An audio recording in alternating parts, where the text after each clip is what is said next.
That should fix it. Is that better?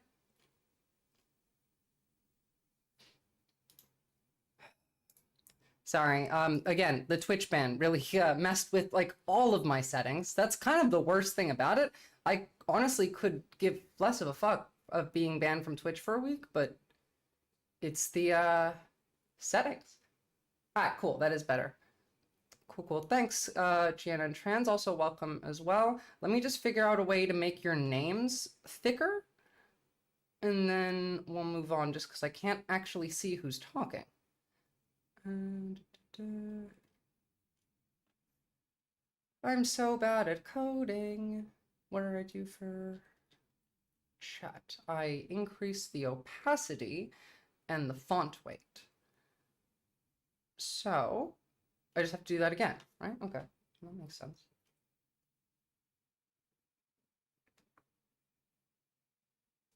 I am also on Kick right now, but no one's in the chat or I haven't looked at the actual thing. It's mostly a tertiary now. I'm just gonna keep Kick running in the background, just in case I get banned from Twitch again. Not to say that we're jumping ship or anything. I am still maining on Twitch. God, okay, name. That makes sense. Margin left. Add.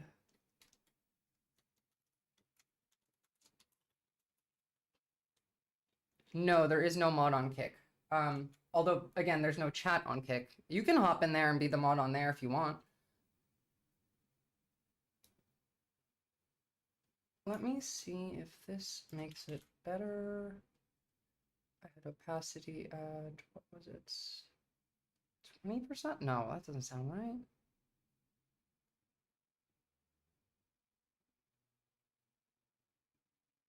Sorry, I told you this was gonna suck. I did say it in Discord. Alright, cool. I think I managed.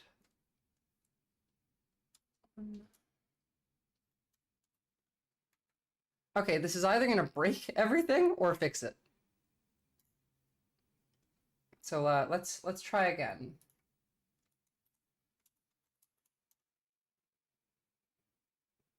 I broke it. Good to know. Wait, no, I didn't. Cool, it worked. Easy. Lovely.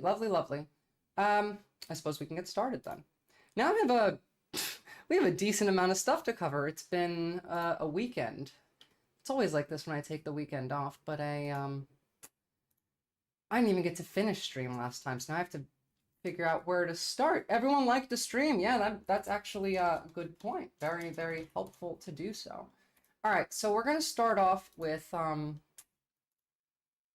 just a little easy stuff, not too deep into it. This is insane to me, like absolutely ridiculous. The fact that, so ABC Australia, Australian fashion retail groups collapse leaves thousands of garment workers in Bangladesh in limbo. This title yesterday was Australian fashion retailer groups collapse leaves thousands of garment working minors, something about it. It was children. It had children in the title, and then they changed it, obviously, because it was a very weird way of wording it. But my point here isn't necessarily about journalistic malpractice. We make enough points about that in and of itself. The issue is this is how we get all of our clothes. This is what we mean by neo-feudalism, by slavery. These people, thousands of them, hundreds of them. I mean, you could read this article. It's pretty huge. Just to have one garment manufacturer go down in a country like this, it leaves literally thousands of workers in reportedly 23 factories owed more than $30 million that they're never going to get paid. These people are not getting either. Some of them are just straight up not getting paid, or they're getting paid very, very, very, very small wages, or sometimes they're often children, as this article had originally included. We need to change the way that we think about commodities, about goods that we engage with, about things that we buy, because most of the goods that we buy come from places like this right now. Most of the clothing that we wear, most of just random shit. I mean, like this fan that I have, which by the way is the only fan in this room minus the ceiling fan, which is not very fun in the summer. But this is from Temu. This is like $6, which, you know, don't shop on Temu. But if you're, you know, poor and you can't buy anything else, that is a decent way to go about it. The soccer balls used in FIFA are made in Pakistan. Well, see, this is what I mean is we need to start getting used to the idea of the things that we buy, the goods that we have around us, the prices that we pay for these things are not, like, they don't line up with how much we should. We underpay for essentially every good, at least in the West, but especially in America, that we use. Now, you can tell this to a bunch of Americans, they'll be pretty mad at you because they can't afford any better. This is a wage problem. And I'm bringing this up because as I've continued to have discussions with MAGA regarding tariffs and regarding their beliefs on the outcome of tariffs, it keeps coming back to, okay, tariffs are a tax on the citizens and all of this, and it is going to cause some economic difficulty. But their main belief is that these tariffs will ensure that these corporations make their way into the United States and start manufacturing inside the states to get out of the tariffs. And they think that because of this increased demand for labor in the United States, based off all these new companies opening up factories, and the lack of supply of labor, because they'll have deported quite a lot of the labor force, that this would result in higher wages. Now, in a like theoretical world, if we're looking at market economies, sure. In the real world, this is not going to happen. Their wages might go up a little bit. Your wages might go up a tiny little bit, but it's not going to. What is going to happen, though, is once they start producing these goods in the United States instead of importing them, they're going to cost more, a lot more. If you buy a shirt from Temu and it's $9, that shirt realistically made in America would cost you closer to $40. This is why I genuinely believe in autarky? Autarky, if the nation could sustain it. What do you mean by autarky? Poetry Flynn. Is this like austerity? I have no idea. The issue is this is going to cause more austerity. And most Americans aren't aware of how big of an impact this is going to have. Now, I am in favor of increasing domestic manufacturing. I am in favor of not having to buy goods from, I don't know, child slaves across the world, or people getting paid pennies on the dollar for, I don't know, 15-hour shifts in a dangerous factory. Oh, cool. What's up, Nomad? Good to know. Yeah, all of your names are going to be different because YouTube and all. Sorry, guys. It's just 1 week of this, and I'll be back on Twitch on Friday. Actually, I think it might expire after stream's supposed to start on Friday, so it might be until next week, but who knows. But when this does happen, the idea of, you know, it's not ethical to buy goods from these manufacturers because of how they treat their workers, again, that's all great, we agree. But when they start producing it here and your wages don't go up to match things, but the price of goods goes up because, you know, goods are expensive, then it becomes a larger problem. Hold on, I think I'm gonna have this one on. Yeah, that makes it better. Cool. Okay, good to know. Still learning and going. Autarky is a nation preferring to be 100% self-sustaining. I have never actually heard this word. I don't necessarily like the idea of that. I like globalization, but I do think, oh, well, cool, learned a new word. But I do think that a state should be able to be mostly self-sustaining. I don't think that you should have to, how the hell did they not have Comrade Lenin taken? That's the peak tanky name ever. It really is. It's also a shame that Kick Chat isn't going to show up on screen, Lenin, which kind of sucks. Globalism is not a good thing or a bad thing. Nothing is black and white. I keep having to go back to this. It's the nuance of things. It's this aspect of globalism here is bad. It's bad for you because you're exporting jobs overseas instead of having them domestically, which means, you know, less people are working and making less money in the United States. Whereas then there's the other side of the coin where it's also bad for those that have to work in this kind of system in these conditions. And then you get to the idea of, well, okay, what if we go the other way? What if we become fully self-sustaining? Well, then what happens when there's an issue? What happens when a supply chain that exists inside the country breaks down and is no longer able to not function, but keep up with demand? Let's say, for example, oh my God, this is really going to annoy me. Hold on. Let's say, for example, something like the dock workers strike that was going to happen before the election. If something like that did happen, and again, this is imports because it was dock workers, so this would actually affect imports more. But let's say that industry would still be quite important in domestic manufacturing, as a lot of the shipping that we do inside and around the US domestically happens either between train or boat. We have massive rivers, and most of our port cities are quite easily accessible and make moving goods easy. Now, what if there's an issue with that? If you can't import goods, but your internal manufacturing, your internal labor force, let's say, is having an issue, this is you need, what's the word? God damn it. I got 3 hours of sleep last night, so brain is kind of half on today. A backup. There's a word for this. We were talking about it multiple times. It's a God damn it. What are synonyms for a backup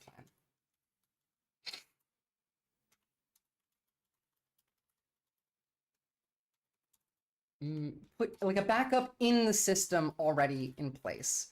We were talking about this with like AI workers replacing human workers, and I was thinking that we should also have human workers there as a in case, you know, it fails. We have the same word for electrical grids. Come on.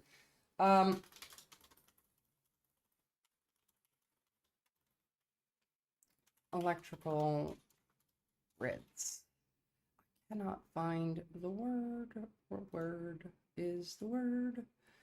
It is a oh, come on, it's on the tip of my tongue. If there's a failure in the energy grid, there is a secondary I hate this. I really hate that I can't find a word.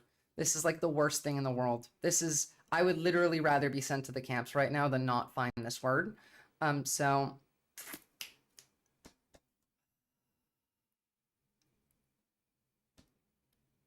it is a, come on guys, help me out. What's the word? What is the word for having a backup put in play? Let's take, for example, an electrical grid. What if the grid fails, but then there is a secondary grid that is supposed to be connected to cover the first one failing? We have talked about this. What's the word?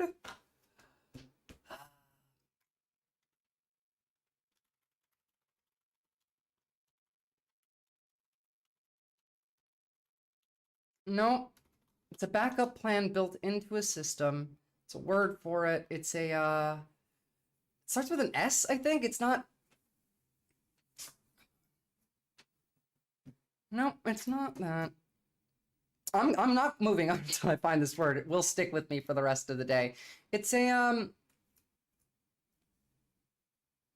what is the word for when you have a backup and the original fails and you have systems in place so that it doesn't all fail, not a cascading failure, to avoid that. There is, well, let's actually have a look. Maybe we can find it together. Feedback. I'm straight up just going through electrical grids because I've seen it, like I've seen this word used the most in this case.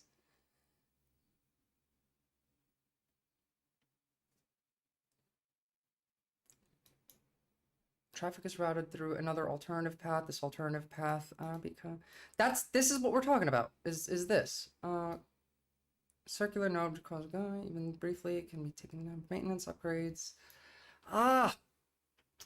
Well, maybe if we look at the actual routing. Nope. Oh, I had it for a second. It was gone. Redundancy, redundancy, redundancy. Fucking finally, a redundancy. Jesus, sorry guys, that took me ages. Redundancy in place is what is useful in not falling victim to either one issue or the other in either extreme. If you go too far into globalism, any issue with the global supply chain, as we saw during COVID, as we saw with Israel, as we saw with the Ukraine war, all have massive impacts across the globe, across like literally everyone's lives on the planet. If you look at just the Houthi bombings, Al Jazeera, Houthi ship targets. If you just map based on this, just this alone, right? It's actually pretty clear. So obviously these were where most of the attacks were taking place, and I don't really care about the attacks. What I care about is the change in shipping. So prior to the Houthis like starting to attack ships, this was the main trade network that people use right through the Suez Canal. Now instead, they have to go all the way around Africa. This not only increases the costs of goods everywhere in the world, it increases the time it takes for it to get there, and then it also results in people dying. Redundancy is again profits, though I don't necessarily think so. Redundancy could be a lack of profit. It could just be put in place as an expenditure. You don't gain anything from it. Again, like this is what we talked about when we were talking about mechanical AI workers replacing human workers.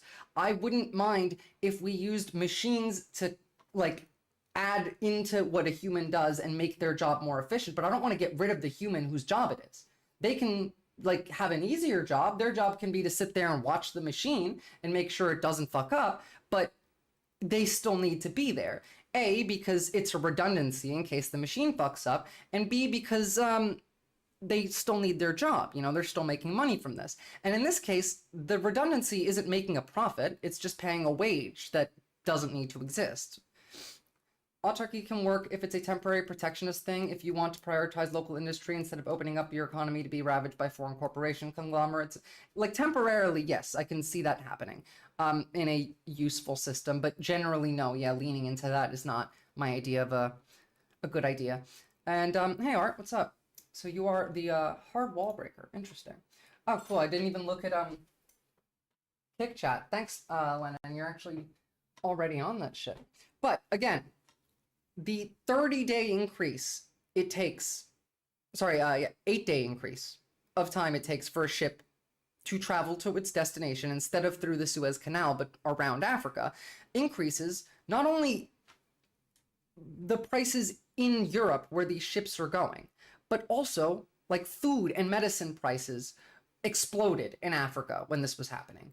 Millions of people were affected by this. They could not afford food when they could a week ago because the shipping networks messed up.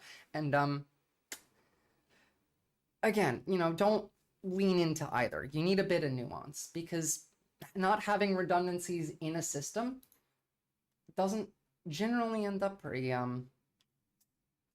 useful. Now, while we're on the topic of Australia, I have some good news. I got no mod, so I can do nothing on Kick. Oh, right, yeah. Let me give you a mod there.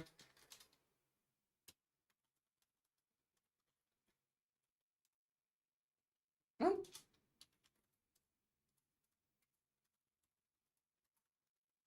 Is this case sensitive? Yeah, there we go.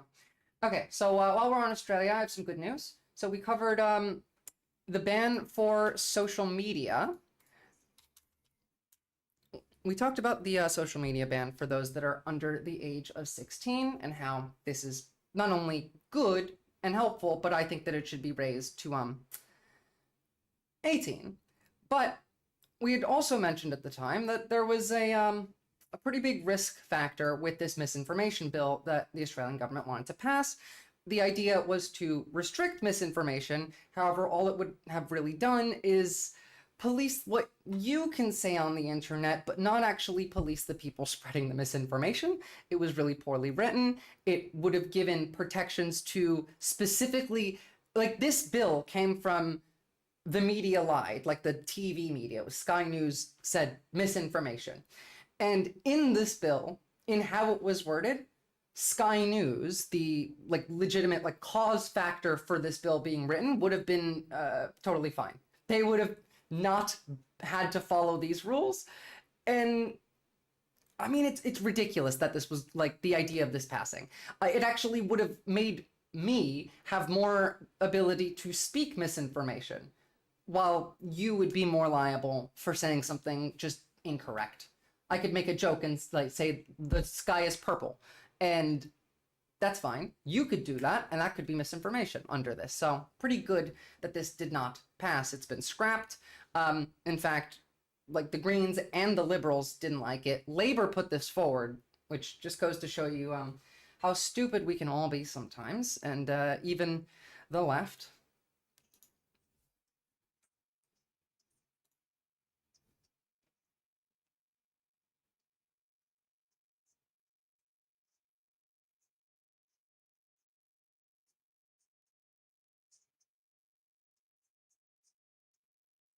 Now that I'm on board with. We really should ban gambling advertising in Australia. Really, no audio here too? Did it really mess up everything? Wow. There we go. I'll fix that. Thank you again.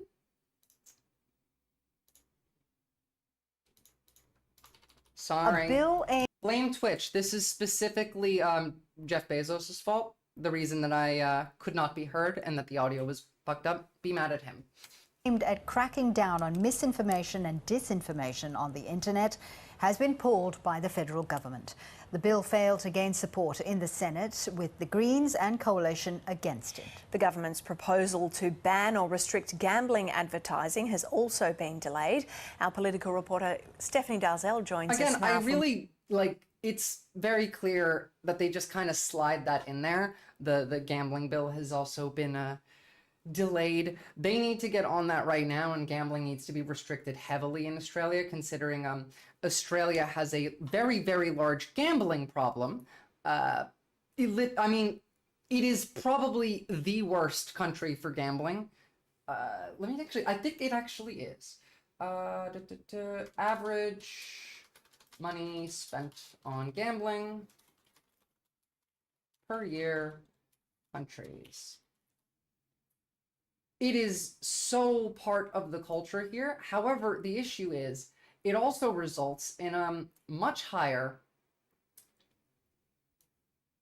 amounts of domestic violence and alcoholism. Actually, I was wrong. It is not the worst. I mean, obviously, we have a much smaller population with 25 million Australia population. Yeah, 26.5 million. So, 6.8 million of our 26.6 million is pretty large compared to 50 million of the US's 350 million. It's a problem. I don't know. You go out to any restaurant and there's slot machines. You go to literally any party, any groups of young people, you're out of town. Someone's like, oh, let's go play the pokies. At least once. Fuck that shit. Gambling is a tax on the poor, and brainwashing people into wanting to spend all of their money thinking that they can get rich is just unethical.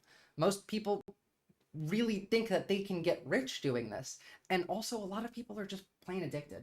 Before Woolworths, there was H.H. Kong's store in China.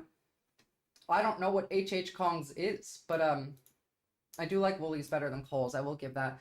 Make gambling state-run, and all money gained should go to public funding. Public funding for, well, I'd be in favor of that if the funding went straight to treating gambling addiction, and then any funding left over from this was spent on mental health care. Gambling doesn't really need to be a problem. It's a problem because of the social aspects that make it a problem. People can gamble and not be addicted to it. You can gamble and not be unethical about it. For example, I don't really like gambling. It's never given me much joy. But I can do it and have fun. I can go play a game of poker and gamble. I don't want to, but I could. That is the mindset that you should have around it. It's, oh, cool, okay, we are having a fun game with our friends this one day, and then you don't really think about it. It's the same as the lottery. The lottery is just a larger like way of gambling, and it's sold as a higher reward chance to the average, not only American, but Australian. That's the thing. The lottery and all of gambling is essentially all the same. And we're going so much deeper into it because now we have gambling on politics. We have gambling like all over the internet. At least in America, we've banned and restricted gambling in some ways, whereas there's just no restrictions here. And I see a lot of people like ruining their lives over it. Woolworths originally was an American chain, first cheap department store. I think that's a different Woolworths. I've looked because Target here and Woolworths are owned by entirely different companies, but maybe they were owned originally by that company and then split off, Poetry Flynn. Gambling's only fun when you don't have to care about anything else. Not even when you don't care about anything else, when there's no real risk in how much money that you're spending that you might lose. And when the idea of winning isn't, okay, I need this. It's a game. It should feel like wagering in a video game rather than in real life. It doesn't need to feel like life or death. More on this. Steph, just tell us more about this development on the mis and disinformation bill. So this bill to tackle misinformation and disinformation on social media has now been dumped after the federal government failed to get the Greens on board. Now, under the proposed legislation, the bill would have pressured big tech companies to crack down on misinformation and disinformation on their platforms. The coalition had been firmly against it, saying that it could be used to censor arguments, and it used the voice. It was almost entirely written in a way that would be only used for this. It would have done nothing else aside from being used to censor political arguments. As an example of that, we've also heard a lot from constitutional lawyers throughout this process, also questioning whether or not... That's one factor, Poetry Flynn, but risk-taking behavior can come from multiple different, like, varying factors interacting with each other, and it doesn't necessarily need to involve abuse or trauma, but abuse and trauma does definitely increase that risk. Social media platforms should be allowed to define truth. Now, the Greens have said they'll vote this bill down in the Senate, which means there's no path forward given that the coalition also is against it. Let's take a listen to the Greens spokesperson Sarah Hanson-Young on Insiders earlier, explaining why they won't support the bill. By the way, Sarah Hanson-Young, this is one of the few Australian politicians that I respect. I've seen her at the Palestine protests in Adelaide when I went there for those. I've actually talked to her and recorded it. In fact, she's not only smart, but it feels like she gives a shit, unlike the average politician. The Greens here aren't good by any means in Australia, but on the state level, they're much better. Badly and poorly explained and implemented. The practical implementation was just not there. And that's true. And mis and disinformation is a problem right around the world. It's not just in Australia. We've seen it unfolding in the US during this election. But unless you deal with it properly, rather than this kind of half-baked option, which is what the government had put on the table, trying to be all things to all people. That's Sarah Hanson-Young there. And Steph, what about the government's gambling ad ban legislation? What's the latest there? So we understand the federal government isn't going to introduce this legislation to Parliament this week, which is the final week of the parliamentary sitting calendar. After that, it all wraps up for the year. Labor had landed on a model to limit gambling ads before 10 p.m. and also to ban them during children's programs. But wait, it's just limiting gambling ads? First of all, why are they not already banned during children's programs? The fact that kids are addicted to gambling because of loot boxes and video games and their phone games alone is horrible, but why are you advertising actual gambling during children's programs? As an advertiser, how does that even make sense? That fell short of a total gambling ad ban that some Labor MPs had been agitating for. So there's been tension over exactly what this ad ban or ad restriction will look like. Now, the government maintains there's a future for this legislation and says it's still its intention to introduce this legislation this term of government. But given that Parliament's wrapping up this week, it's due to return early. Okay, cool. As in, it probably will never return because I don't really have hope that Liberal won't win next election. This is Democracy Now! We also have a very similar problem that is now a pretty severe problem coming up in the United States. And that is with this nonprofit killer bill that has now passed the House. This is our version of Australia's misinformation bill. However, this really has nothing to do with misinformation. This bill allows the government to essentially just shut down any nonprofit, including news organizations, it can just declare with no oversight, with no evidence, that I don't know, Planned Parenthood works with Hamas, and then shut it down. Like, this is what this does. It is a huge risk. Gambling is ruining our society. Suicide rates are tied to gambling addiction. We need to, yeah, true, exactly. Not only is gambling like bad for your mental health and can increase your risk of suicide, but also it increases the risks of alcohol abuse and drug use and also domestic violence because of that. Because, you know, the more you drink and do drugs, level of domestic abuse goes up. We have a massive issue with this in Australia, and we like covered it a couple months ago rather, when the Prime Minister was talking about domestic abuse and the plans that they were putting forth would do nothing, and most of the plans that actually would have were economic centered, which not only include limiting gambling, but money. Money is the issue. It's your wage. It always comes back to they don't want to pay you. So they can shut down anything or any, well, I mean, they can point to it and say Al-Qaeda instead of Hamas. It doesn't matter. They can just declare it a terrorist organization. democracynow.org. We're broadcasting from the UN Climate Summit in Baku, Azerbaijan. But we're looking at a bill that was passed in the House of Representatives Thursday. It was approved. It would empower the Treasury Department to revoke the tax-exempt status of any nonprofit it deems to have provided material support to a terrorist organization without any evidence needed.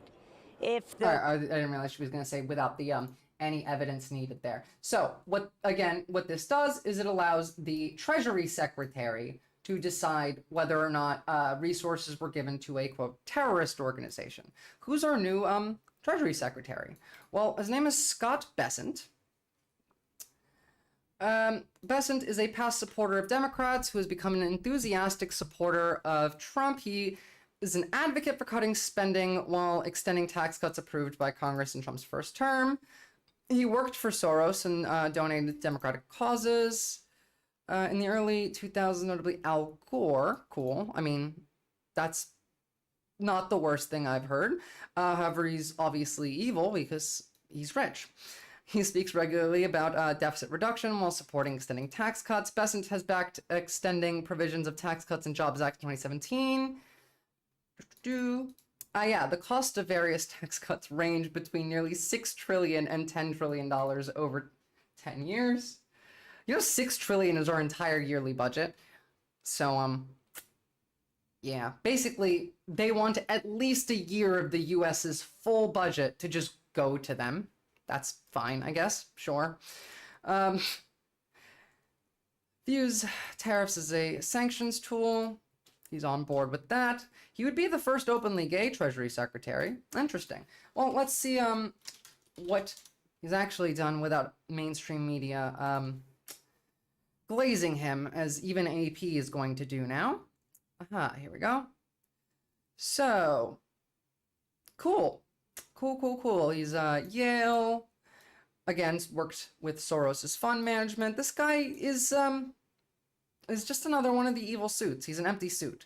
I suppose this is better than an outright, like, insane person or a Nazi. They're going to ban the Democrats because they're conspiring with militant communist terrorists on documented deep... Literally, that is more likely than not Stalin. Not only is that likely, that might be almost exactly the way it's worded if Donald Trump is the one that puts it out. Anyway, this guy isn't, like, the worst of the worst or anything, but he's still bad. He's the one in charge of now this. Obviously, a guy who used to be a Gore supporter who flipped Trump is a bit of a lunatic and has lost the plot a little bit. It makes me think of doctors who became anti-vax during COVID, for example, which, you know, we'll cover a bit more of that when we get to Dr. Oz. Support to a terrorist organization without any evidence needed. If the bill becomes law, it could apply to a range of nonprofits, including unions, membership organizations, foundations, Stalin, we are the enemy within now. and media organizations. A broad coalition of civil society groups have opposed the so-called nonprofit killer. H.R. 9495 passed the House 219 to 184, with 15 Democrats supporting the 15 Democrats supported this. 15 of them. I want to know which Democrats. Which Democrats supported... Who are these Democrats?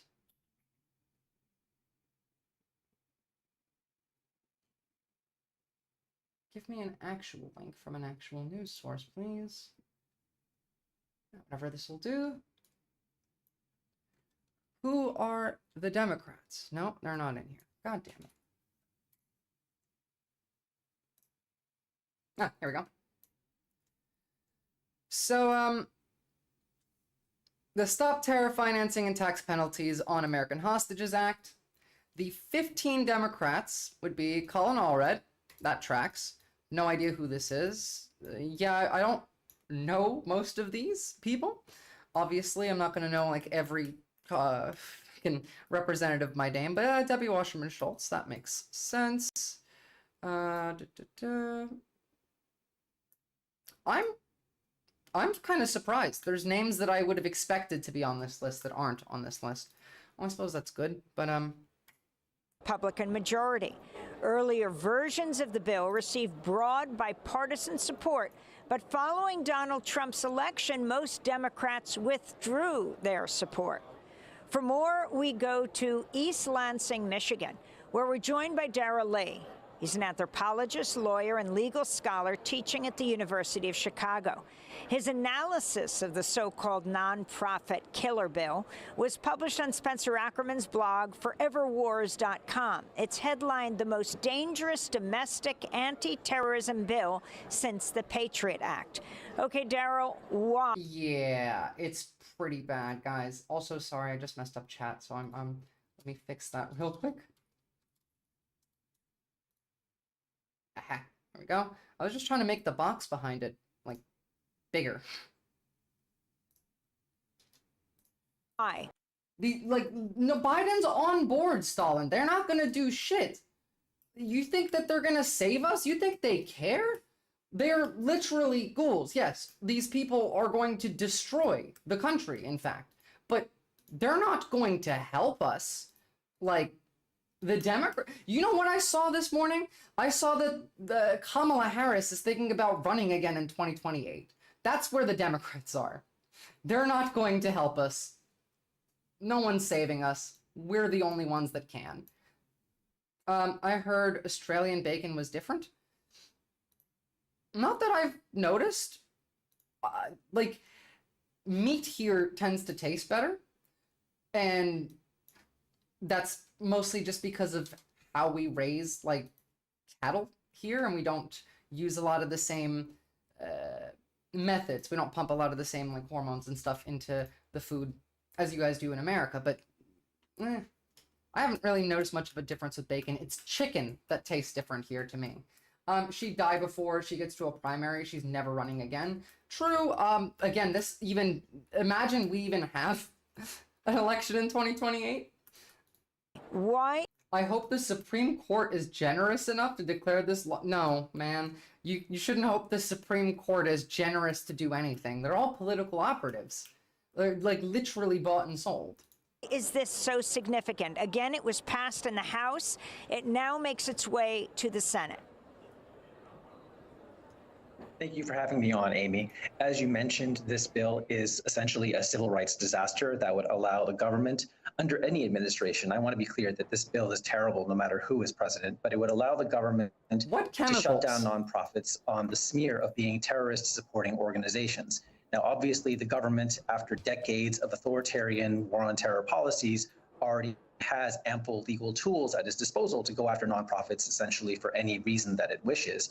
What this bill would do, in addition, the thing that it would add, and the thing that makes it so dangerous, and actually the most dangerous domestic terrorism law in a generation, is that it would essentially smuggle in through the back door a domestic terrorist group list for the first time. This is something that the United States, to this day. Well, okay, let me make this clear. The vast majority, like the vast majority of terrorism in the United States is done by right-wing white men for the most part of it. Domestic terrorism wise, it's the same. And also the FBI has already on multiple occasions declared that the largest domestic terrorism risk comes from white nationalists.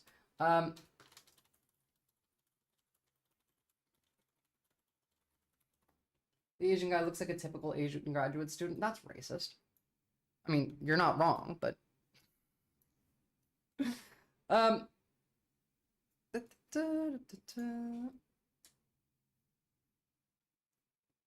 Here we go. I mean, this is from 2022. Domestic terror. This is just costs. God damn it. Why is Google so fucking useless? It used to be that you could just Google something and it would give you what you actually asked for. And now it just gives you, well, this is kind of close. I couldn't find what you asked for, so here's this instead. There we go. Rising threat of domestic terrorism in the U.S. A 2018 attack in a Pittsburgh synagogue. All but 8 states across the U.S. experienced at least one incident of domestic terrorism between 2010 and 2021. And over the last 10 years, domestic terrorism-related investigations have grown by 357%. That's interesting. Domestic terrorism is generally defined by law as involving criminal acts dangerous to human life. There were 231 incidents, attacks or plots that met the definition between 2010 and 2021. Greatest number occurred in states with major metropolitan areas. That makes sense. Remember, we literally had a guy with a WMD on election day trying to take out North Carolina energy infrastructure.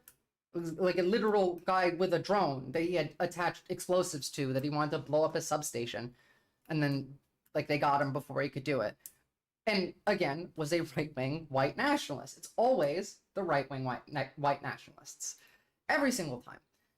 Well, not every single time, because here you can even have a look at by category. Racially or ethnically motivated violent extremists make up 35%, whereas abortion-related violent extremists make up 4%. Here, animal rights or environmental extremists make up 6%. All other, why is it all other? Make more categories, you lazy fucks. And anti-government and anti-authority violent extremists, 32%. I would take maybe 7% or 6% of this and throw that to the left, and then the rest can combine here. It's still majority, I would say. What do you guys think? Take 6% off of this one, throw it to the left. Yeah, the base to animal rights, 6% is nice. I would just add the anti-government authority to mostly the racially or ethnically motivated violent extremists, though, which still makes up most of the graph. How do you think fast food cheese is made? I mean, we can find out. I don't know where you got that question from, but we can find out. Let's finish this and I'll look it up. But yeah, so again, terrorism. When they say domestic terrorists, they mean us. They mean pro-Palestine supporters. They mean the left. But really, it's all them. If this law was enacted under a real functioning government that, wasn't lying to you constantly, it would be used on them, not on us.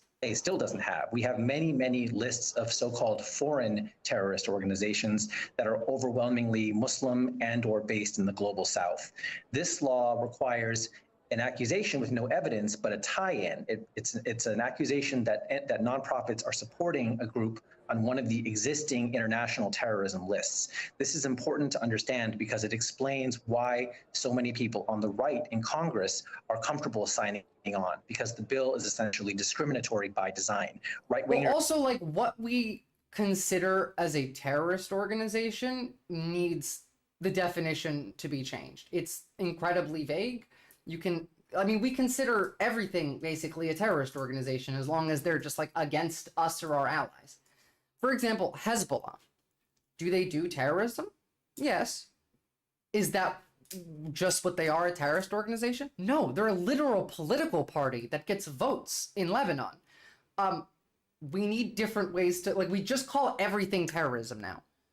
The joke used to be you're either a terrorist or a freedom fighter. That's not even how it works anymore. That wasn't good enough. And now that's not even remotely close to where we are. Now it's just you're a terrorist if you're anti-America or American ally. Fuck that shit.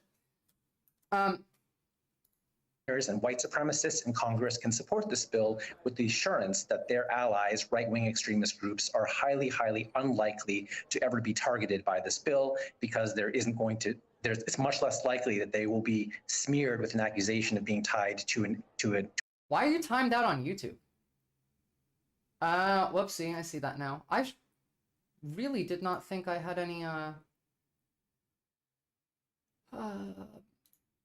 moderation on. Whoopsie. I have to figure out how to do that. To an international terrorist organization that's already on one of the government lists. So that's why this particular coalition has come together, and it will, go on. Talk more about I the gave you mod origins privileges, of the... Lennon, so that might actually have fixed it. Let me know, because I can't untime you out.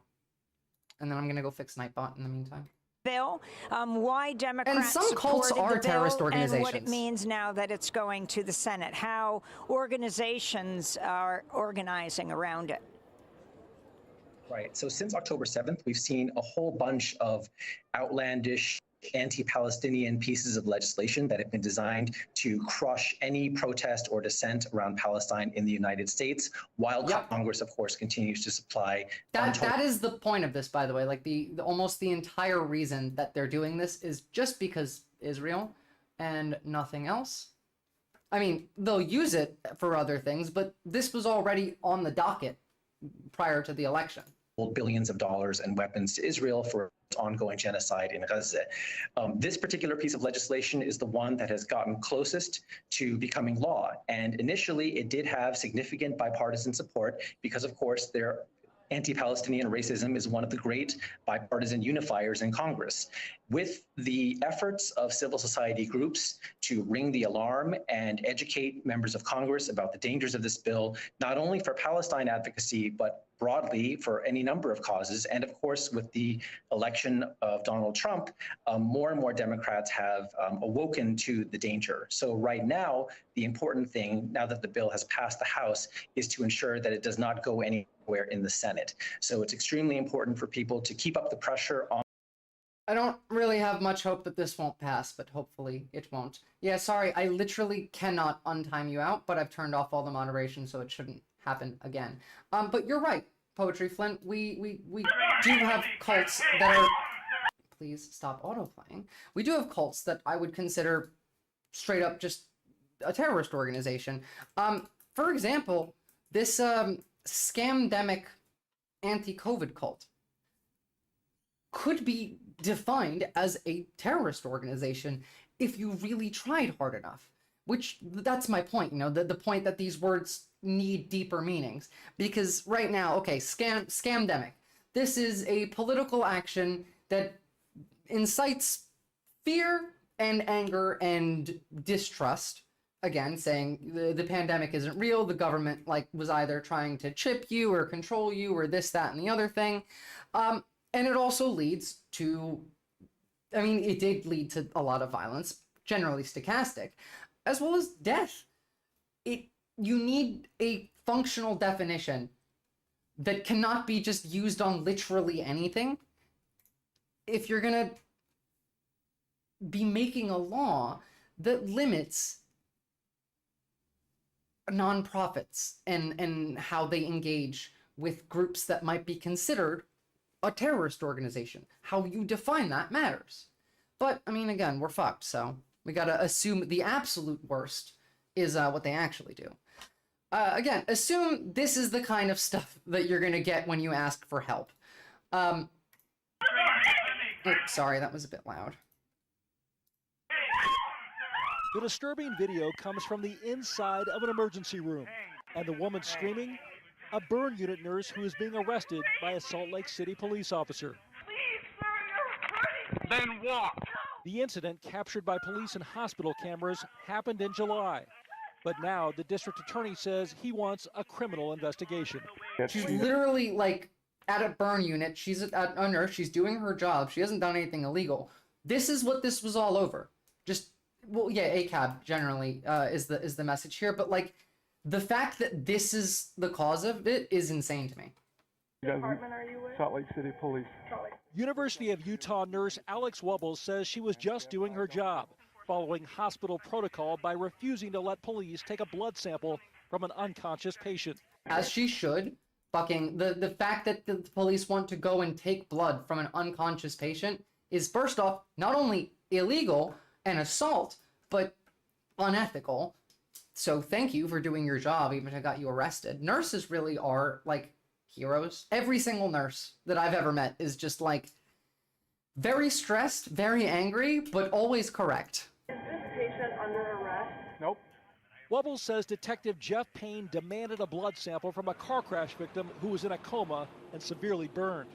His truck smashed by a car racing from police, according to local media. Wubbles calmly explains the policy for obtaining blood. The three things that allow us to do that are if you have an electronic warrant, patient consent, or patient under arrest, and neither of those things, the patient can't consent. She even gets her supervisor on the phone, who backs her up. The tension only escalates. She's the one that has told me no. It's literally the law. Every medical professional are heroes and their life is dedicated to saving people. I mean, this is basically true, but I respect nurses more than I do doctors for the most part. Maybe that's personal experience and bias, but nurses work harder and generally do more than most doctors. Some doctors are good. The issue with this here, though, is this isn't an isolated incident. This is literally just mask off. The police don't care about your civil rights. They don't care about your constitutional rights.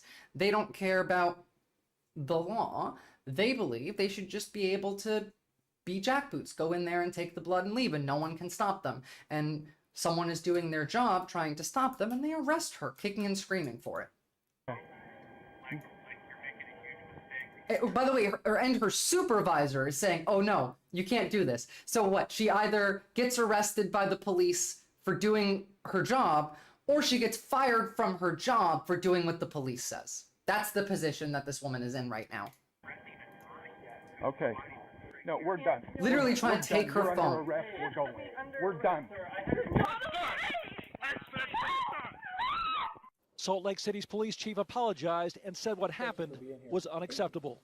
Every fucking time. Oh, we're sorry. It was unacceptable. What will we do to change it? Literally nothing. Give us more money. I was alarmed by what I saw in the video. Oh, you were alarmed. I want to be very clear. We take this very seriously. For now, Wubbles isn't filing a lawsuit. I would. feel very strongly in giving people the benefit of the doubt. And I truly believe that he was honest in his apology and sincere. I don't. I mean, again, just, yeah, I'd press charges. Look at this. It's just this part right here. The when he grabs her phone and it's like, no, fuck this, we're done. This is not only a premeditated, like, I don't care about the rules or the law, but it's almost like you can see a desire to harm. It's frustration, it's aggression, it's anger, but like, I don't think that he was nice. I don't think he was good faith. Okay. No, we're done. We're done. You're under arrest. We're going. We're done. Like, he's talking to her as if she is a criminal and he wants to punish her. I would absolutely have pressed charges. Apology and sincere in his willingness to try and make change and make things better. Police released Wubbles without charges that day after she sat in the police car for 20 minutes. Detective Payne said in a written report that his watch commander advised him to arrest the nurse for interfering with a police investigation. Well, that watch advisor should also be, like, removed from their job and should be investigated. But like we didn't even, like the guy who did this isn't even facing any consequences. Administrative leave. Oh, administrative leave, great. Paid leave. Paid time off from work. Wouldn't they have a warrant because, well, no, because you need a warrant for the blood specifically if they're unconscious. You can't, like, a warrant doesn't extend to literally everything. The judge doesn't say, all right, you're going after John America. John America is is the person that the police are going after. The court doesn't just give you a warrant saying, okay, you can go and do whatever you want to John America and look wherever you want. No, it has to be specific. It's a warrant for, let's say, search of property for their house, a warrant to search their car. These would be separate warrants, or they could be put together, but they would be, like, you would need to get them done this way prior to that. They might have had a warrant to search this guy's house, but if he's unconscious, then they need another warrant that says, okay, yeah, it doesn't matter if he can consent to this or not, we can take his blood. Now, these cops realistically could have gotten that warrant. It wouldn't have been all that difficult. Like, just call and ask for a warrant. It takes like an hour or two, but they don't even want to do that because, again, it's not the legality, it's that they don't care about the legality. Internal investigators look into And this true, startling everyone involved on scene should be investigated. And by the way, like, all of the hospital staff that were standing around there should all be witnesses. They would all, like, explain the story in a way that people could really understand, and these cops might actually face consequences. But people are more afraid of speaking out now than they ever have been. The media's just been bending the knee preemptively. It's kind of horrible. By the way, like, community activists, cops have been on it lately. Community activists will rally outside Las Vegas City Hall to get justice for Brandon Durham. He was 43 years old, a realtor, a father. Durham was shot by police last week after he called 911 to report a home invasion. Now, a warning. Someone breaks into your house, you call the police show up and they shoot you. That what you're about to hear is disturbing. He's trying to kill people. Who's trying to kill people? These two people out here shooting guns at my house. Did they shoot it at your house? Yes. How long ago? How many minutes? Right now, right this second. So were you shot or how are you injured? I've heard. I don't know. I got my hands tied. Look, I've talked about what the police realistically should be and a better way of having the police, and I still agree with that. I don't think we need to get rid of the police entirely. The profession doesn't need to go away. It just needs to change. It needs to change what it prioritizes and what it works for. Right now. Yes, it's because he's black, of course. Now, when Look, officers show sorry, I can't actually show that, but it's him and a woman. She has a knife in her hand, and he's trying to take the knife out of her hand. Cop walks up, shoots the guy 6 times.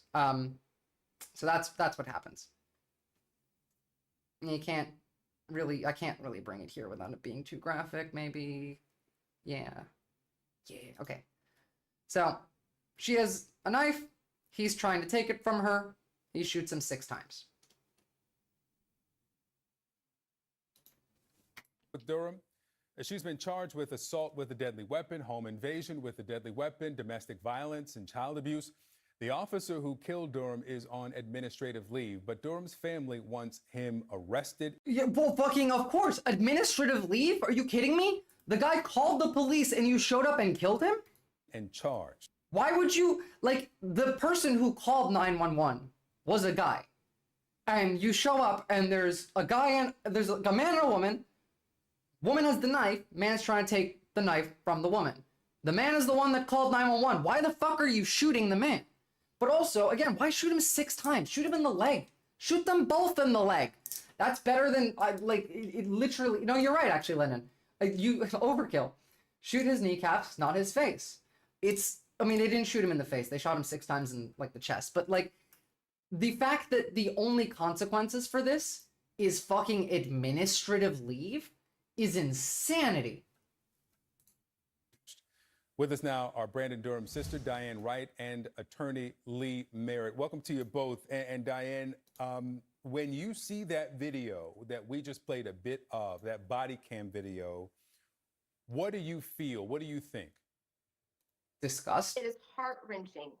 It is heart-wrenching hearing the terror in his voice.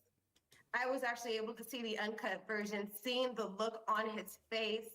It is completely heartbreaking. Yeah, I saw it too. It's pretty bad.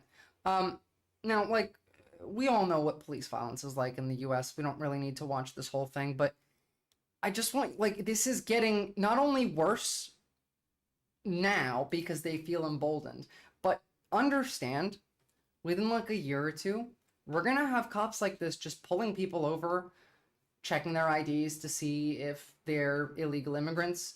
They're going to be pulling a lot more Hispanic people and black people over. They say systemic racism doesn't exist. Yeah, it's fucked up.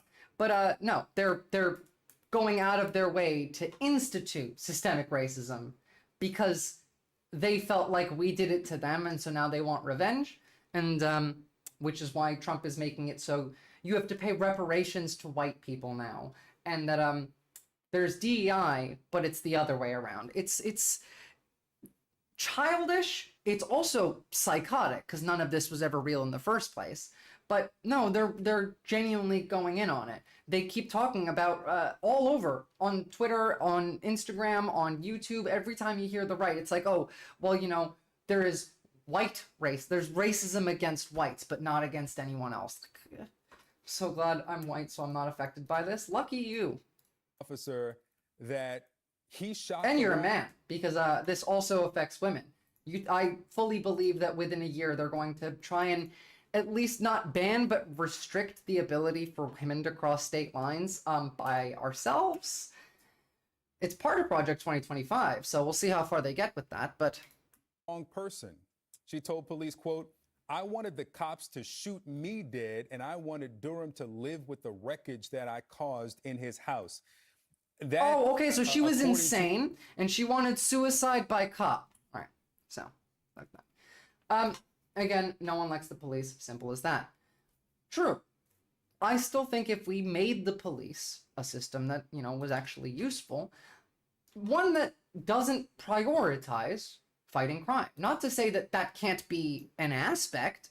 If they, you know, come across crime as the police, they should definitely do something about it. But their job should just be the community assistant, the community helper, the person who just, whose job it is to be posted, walk around, drive around, see people who need help. I don't know, someone fell, so they can't get up and they don't have a phone. Go bring them to the hospital. Someone needs to move shit into their house and they're struggling and you just see them carrying boxes. Go fucking help them. Go do literally anything useful for the community. That should be their job. It's the handyman. Go fix someone's plumbing. I don't know. That is what police were for like almost all of human history. It was just the most trusted person in town that people were like, all right, well, you're pretty nice to everybody and everyone seems to like you. You can have a little bit more power. That's how it came into being. Now they just have the power and we don't question it. Although, to be fair, I mean, like, as Americans, we are pretty fucking dumb, so who knows? Yukov asked a series of questions on what percentage of Americans do you think are fill in the blank, with blank being all sorts of qualities like black, gay, Christian, left-handed. Americans think 21% of the country is transgender, that 27% is Muslim, 30% is Jewish, 41% is black, 30% of the country live in New York City, and 30% of the country are gay. Now, none of these statistics are actually true.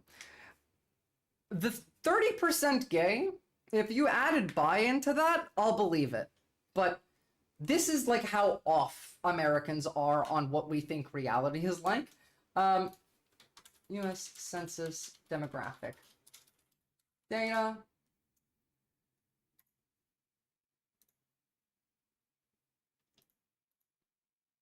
Trans people are literally 1% of the population. Gay people are about, I think, 3 to 5. Here's the 2020 census.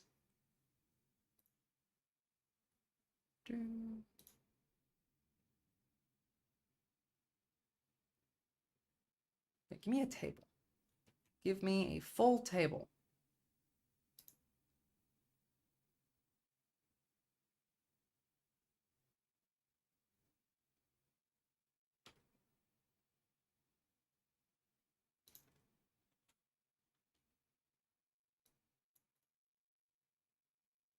No, I guess it wasn't this one. 27% I love New America. If only. If this was America, I'd be so much happier. Fuck it. We'll find out the long way. Number of Muslims in the US. There are about 4 million Muslims in the US. 1%. So 27, 1.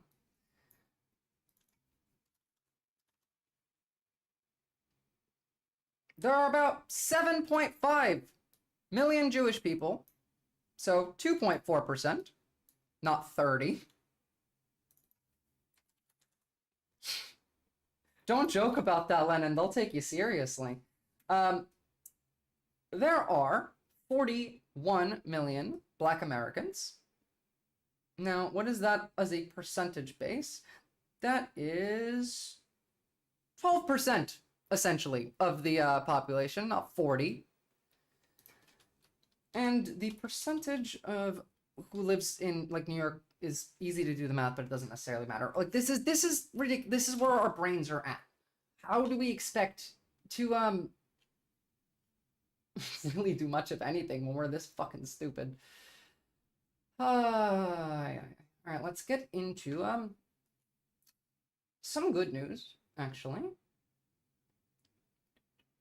So we all know that Benjamin Netanyahu is a war criminal now, guys. Hurrah, hooray, hooray. The ICC has officially declared Benjamin Netanyahu as a war criminal, put out arrest warrants for him and Yoav Gallant, which is excellent, excellent, excellent. Multiple countries have already said that they would arrest, these people if they came in. But that's not the point of this. There's more to it than that. The inherent problem with police is that they deal with crap that no one else wants to deal with. Not even the government likes them. They're the well, yeah, but again, that could be changed by changing the system. Poetry Flynn. Hey, PPG, welcome back. So, again, the greater point of Benjamin Netanyahu not being able to really go many places isn't him escaping Israel after he's deposed, which, he probably will be deposed because most Israelis hate him, but he wasn't going to run to, like, France anyway. He's going to run to the US or Russia. So, let's have a look at what he has to say in response. Every 3 years, in 3 years, every transgender person, and there will be reverse transgender. Maybe. The anti-Semitic decision of the International Court in The Hague. Anti-Semitic decision.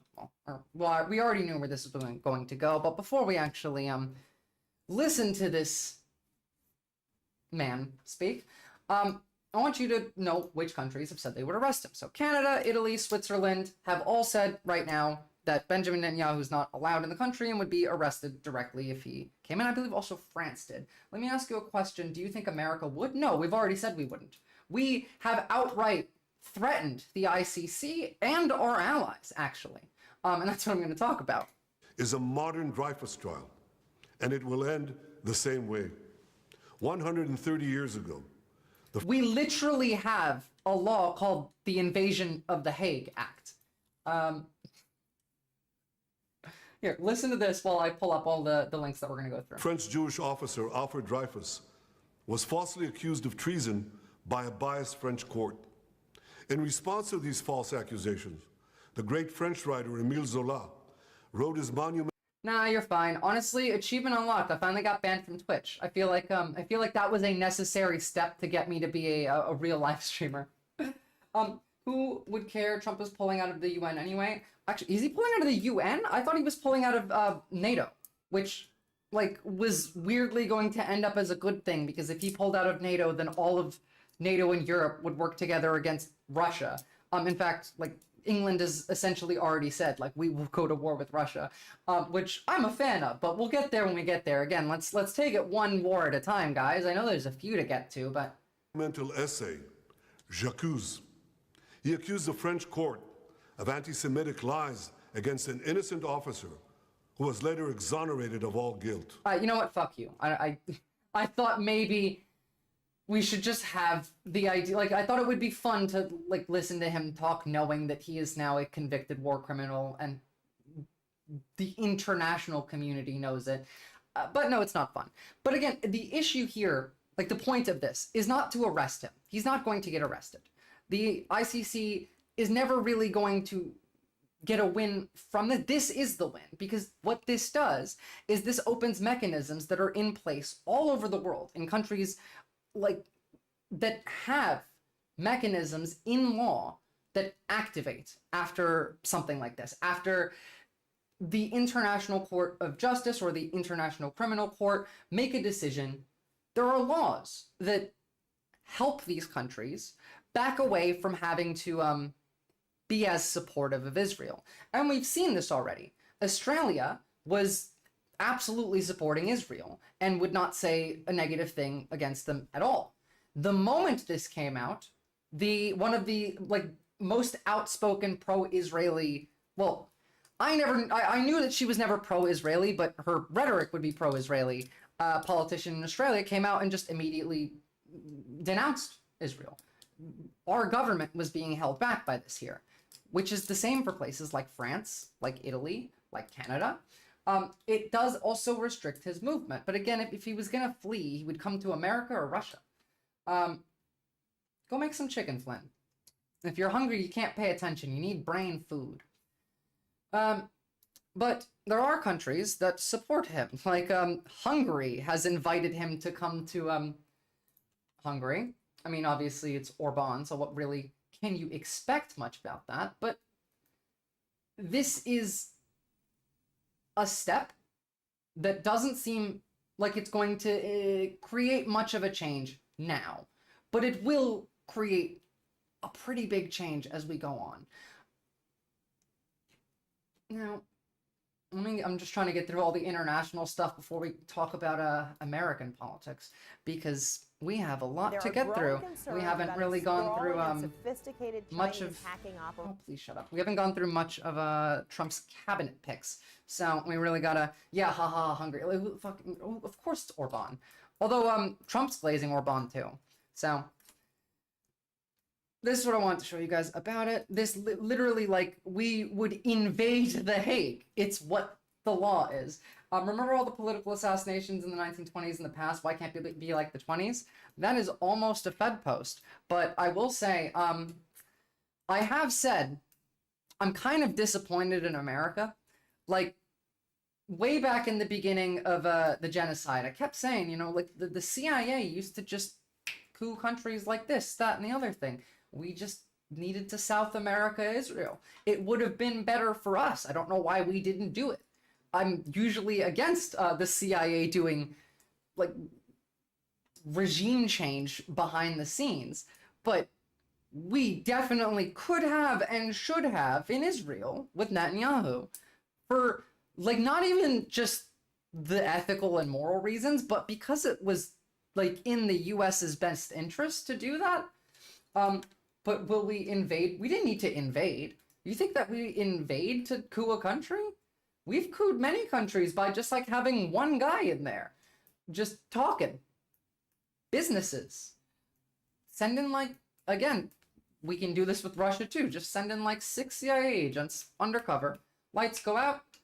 The media goes blackout. Come back in 3 hours. Benjamin Netanyahu is, he's fallen down the stairs and he's hit his head. It's so very unfortunate. But here's the new leader. And he's going to stop the genocide because he feels like, I don't know, they've done enough and is now much... Oh, The Hague.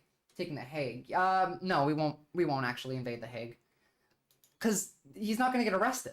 So we're going to have no reason to invade The Hague. But even if they arrested him, I'm not sure we have the sauce for that. I'm not sure, like, we could pull it off if we tried, but the after effects might be too great. In fact, like, I said on multiple occasions that I didn't think Matt Gaetz was going to have to back down. I thought that he was going to get in. I said on multiple occasions that there is no Republican that would dare disobey Donald Trump right now. I still stand by that, by the way, because I believe that the decision for Matt Gaetz to step away was probably made by like the handlers in the back that were just not up for this amount of pushback this early before they've consolidated, which does make sense. But I'm pretty sure Hegseth is going to get in. But while we're speaking about Gaetz, he was Venmoing minors that he was raping for being awesome and being my friend just because. Like, this is the kind of shit.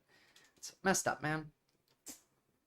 I'm gonna ask you this time, you want me to call you out on my Discord to get you better viewership? I mean, yeah, you can go for it. I am not gonna do what I did last time that got me banned.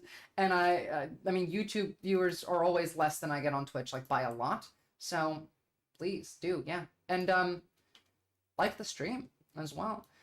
Now, speaking of Matt Gaetz, I don't know why she would do this, but in response to Matt Gaetz not only backing off of AG, but also he's no longer like in government. Remember, he left the House so he could be the AG, and now he's not going to be AG, so he can't just go back to his seat in the House, especially because they were about to do a really public investigation about this in a week. But Marjorie Taylor Greene says if every member of Congress had to resign for doing what Matt Gaetz has been accused of, Democrats would have a supermajority, is a really fucking funny way of admitting that Republicans are the party of pedophiles. I mean, we all knew this, right? Trump has appointed several people that have connections to Epstein. Gaetz was using Epstein's lawyer. But, I mean, this is a bit much, right? Right?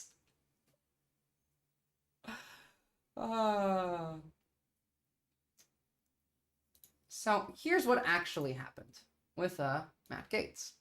Let's come for my link. He was definitely one real sumbitch. So, big bit of a thread here. So what happened was, a couple years ago, his friend Joel Greenberg, at the time Greenberg was 2.5 years into his first term as the tax collector for Seminole County.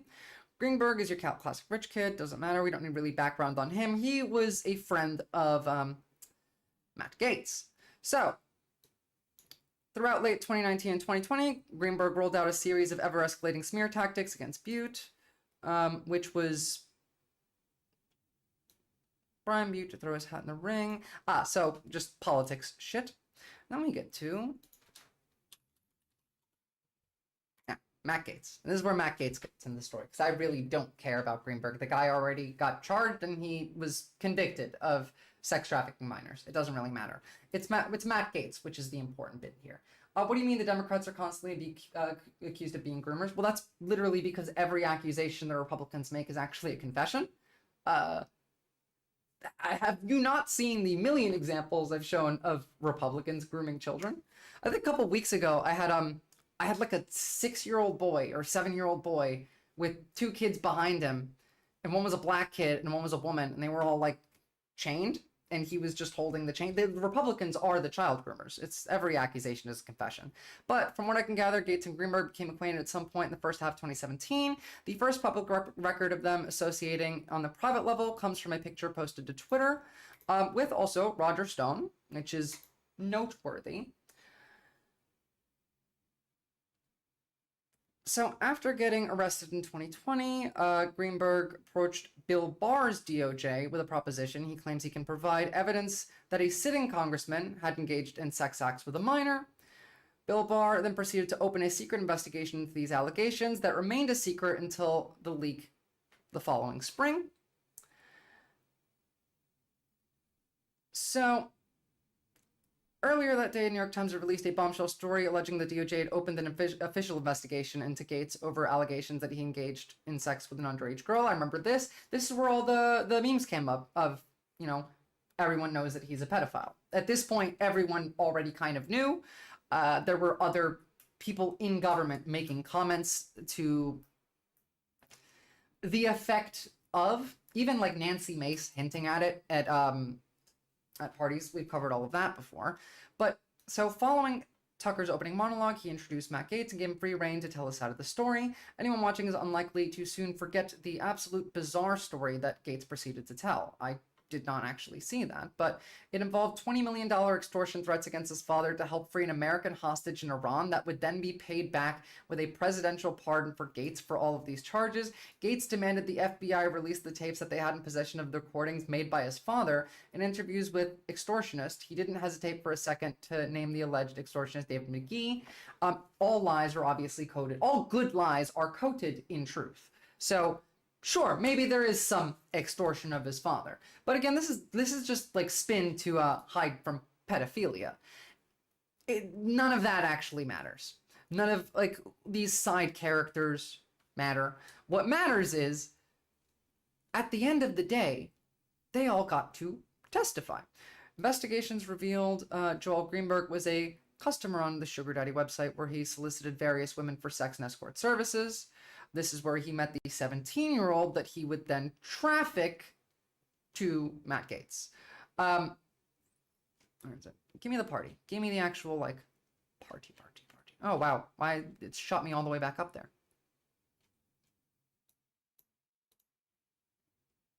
This is not the full story. What happened to the rest of the goddamn tweets? Oh, my fucking God. Jesus Christ. Fuck you. No, we're not doing that. I'll tell you what happened. Much better than this. This is exactly just all of that is true. These guys were connected. They were friends. They were in the right. They were in the community. They were being, likely, a lot of these people were going to these parties.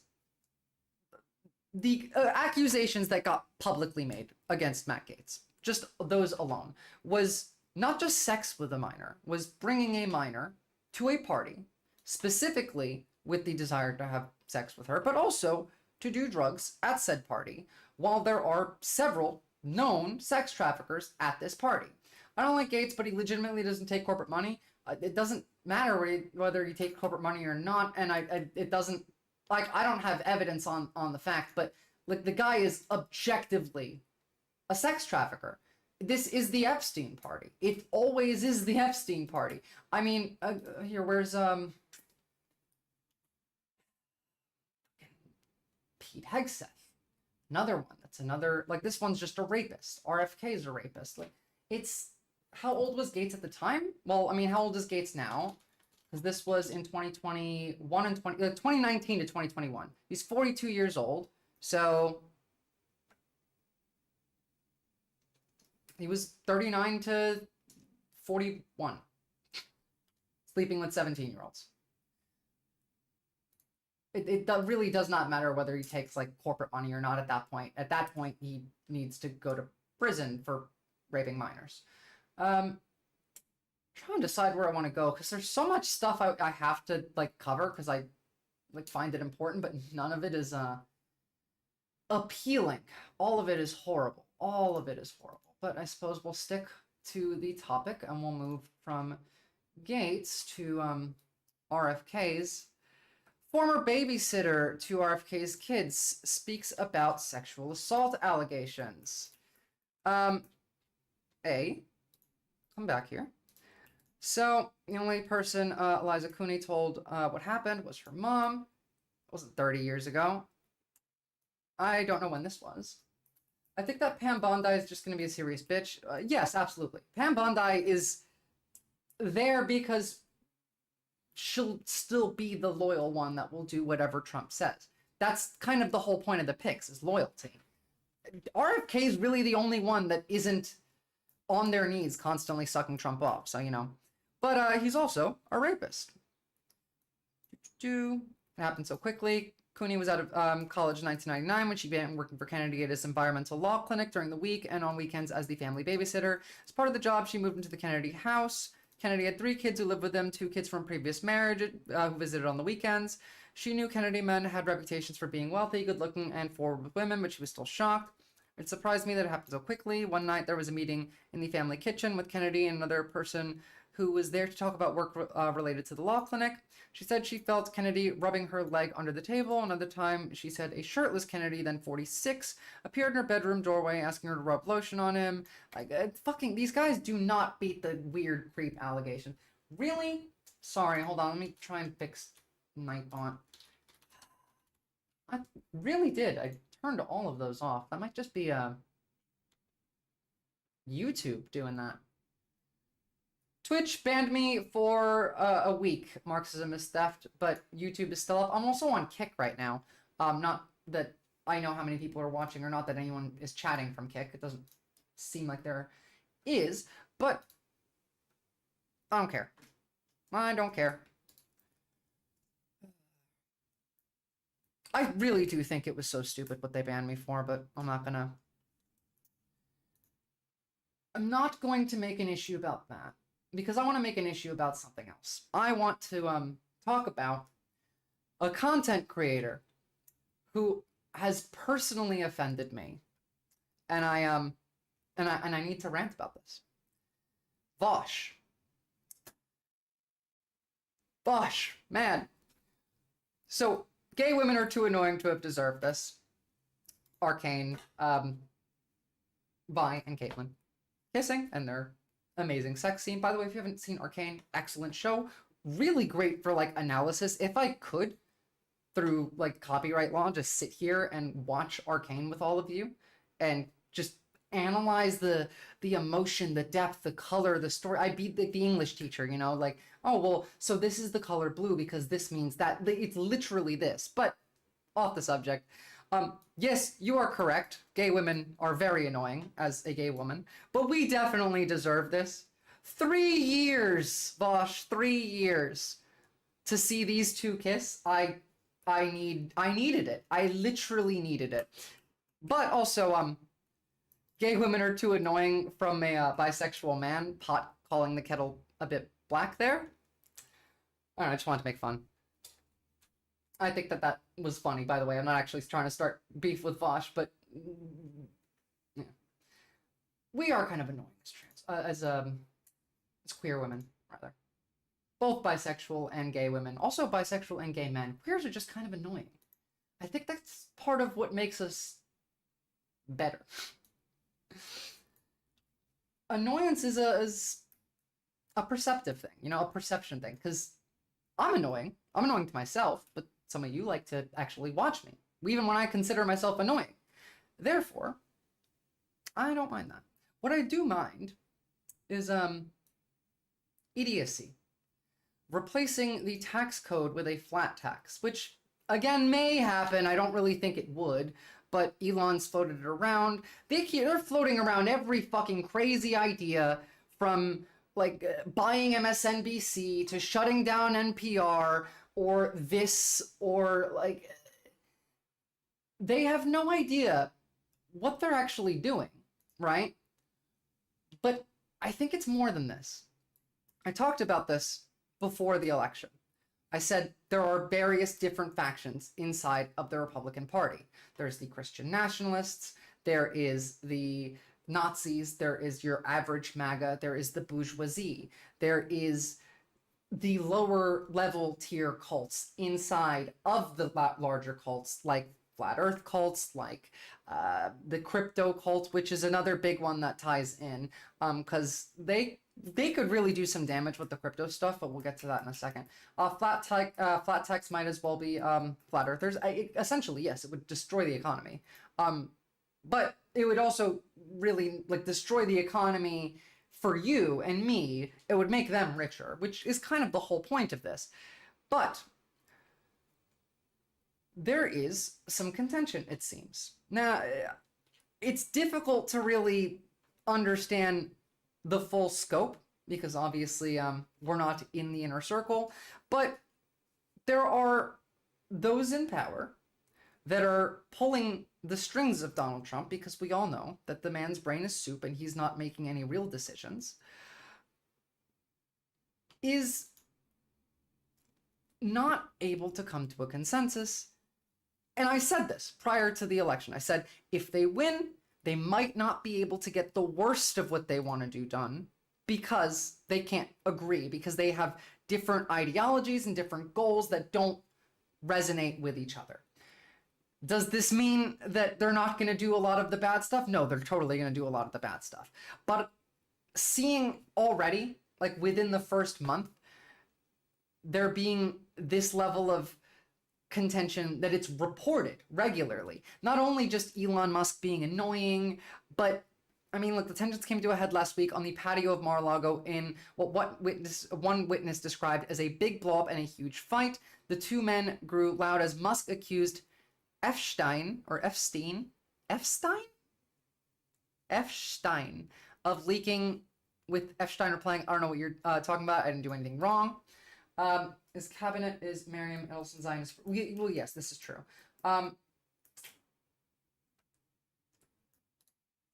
Stalin, don't argue with him. I mean, you can argue with him, but argue with him on Discord. Because if you start arguing Marxism in the side chat here, you're going to distract me, and then I'm going to have to do what I wanted to do last week on Twitch, which is now have to wait for next week, which is the entire, like, let's understand political ideology from start to finish. Last week, someone in the president-elect's orbit helped agitate Trump after sharing with him a folder of clips from Sim's 2019 book Team of Vipers. I like that. Yes, I like all the backstabbing going around.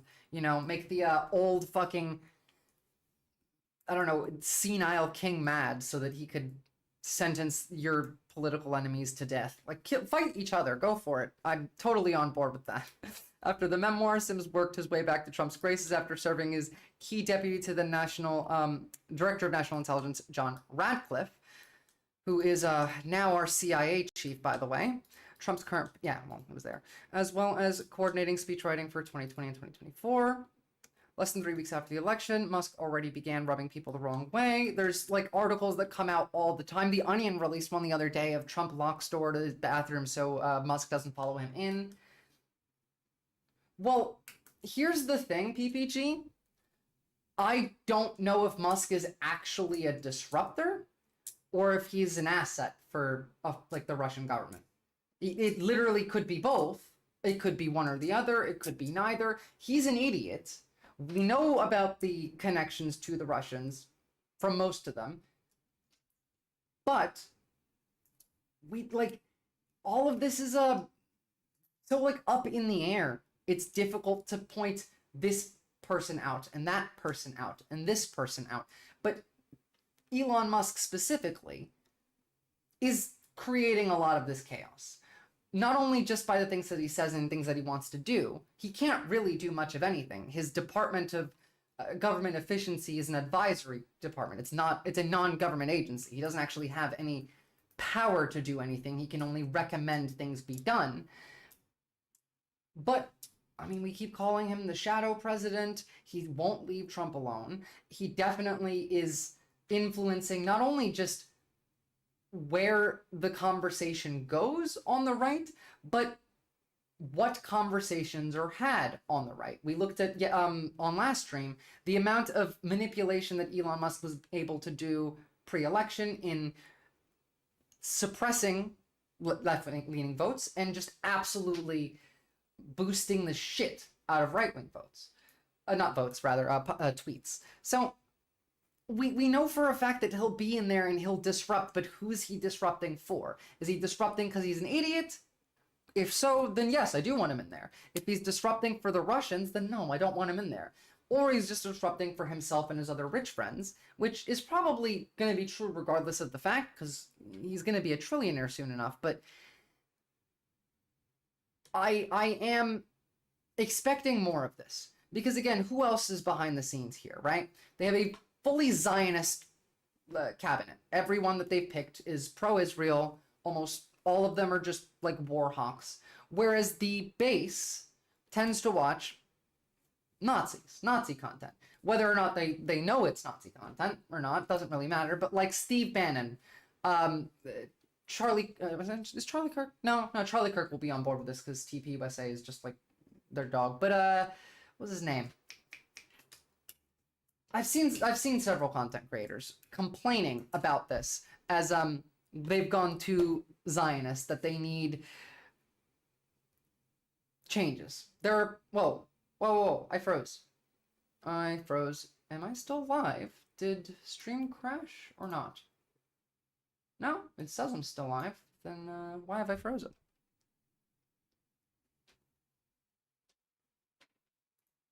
Can you guys hear me? Can one of you like send a chat? I'm not sure what's happened because I can't. My camera fucked up, I think. Hold on, I guess I have to unplug my camera and plug it back in.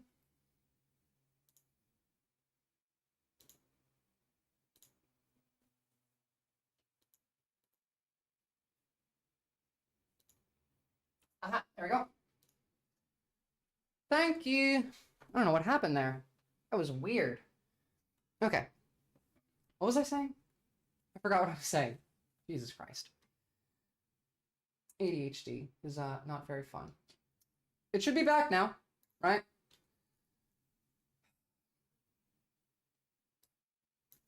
I just the issue, I think, overall.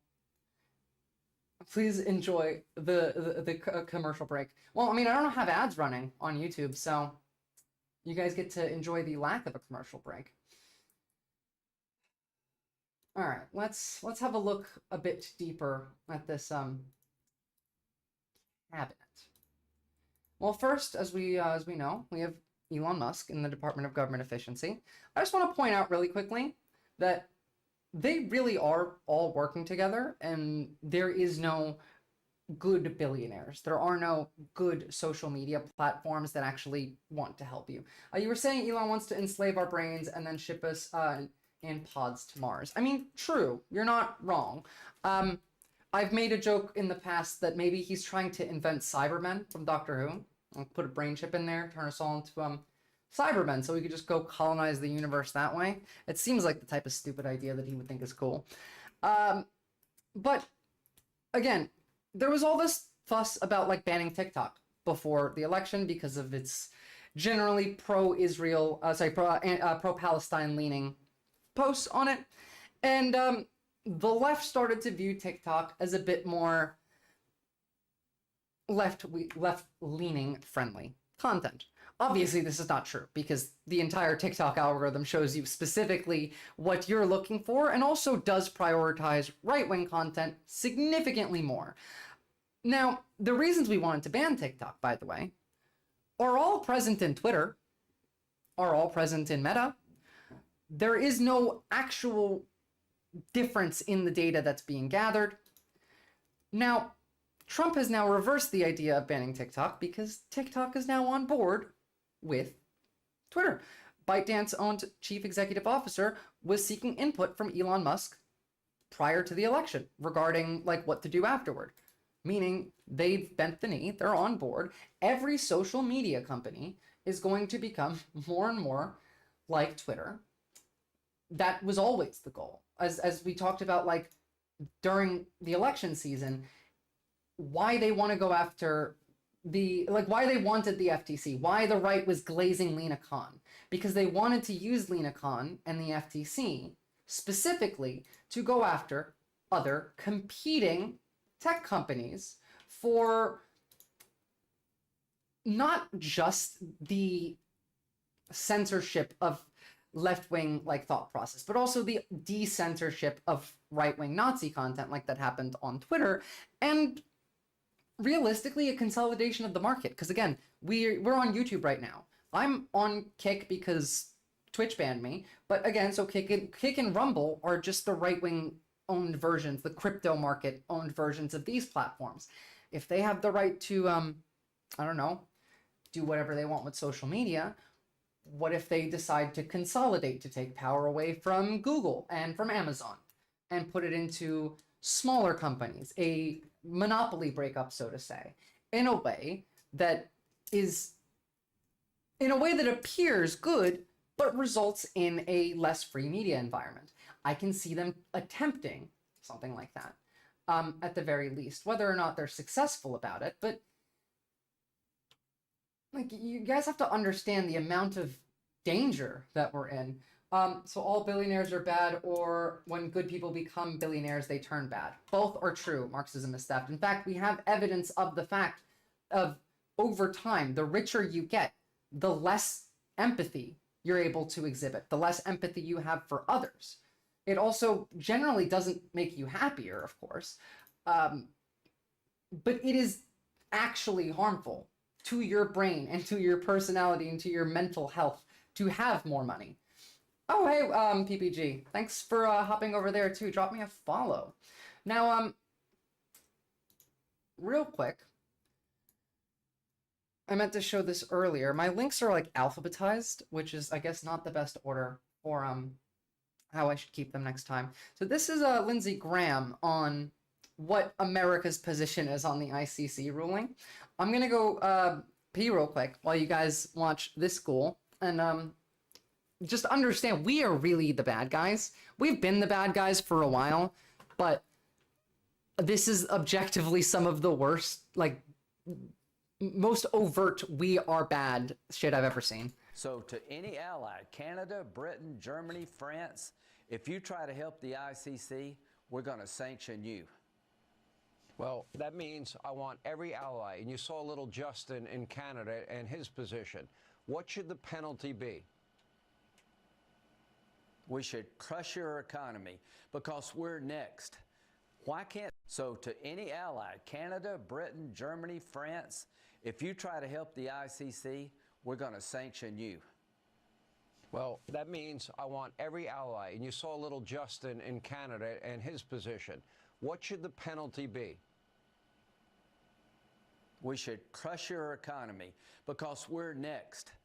Why can't? So to any ally, Canada, Britain, Germany, France, if you try to help the ICC, we're going to sanction you.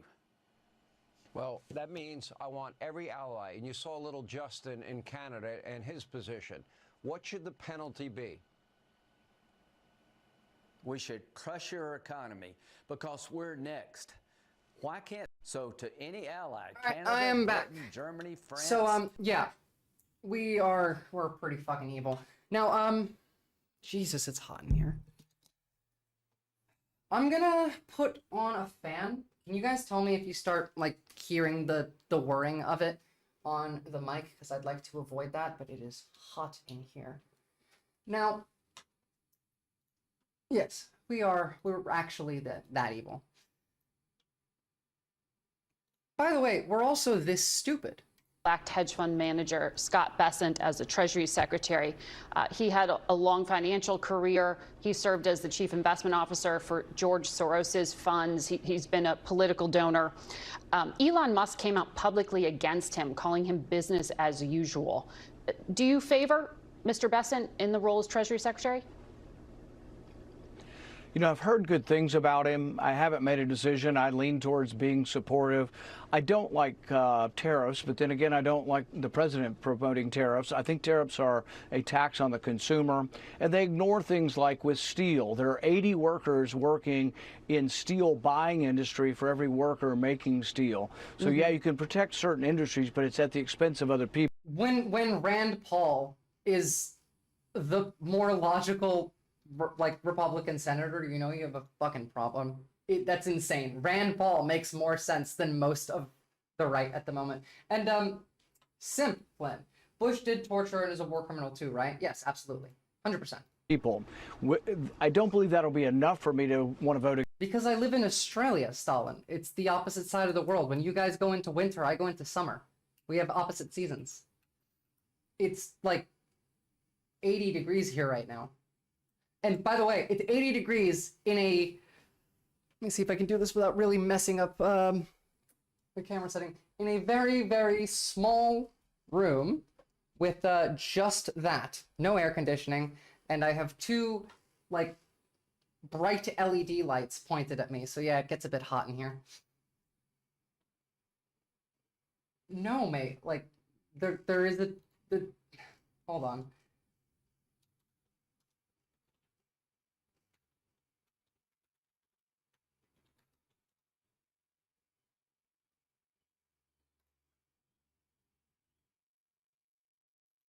Find a video. That might be useful. Seasons. There we go. Why are seasons opposite in the northern and southern hemispheres?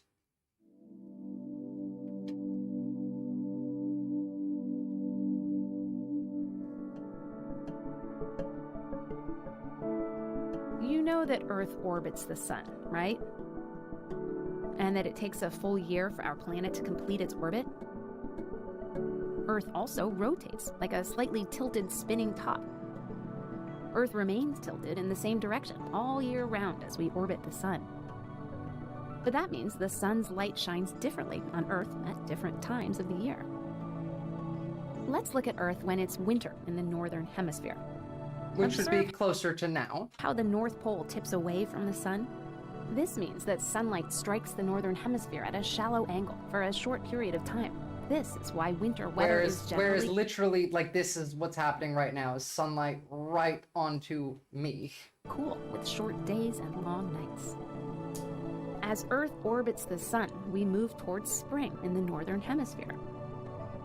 Now Earth is tilted neither toward nor away from the sun, as day and night are about equal in length. As we make our way to the summer months, notice that Earth is still tilted in the same direction, only now on the other side of our orbit. The North Pole is... Oh my goodness.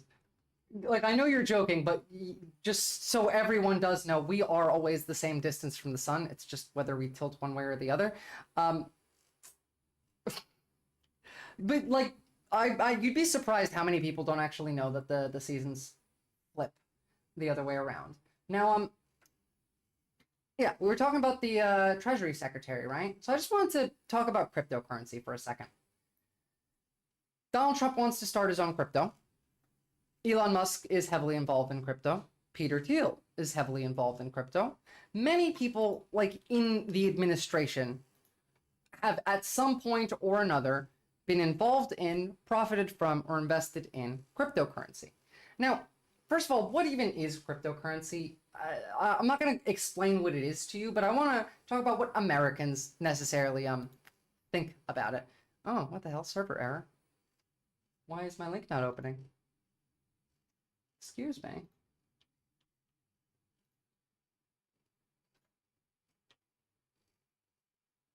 I think blue sky might have just gone down. Oh no, there it is. There we go. It is actually low. Oh my god. Fine. Okay, whatever. It doesn't matter. Cryptocurrency. The use of this, by the way, is nothing. That's what I wanted to show you. What crypto is actually used for. Types of transactions conducted using non-bank online payment services among households currently using non-bank online. So this isn't crypto. Well, so again, the point of crypto is profit. It's just profit for a very small amount of people. There was a literal like graph, one of these I have to find now because the link that I had doesn't open anymore, that shows what most people actually use cryptocurrency for. And what they use it for is nothing. It sits there. It literally just sits there. It's not spent. It's not invested. It's just stationary. And it continues to grow for those who have it, while there is a limited amount of the difference between crypto and like real world currency, for example, right? The Treasury can print money if we need it. We can create systems around this. Money in and of itself is a isn't necessarily like real. You guys understand this, right? It's a concept that we work around. Now I can't actually find which one of these graphs it is.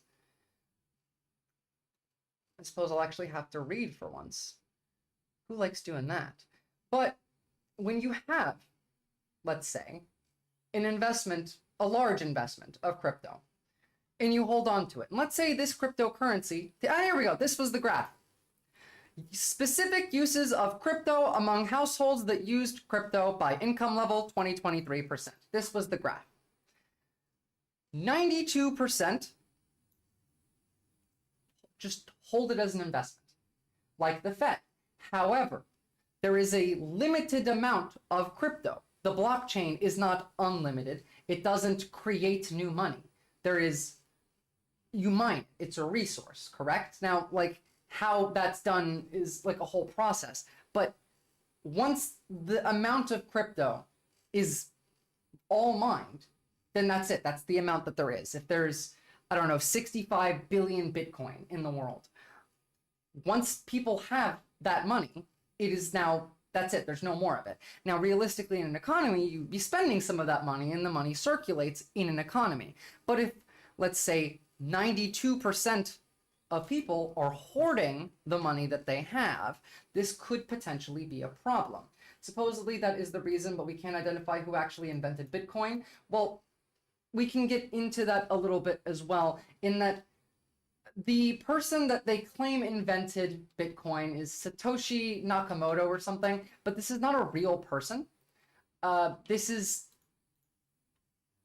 a pseudonym that they use that essentially just refers to cryptocurrency. But this is what I'm afraid of. I'm afraid that these idiots might actually try and use cryptocurrency as the Federal Reserve currency, like literally just get rid of the dollar and change it to Trump coin or something. If they did this, it would be the end for everybody. Like, we would be fucked. They would have all of the money forever. The entire idea is line go up, it doesn't actually do anything. It would if that was now the only money, which they now have the power to do. We haven't had such a ticker tape parade in the 21st century. And individuals, not just sports stars, not just individuals who might even be American, who might even be doing things that are changing society, asking dangerous questions, inventing things. And my candidate for the first such person, we should do a ticker. Well, I mean, yeah, and I was using Bitcoin as an example, by the way, because I don't think it would be Bitcoin. It would probably be whatever one they're making. Oh, and it's gone. This was the tweet that Trump used to announce his cryptocurrency. Maybe they're afraid of the pushback, or maybe they're backing off from it. But he or she may well not. It is genuinely a massive risk. Elon Musk is obsessed with the idea. Donald Trump is obsessed with the idea. They're just gutting the government, guys. It's pretty fucked. Doge actually makes more sense as money than Bitcoin, since it inflates with every mined block, I suppose. But yeah, crypto is kind of just all a scam anyway. Price of bread is 1.7k Dogecoin, up from last week's cost. I'm getting desperate. I mean, that could be the world that we inhabit, theoretically. Do I think they're going to do that? No. I don't think that they're going to actually replace the US currency with crypto. Not because they wouldn't, but because I don't think they can. But if they did, again, like, this would just result in a even faster method of consolidating all of the money at the very top, with no chance of anybody else being able to ever catch up.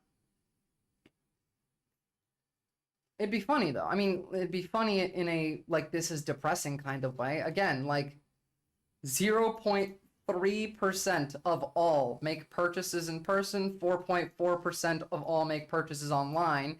Almost all of these are black market, obviously. Or maybe these are black market, who knows? But this money needs to be spent. And if they don't spend it, if they just hold it, and you can't create more, it depends on the one that they use, obviously. But do you really think if they were going to do this, they would pick a currency that doesn't give them full, complete control forever? Who has the key phrase to the crypto wallet? Someone will just... Well, I mean, that's kind of what they're trying to do. They're not only trying to hijack all the crypto, they're just also trying to hijack all of your money at the same time. Now, moving on from the idiots at the kids' table, let's go to the demon named Cruella, who just will not shut the fuck up about trans people. The right loves to say that, like, Democrats and people and Kamala Harris are all obsessed with trans folk, but Nancy Mace has not shut up about it. Hey everyone, I told you I wasn't going to stop with Capitol Hill. I'm filing another bill tonight that would ban biological men from women's spaces on all federal property all across the country. This fight starts here. It starts now. Men are not allowed in women's spaces. And where's the blowback from the right of why do you care about this right now? Like, why is this what you're doing? You should be making the country better. I mean, you guys got elected to, I don't know, help the working class, right? How does this help the fucking working class? You literally, like, your party got elected because Americans were sick of dealing and hearing this. So why are you doing it when you ran saying, oh, well, you know, that's the other side that keeps bringing it up, so we're just going to stop? Obviously they were lying, but like the fact that she's not being crucified by the right now is insane. Capitalism, death spiral, speedrun. At this rate, socialism is coming to a state near you. I fucking hope so. If they fuck this up bad enough, it might actually result better for us than otherwise. Oh, by the way, this is Nancy Mace just a couple of years ago. I strongly support LGBT rights and equality. In March 2021, no one should be discriminated against. Mace added that she believed religious liberty and the First Amendment, gay rights, and transgender equality can all exist. I'll tell you why she cares, Stalin. It is the same reason that Anna Kasparian went anti-trans. It is reactionary thinking because they had a negative engagement. They had trauma from a man, and then they assign that to trans women, just like Anna Kasparian did. She was assaulted by a homeless man. I don't know what happened to Nancy Mace, but she has also talked about the fact that she's been assaulted by a man, and which is why she cares. It's just reactionary. It is mental illness, in fact. J.K. Rowling went the same route. This is poison for your brain. It makes you dumber. The idea of having any sort of critical thinking and logic and making this an issue when 1% of the country is trans and this affects like almost nobody. Like nobody cares. Shut the fuck up. But she can't because it's mental illness. That's really just what it is. Also, she just like absolutely hates trans people. She stated, "It's offensive that Sarah McBride thinks that she, well, didn't use she, is my equal. They don't consider trans people, they're equals. This is just genocidal exterminationist rhetoric." She's just on board now. This is like World War I for Russia before 1917 accelerationism into a new age of new socialism. Well, I hope we do better than that. Nancy Mace's comments show how attacks on one trans congresswoman in a bathroom are never about being dangerous or unsafe. It's about raw hate. Like literally, it's a single congresswoman who has been not only like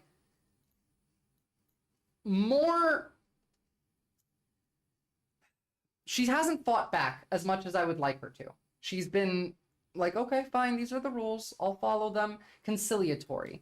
And I'm not necessarily a fan of it. I think we need to fight these people on the subject, but it's literally one person, and she's been going on about this for about a week now. It is offensive that a man in a skirt thinks that he's my equal. It is offensive that a man in the shut the fuck up. Like that Cool. His challenges are the same as mine. They're not. And he's forcing his genitals into women's restrooms, into dressing rooms, into locker rooms. Why are you people so obsessed with genitals?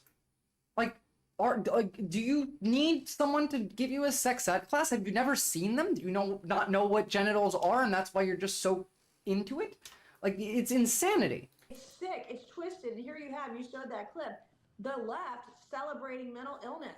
That's what they're doing. Oh, yes. This is mental illness. It's funny. Again, every accusation is a confession. What did I say before I played this video? That her beliefs come from mental illness. What is she saying? Our beliefs come from mental illness. This just tells me that I'm right. It's worth noting that McBride represents just as many people as Mace, actually more. She received 282,000 votes compared to Mace's 169,000 in a district that represents 734,000 people.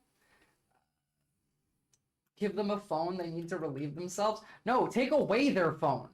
That's how you relieve them. You take away their phone and send them to therapy. They need help, exactly. I'm not even kidding. Like, Nancy Mace needs to go to therapy. Anna Kasparian needs to go to therapy. These people need to be taken off the internet, make them touch grass, and go talk to somebody.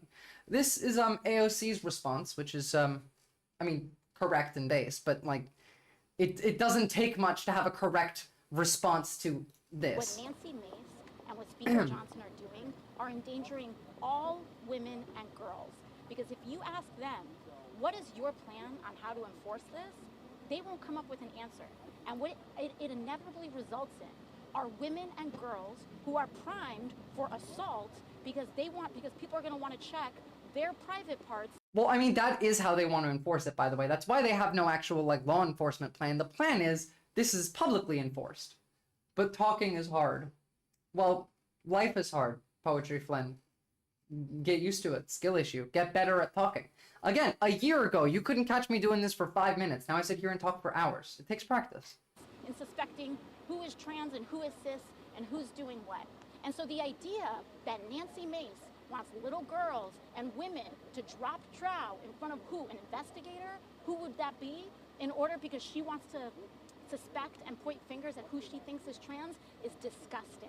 It is disgusting. It is. And frankly, all it does is allow these Republicans to go around and bully any woman who isn't wearing a skirt because they think she might not look woman enough. We've seen over and over again that any of these bathroom bans, these anti-trans laws often do impact cis people that get mistaken as trans because people are dumb.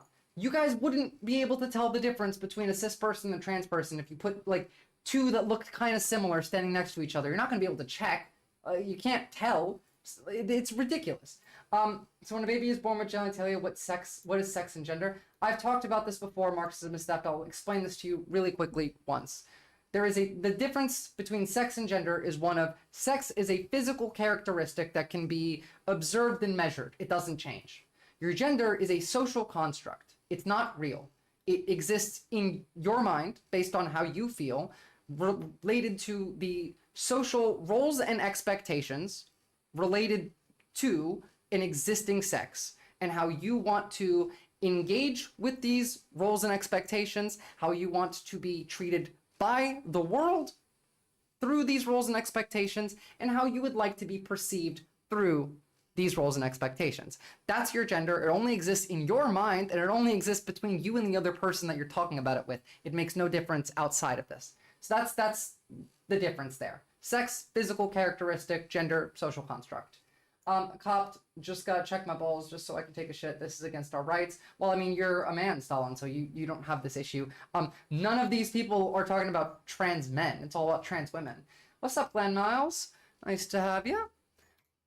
People have a right to express themselves, to dress how they want, and to be who they are. Look, here's the thing that I don't like about this messaging.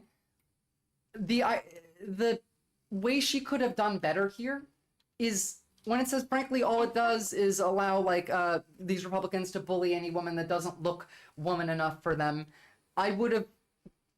She continued on the course of like, this is inhuman, this is not a good way to treat people. I would have continued on with, why do these people only care about trans people? Like, they really won't stop talking about it. No, I didn't delete my Twitch channel. I got banned for 7 days. But, okay, God, am I gonna have to go off topic for a second? Okay, but in this example, how does it apply? Explain your question, Marxism. How does what apply? How does gender apply? For example, if AOC was a trans man, well then, in this case, he would want to be viewed prospectively from the outside via the social roles and expectations of a man, want to follow those roles and expectations, but also would internally follow those roles and expectations in themselves. A trans man is just a man. That's the thing. Like, it's hard to explain this to you, but like, imagine, for example, an easier way to put this. Imagine tomorrow everyone started calling you a woman. Nothing else changed. Marxism is theft. Nothing else has changed. Tomorrow people start calling you a woman. They start using she, her pronouns, and it's not even like in a bullying way. It's just like, that's just what keeps happening, right? That is you being viewed as female through the social roles and expectations assigned to you by society. It's a social construct. It's not based on your genitalia. Your sex has nothing to do with your genitalia. It usually corresponds, is not even really accurate, because I think sex is fluid, just like, sorry, not sex, I think gender is fluid, just like sexuality is. That one can be debated, but your physical biological sex and your gender are entirely unrelated. I was going to do a video about this week until I got banned from Twitch, so we'll have to do it next week. Next week is going to be, I'm hoping, a low priority news week, so we can spend the time going over all of the different political ideologies like I plan to, as well as explaining the distinction between sex and gender for y'all, because I really want to make a video on the subject and just post it so I can point people to that and not have to explain this regularly. Because this stuff comes up often, right? And it's going to keep coming up because the Republicans are genuinely obsessed with trans people and genocidal about it. So I expect having to explain this. It would be nice to have a video. Is allow these Republicans to go around and bully. This is just the point. Wearing a skirt because they think she might not look woman enough. People have a right to express themselves, to dress how they want, and to be who they are. And if a woman doesn't look woman enough to a Republican, they want to be able to inspect her genitals to use a bathroom. It's disgusting. And everybody, no matter how you feel on this issue, should reject it completely. What are they doing? They're doing this so that Nancy Mace can make a buck and send a text and fundraise off an email. They're not doing this to protect people. They're endangering women. They're endangering girls of all kinds. And everybody should reject it. It's gross. Thank you. Thank you. Yeah, thanks. What Nancy... Also, just to bring your point home, Stalin, literally just this. Conservatives, trans women must use the men's bathroom. Trans men, so we have to use the women's bathroom? Conservatives, who the fuck are you? Genuinely, like, this is debate stream Tuesday, Wednesday, or Thursday. I'll let you know this weekend, Stalin.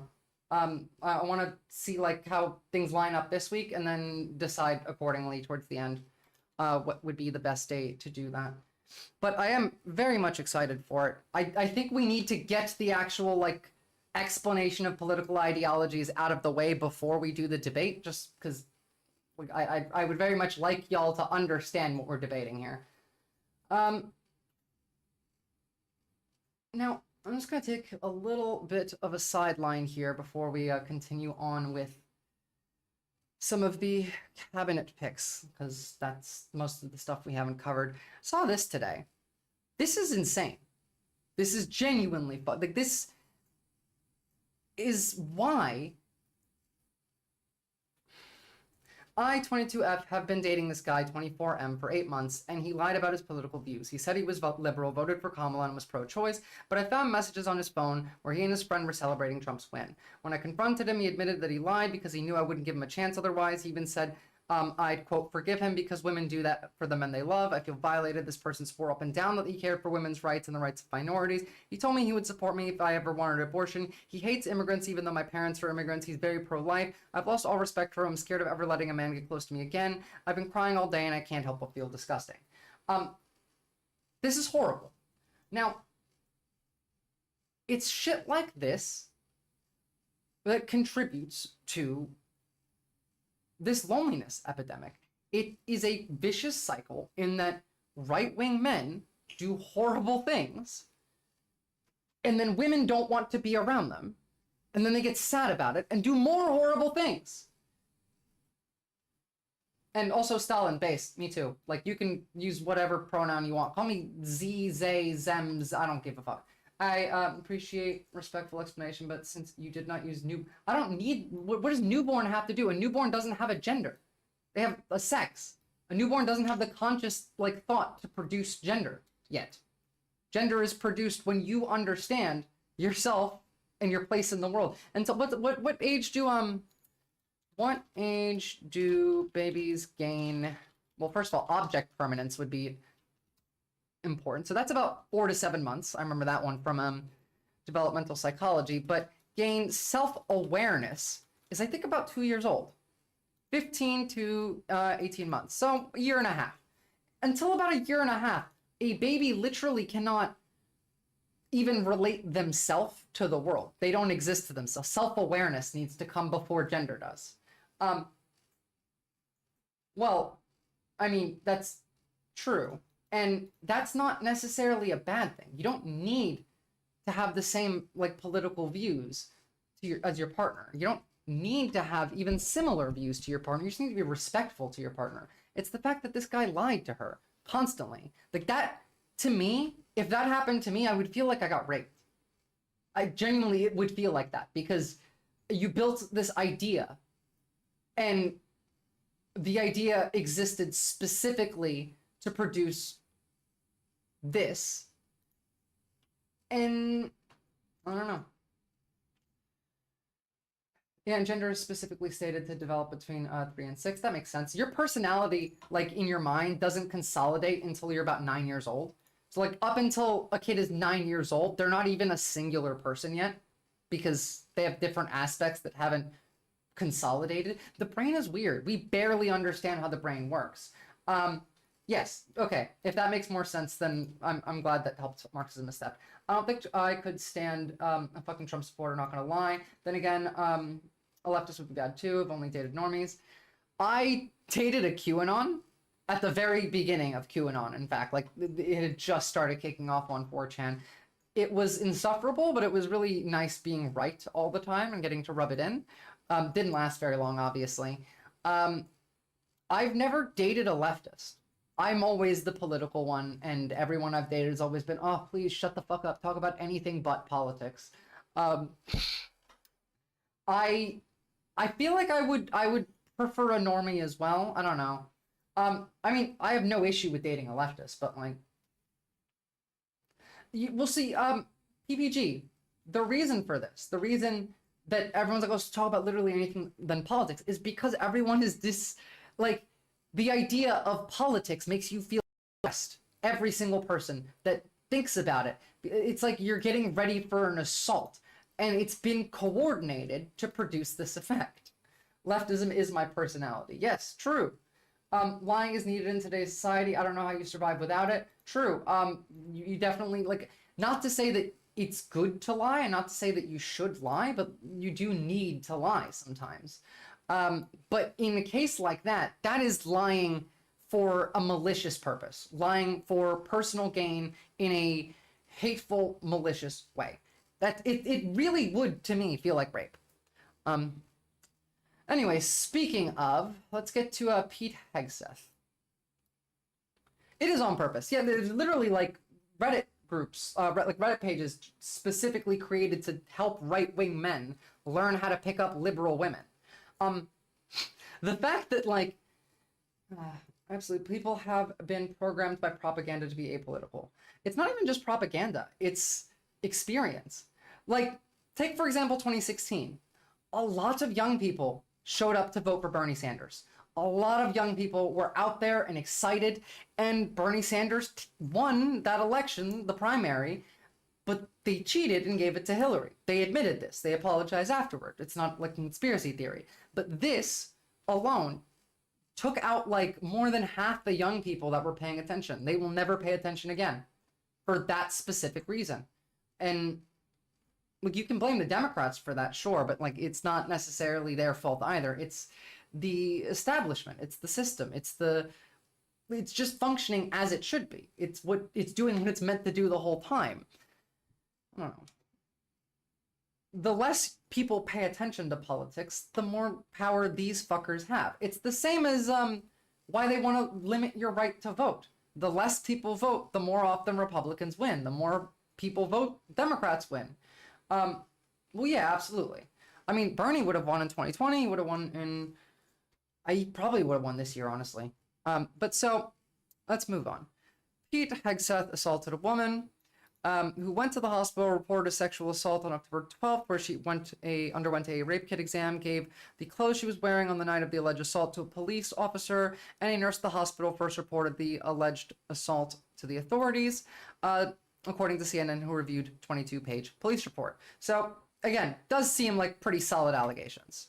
The police report about Hegseth says he blocked the door, took the victim's phone, and ejaculated onto her. She told a nurse that she may have been drugged. This was 2017. Now, a lot of the right has been defending this. Obviously, they don't care if you rape people. I've seen quite a lot of increased desire to legalize rape from the right, for example. So these are the kinds of people that we're dealing with. So of course it's not going to matter.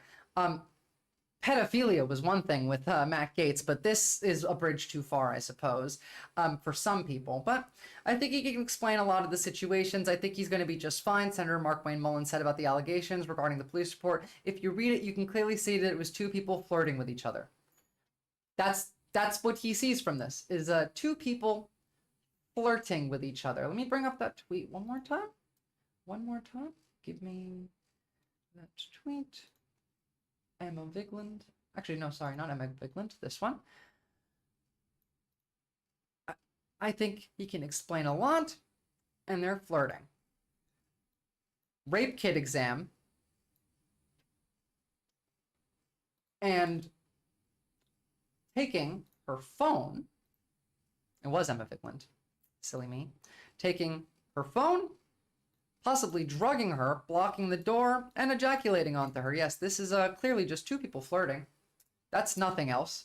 Nothing weird going on here. That's just how, you know, Republicans flirt. Honestly, I would believe that. If you told me that, like, there are different species of human that just has to be this way, I'd probably believe it. Oh, by the way, if you don't know who Anders Breivik is, bit of an old story here, in fact. This was the guy who did a mass shooting in Norway back in the day. Back in, wow, like 2009-ish? Yeah. So, he was a Nazi. He wrote this giant manifesto. And this is the same tattoo, the same ideology that Pete Hegseth carries. The tattoo looks a little different, but generally, this is the same ideology. If you, I'm not going to because this is straight up brain damage, want to go read this that Andrew Breivik wrote, and go look at what, like, Hegseth says. It's just the same thing. So we're going to have this as our Department of Defense, the Norwegian mass shooter from a couple decades ago. First gun crime in Northern Europe since 1344. Really? I didn't even know we had, like, guns in Europe in 1334. Not, like, enough to do gun crime with. But, like, I remember this. This was huge. I was still, like, kind of a kid when that happened. It was all over the news. This was before, like, mass shootings were all that big in America, too. There was a lot of anger, a lot of fear. And these days, like, nothing happens, obviously. It's pretty sad. And then we get to Tulsi Gabbard. Now, I've talked about Tulsi Gabbard being a Russian agent quite a lot, but let's hear Tammy Duckworth. The joke is so real you believe it. Well, I can't tell. I'm like, it didn't feel right. I'm like, there's no guns in 1344, but I'm not looking it up, so who knows? I might be wrong. I don't know all as much as I pretend I do. She's a critic. Oh, Jesus Christ. Why are all of the videos like different volumes? It's quite annoying. U.S. intelligence operations. She has promoted Russian propaganda. Your fellow Democrat, Debbie Wasserman Schultz, called her, quote, likely a Russian. The fellow Democrat, Debbie Wasserman Schultz, who voted in favor of the nonprofit killer bill that we covered earlier in the stream. Don't forget that. It's not like she's a good person, but... Asset. Now, you and Tulsi Gabbard are both veterans. You served with her in the House. What do you think of her? Well, I think she's compromised. I think by going to Syria and basically backing... Stalin, I'm gonna ban you. I don't want that shit on my, like, chat feed. All right? You know, a brutal dictator there. I mean, Russian-controlled media called her a Russian asset. So I don't know how much more of a Russian asset you can be than when, like, Russian state media is saying, oh yeah, this is ours. We own this person. I think that we have a real deep concern whether or not she's a compromised person. And frankly, the U.S. Intelligence Committee, the U.S. intelligence community has identified her as having troubling relationships with America's foes. And so my worry is that she couldn't pass a background check. well, she shouldn't pass a background check. Beyond this, like, the Russians are really in it right now, guys. You understand this. First of all, like, Russia keeps threatening nuclear weapons and all of this. They're not going to do shit at all. They can't and they won't. But this is what they're trying to actually do, is win the war through winning America. And they've been doing this for a while. By the way, saw this. I'll actually read the press release in a minute, but this came out just a couple days ago.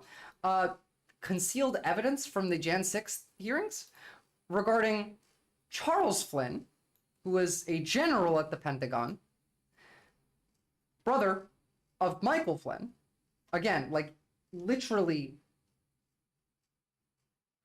fully working together to try and overthrow the government. Set in stone, you know, they even admitted it, so you don't even have to extort $717 billion to find out the hard way. Yeah, this is true. I mean, like, the real thing with this, by the way, isn't like this. There's no big revelation here, aside from the fact that the Pentagon knew more about this than they let on, and people that were in power at the Pentagon were also trying to delay the National Guard being sent to the Capitol because of members of the DOD who were related to people like Michael Flynn. It's pretty overt, guys. I mean, it's not like they were ever really trying to hide it, but... And then, keep going. And keep what the hell? Why did my chat just change? That's not what chat's supposed to look like. What the hell? Sorry, guys. Hold on. Let me fix my chat before we go on, because I don't know why it keeps changing.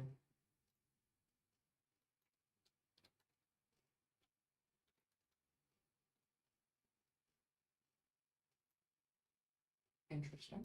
Okay, well, I'll take it. So, Trump also nominated Dr. Oz for, what was his job role? CMS was Centers for Medicaid and Medicare Services. Yeah, he's going to be the guy in charge of cutting your access to healthcare if you're poor and old. But I have a lot to say about this guy, right? He's obviously a grifter. Fucking, like, Dr. Oz. It's funny that he's been the one that's picked, but it's also funny that he was one of the people that were very much pro-vax. And because of this pick, Trump is talking about Operation Warp Speed. They are really conflicting in all of their messaging. Again, how is Dr. Oz and anti-vaxxer RFK going to work together? RFK is his boss. So, you know. But, I mean, this man doesn't believe anything, so he'll probably flip on it anyway in like a minute. I grew up very close to where he lives. I went trick-or-treating at this guy's house on Halloween when I was a kid. And I remember thinking, like, oh, he must be a good dude. He would give out full candy bars when I was young. Turns out he's just another piece of shit grifter. Doctor, even I'm in awe of the incredible advances made in search of a COVID-19 vaccine. Never in the history of mankind has a vaccine been developed at this speed. But just because we're moving fast doesn't mean we're moving unsafely. We're cutting red tape, not cutting corners. Remember the days where, like, we believed in science? Like, even this guy, to an extent, like, he's an actual medical doctor. He's a surgeon. There are people that I know that have had surgery done by him. But, again, it's the idea of where did we start and where are we now? I trust the science and the scientists behind these COVID-19 Yeah, vaccines. trust the science. And you should too. That's why I'll be in line when it's my turn to get a vaccine. As we speak, cargo planes are carrying doses of the... So this guy working with RFK is going to be interesting. I really, really like this. In fact, it seems like every pick that they make is either just generally difficult for them and the country as a whole, or is something that is harmful to their own narrative. I don't trust a guy named after a children's movie from the late 1930s. There's a children's movie from the late 1930s called Mehmet.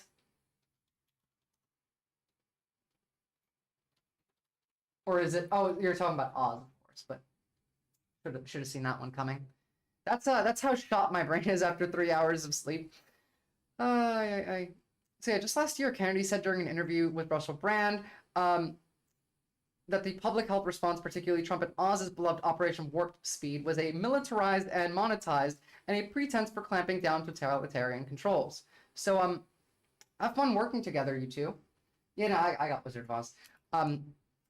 Meanwhile, also, Marjorie Taylor Greene has been assigned to the kids' table to work with Elon Musk and Vivek Ramaswamy. I feel like maybe, like, is Trump actually, like, turning based in the background? Just being like, okay, how do I make my side have the hardest, most difficult jobs for the next 4 years and make them work with the people they hate all the time?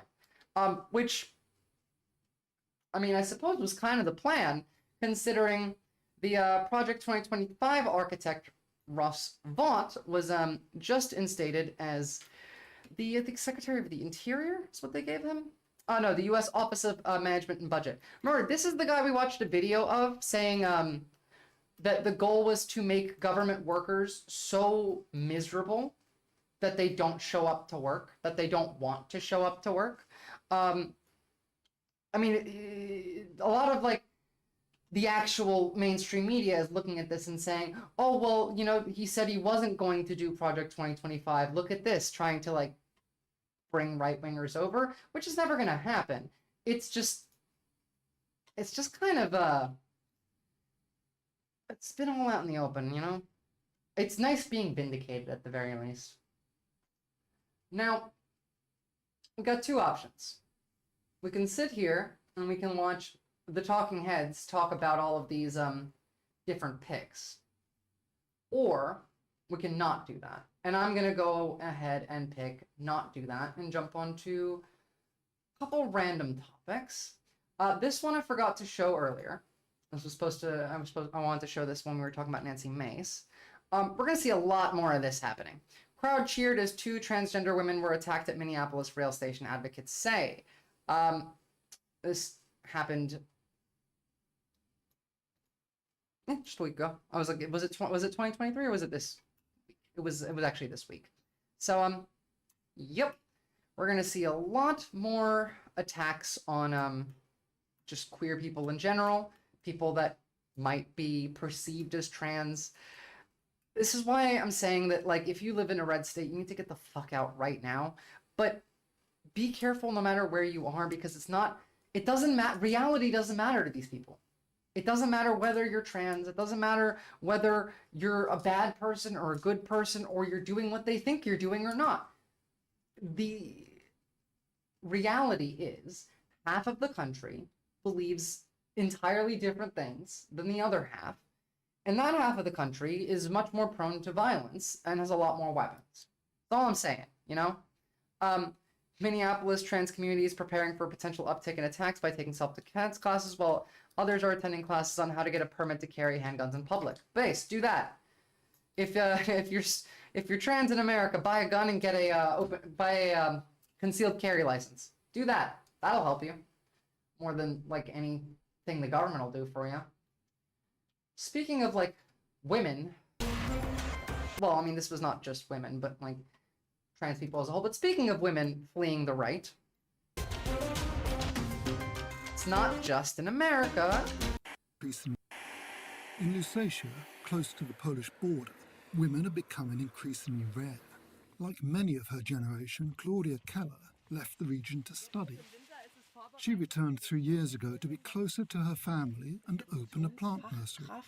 I produce herbs, shrubs, a few vegetables, but mainly flowers. Born in 1983, Claudia Keller is an exception.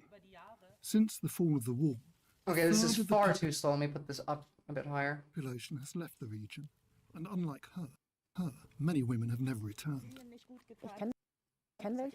There aren't many of them, so I'm delighted every time I bump into a familiar face at the market. But it's a minority. I'd say 80% never came back. Ever since the fall of the wall, they've been telling us to leave. There's no future. I mean, to be fair, you probably should Lusatia is one of the leave. regions most affected by a lack of women. After 1989 and the collapse of East German industry, many left because they had to, and the women rarely returned. For Rennie and Holger, who were visiting Görlitz market, it is obvious why. It was tough here in the 90s. We couldn't find work. You couldn't earn a decent wage. I'm going to interrupt this for a nonsense thing that I just want to talk about that I realized. If you notice that I'm not swaying side to side as much as I usually do, someone accidentally let me borrow this for a day and I accidentally stole it. And I'm going to give it back to them, but this right here has been what's stopping me from swaying side to side all stream. So women who left after the fall of the wall and found a partner in the West tend to stay there because they find new roots and start a family. Perhaps for men it's easier to come back. It's also harder to live in these places in general. So. Görlitz, completely restored since reunification, has a lot to offer, including exceptional architecture and low rents. 5,000 Poles now live in the town, and since 2015, 500 people have been housed there free of charge for a few months, albeit without much success. Compensating for such an exodus looks like mission impossible. It's a shame we're not on Twitch. I have a couple Polish viewers that would be chiming in. All generation. All those who or left Germans, at the rather. time were between 20 and 30 years old. And in many cases, they started their families not in Görlitz, but elsewhere. It's changed the face of the town. But again, this comes from the same reason all over the world that women are not only afraid of men, but are trying to distance ourselves. While the shortage of women contributes to the aging of the population... The fact that shortage of women is the language being used here is wild. Remarkable, actually. Some studies suggest that it also leads to political radicalization. It is in the regions of the former East Germany that the far-right AfD party has flourished. What citizen initiatives in the region give you hope and courage? For the last 3 years, this group of activists from Berlin has been running a series of workshops in Lusatia. Their aim, to give the women of the region the tools they need to resist. In all regions where extreme right-wing movements have a strong presence, women often choose to leave because... And by the way, this is what I've been saying, it's a cycle. Take Germany, for example. The AfD rises in East Germany, women leave, making the men there angry and lonely, and now they have a woman shortage, which makes them go even further to the right. They're doing it to themselves over and over and over again. They impose certain ideas on gender and patriarchy. This is not how we want to live. We can fight these structures, but we still have a long way to go. I have not and don't know what that is, Oxpecker, but if you want to let me know on Discord, we can have a chat about it. I was thinking about actually getting a domain as a backup so I don't have to have Kick as a backup in case I get banned from Twitch again or whatever. Kind of the way Vosh does, where his stream just kind of directs to the actual domain that he's casting it off onto the other, onto YouTube from. I don't know if Twitch lets you do that or whatnot, but it'd be worth a try. I have been thinking about it. For the time being, the vicious cycle is far from being broken. More than a quarter of young women in the region are considering leaving. But yeah, so that's going to keep happening. Literally everywhere. And again, it's so easy to see how someone gets radicalized. So this is what happened to Joe Rogan. Because Joe Rogan didn't used to be as right-wing as he is. I really believe if Michelle Obama... Wait, is this copyright? Am I allowed to show, clips of Joe Rogan on YouTube? Probably not, right? No, so probably not copyright, rather. I probably can show this. runs, she wins. She's good. She's great. She's the wife of the best president that we have had in our lifetime. I've never voted right-wing in my life. I consider universal basic income. This is what he used to be.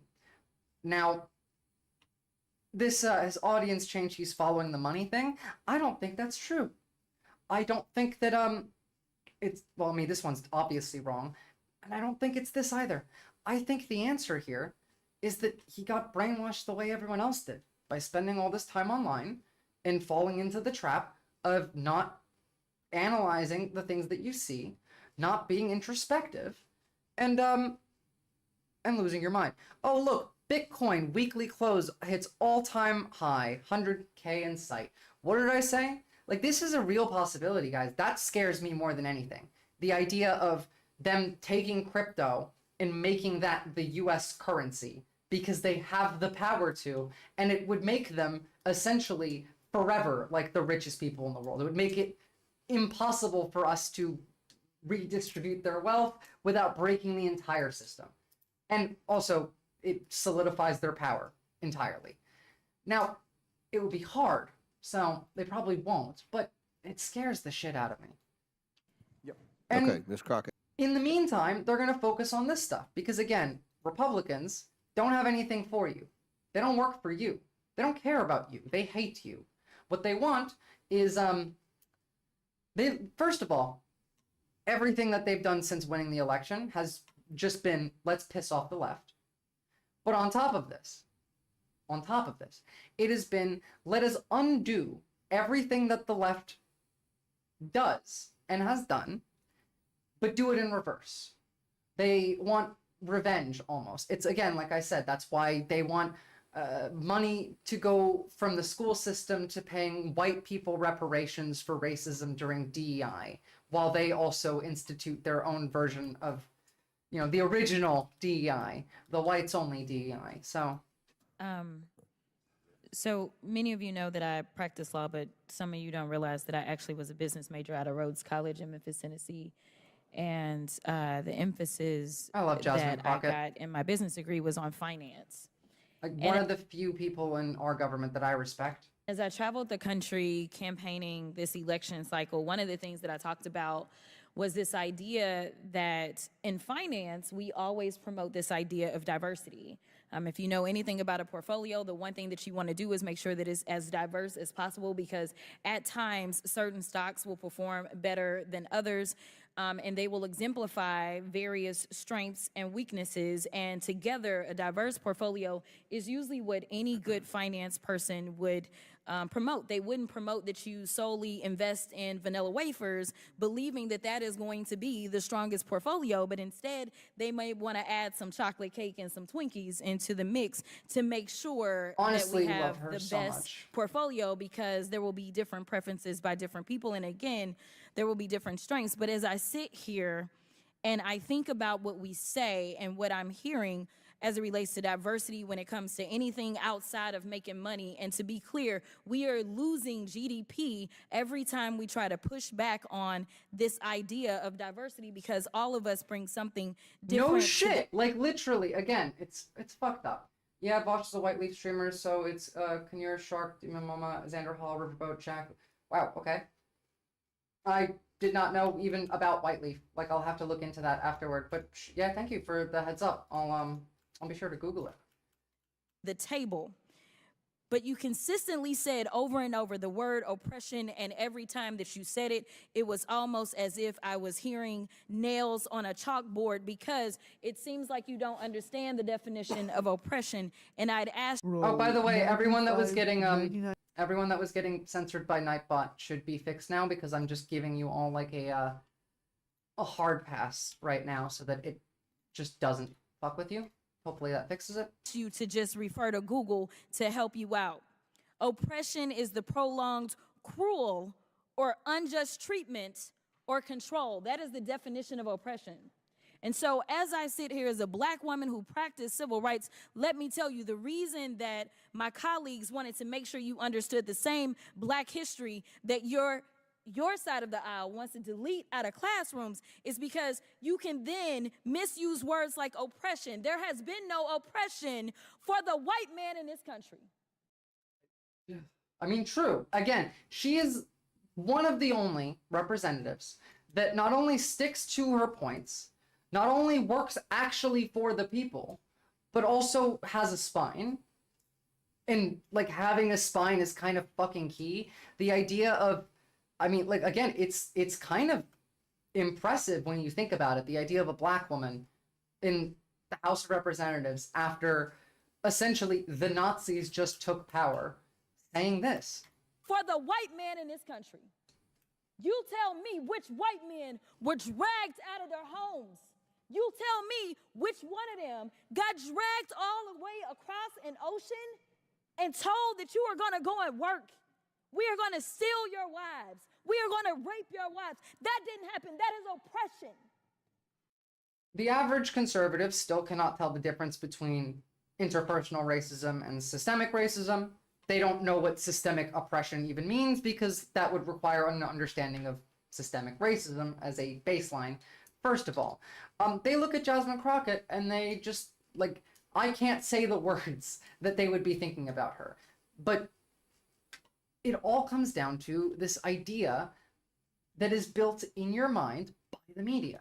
It's all of this is media, every single bit of it. It's all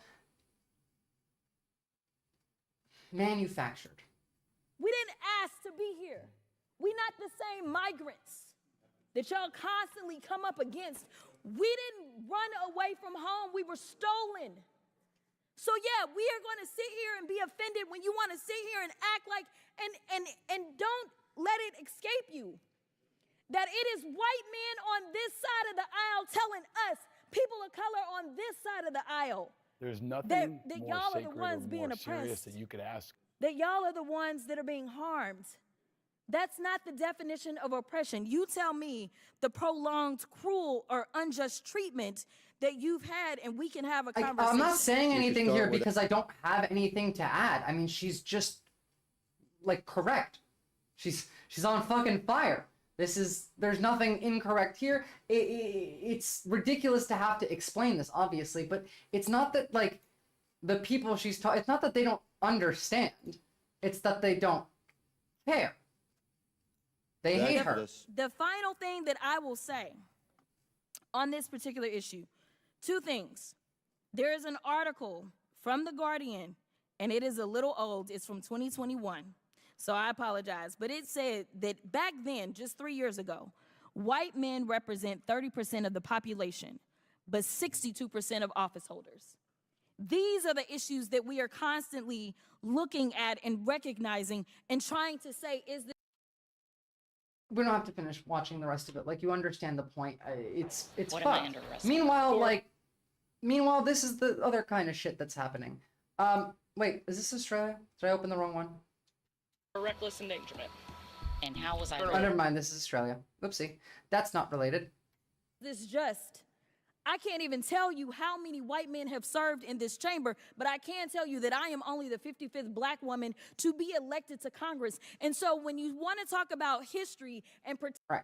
So I've actually got a different point in mind that I want to make now because I just thought of this.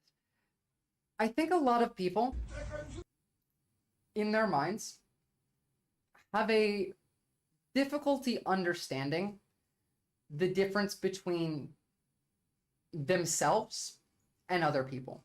Like, it's not empathy that I'm talking about here. It's being able to relate you and your place in the world to another person and how your actions have consequences. For a lot of these people, it's built on this. A lot of them, it's just built on straight up hatred, of course. But most Americans don't actually hate you. They don't all hate women or black people or Mexicans or trans people or Hispanics or this or that and the other thing. They're taught to, but some of them do. But a lot of it, I think the ability to teach someone this comes from a lack, again, of introspection and critical thinking. Now, I'm going to play this video. And then after the fact, I want you to tell me, I'm not going to say anything while we watch this. I want you to tell me after we watch this video, if you think that any of these people involved in this isn't like a crime, by the way, like this is, it's going to look bad, but it's not as bad as it is. Imagine, do you think any of them actually thought about the possible consequences of this? No. And true, Oxpecker.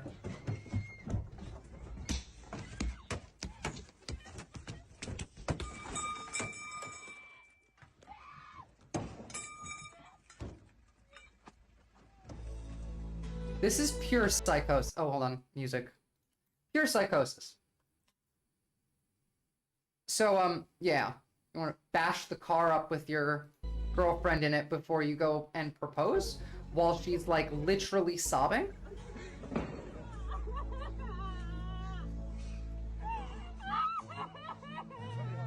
Which, like, fucking fair, I would be too. Do you think any of these guys even, like, sat there and thought about this before they did it? Or do you think they just had the idea and they did it? Oh yeah, it's a joke, of course, it's just a meme.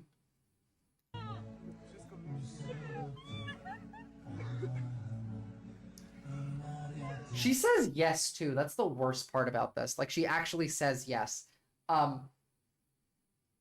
Stop letting these people like treat you this way and not have any goddamn consequences. It is genuinely a lack of consequences that leads people to not change their behavior.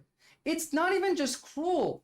Like, is this love or is this domestic abuse? I'd say it's closer to domestic abuse than literally anything. It's fucked up, guys, you know? First of all, don't treat your partner this way, obviously. But secondly, like, don't let your friends do this kind of shit. 1, 2, 3, 4, 5 guys. Not one of them between them could have the brain cell to think, maybe in this environment, I don't know, jumping out of a van with masks on and just destroying the car that this chick is in is gonna be a good idea? Like, are you fucking kidding? What do these people do in their spare time? Fucking PCP? Probably. I mean, I have no idea. That's the thing. This is a psychotic thing to think of, first of all. Like, to think of this, you have to be crazy. To follow through with it is a whole other level. Oh, you better be. You better be. This guy better be loaded. You better be buying her a new car. And also, like, paying her therapy bills for the next couple decades. Considering, you know, if she marries him, she's going to get a lot more trauma like this. Christ. Speaking of shitty people, I really enjoyed this one. I don't know who this guy is. Actually, I do. Sebastian Gorka. I just enjoyed this. Thoughts on Mr. Nicholas J. Fuentes? Yeah, he runs an America First show as well. He's a scumbag. He's a scumbag. Utter scumbag. Why would you say that? Why would you say that, Frank? Because he's a Puts Nick Fuentes hat on in defense like a fucking idiot. Holocaust-denying scumbag. He is one of the most reprehensible human beings and oxygen thieves on the planet. If you know him, this conversation is over. I actually Oxygen thieves is really a great way of describing these people. I did a suit for the guy. I'm a big fan. We're streaming it right now to his website. Say hi to Nick, Mr. Gorka. You're not getting my Nick Fuentes. You will burn in hell, you sad little boy. What the? Based. I just enjoy shit like that. But let's move on to a less enjoyable topic. So Ukraine accuses Russia of psychological warfare after nations closed their embassies. This happened 4 days ago. Well, like, obviously Russia's always doing psyops, but I do want to just like go into what's going, because this touches on a couple things. We're not going to go too deep into all of it, but let's talk about the anti-personnel mines first. But yeah, like, literally always doing propaganda and psyops. When are they not? That's all they got. As well as allowing Ukraine to use the missiles, the Biden administration has also given Kyiv the go-ahead to use American landmines. The U.S. Defense Secretary Lloyd Austin says that is a positive step. They're fabricating their own anti-personnel landmines right now. The landmines that we would look to provide them would be landmines that are not persistent. You know, we can control when they would self-activate, self-detonate, and that makes it far more safer eventually than the things that they are creating on their own. All right, for more now, I want to... Now, whether they're safer or not, I don't really know. Doesn't really matter. Mines are bad, right? Like, we've known mines are bad since World War I. Demining a place is not exactly easy. However, it is still sometimes necessary. Now, on the Russia front, the UK has been getting more and more hawkish. Just openly saying, you know, I watched one of the higher-ranking people in the Navy for the British Navy, the Royal Navy, whatever it's called, saying if Russia invaded Eastern Europe today, as in like moved out of Ukraine into another state, then like the UK would be at war with Russia that day. This is very open and overt rhetoric that we haven't seen like against Russia in my lifetime at all. Like, I've never seen any Western country say, oh yeah, no, we're up for it. We will be there to have this war with Russia in like a context of somewhat feasible reality, you know, not like the hypothetical World War III. So Russia says the war has entered a new phase and it has updated its nuclear doctrine. John Foreman is a defence expert who served as the UK's defence attaché both in Kyiv and in Moscow in the last decade. He told me what Russia's reaction to all of this means. Wah, wah, wah, wah, wah, wah, wah, wah. That's what Russia's reaction to this means. What do they change their nuclear doctrine to? They literally threaten nukes all the time. What can they possibly change it to that's more threatening than we'll nuke you literally every other day? Russia's been talking about updating its 2020 nuclear doctrine policy since September, and we already knew the sort of terms which were likely to come out. And at the same time, we've known for quite a long time that Ukraine's been requesting long-range missiles from America for 2.5 years. Should have given them, yeah, these should two have things given it to them 2 years ago. to come together. Obviously, people have conflated the two issues, but actually the nuclear policy doctrine updates is very much about strategic nuclear deterrence, about preventing a large-scale attack on Russia, which affects its ability to fire back nuclear weapons at the UK or France. Oh, by the way, speaking of Russia, Well, right? You know, everyone got a little creeped out when they fired that ICBM, which wasn't an actual ICBM, into Ukraine. It wasn't like a nuclear warhead either, but it also wasn't technically an ICBM. This is the last time they tried to do a nuclear test. That's what happened. So if you're afraid of like Russia nuking everybody, that was September. That's what happened when they tried to test one. It's a very big crater. It's a very, very big crater. And I'm like, you should not be afraid of Russia nuking us. They have nothing to gain from it. They won't do it. All they do is whinge and bullshit. And we need to stop allowing it. Blaming ourselves for the acts of our adversaries, as Tulsi Gabbard has done, talking about how Putin really felt aggrieved, and that's why he had to invade Ukraine. Yeah, look, I do not give a flying fuck about this narrative that like NATO was expanding and it was scaring Ukraine. It was scaring Russia because they thought we would invade them. Fuck you. No, not happening. That was never a thing. It was never real. It was a fantasy. Whether like Putin believed it or not is irrelevant. If he did, then it's a self-fulfilling prophecy and it's his own fault. If we do eventually, hopefully, take him out. But more than likely, it's just another lie. There hasn't been a country that's joined NATO in like how long? There are a few that have applied, but there are very stringent there's stringent application rules, and all of the countries that have applied have been sitting like with the application for a while, because one of those rules is you can't have an open conflict or a border dispute. There hasn't been any reason for Russia to feel concerned about NATO expansion. None, not a single one. However, it was a threat on their own perceived power and influence, of their own making. That's the thing, though. The threat was never really there. It was just a perception of a threat that they took as real and made real. That's why I've talked about, like, if NATO marches into Russia through Ukraine and invades Moscow, it's Russia's fault. They literally made that happen. That would not have happened had Russia not done the invasion of Ukraine. That just wouldn't have happened. It's that simple. Could you imagine any scenario where Russia didn't invade another country and NATO was like, all right, we're going to march to Moscow? No. No. Why? None. Like, it is psychotic to think so from a rational human perspective. But again, like, I don't even believe that they believed that. Maybe they do now, but...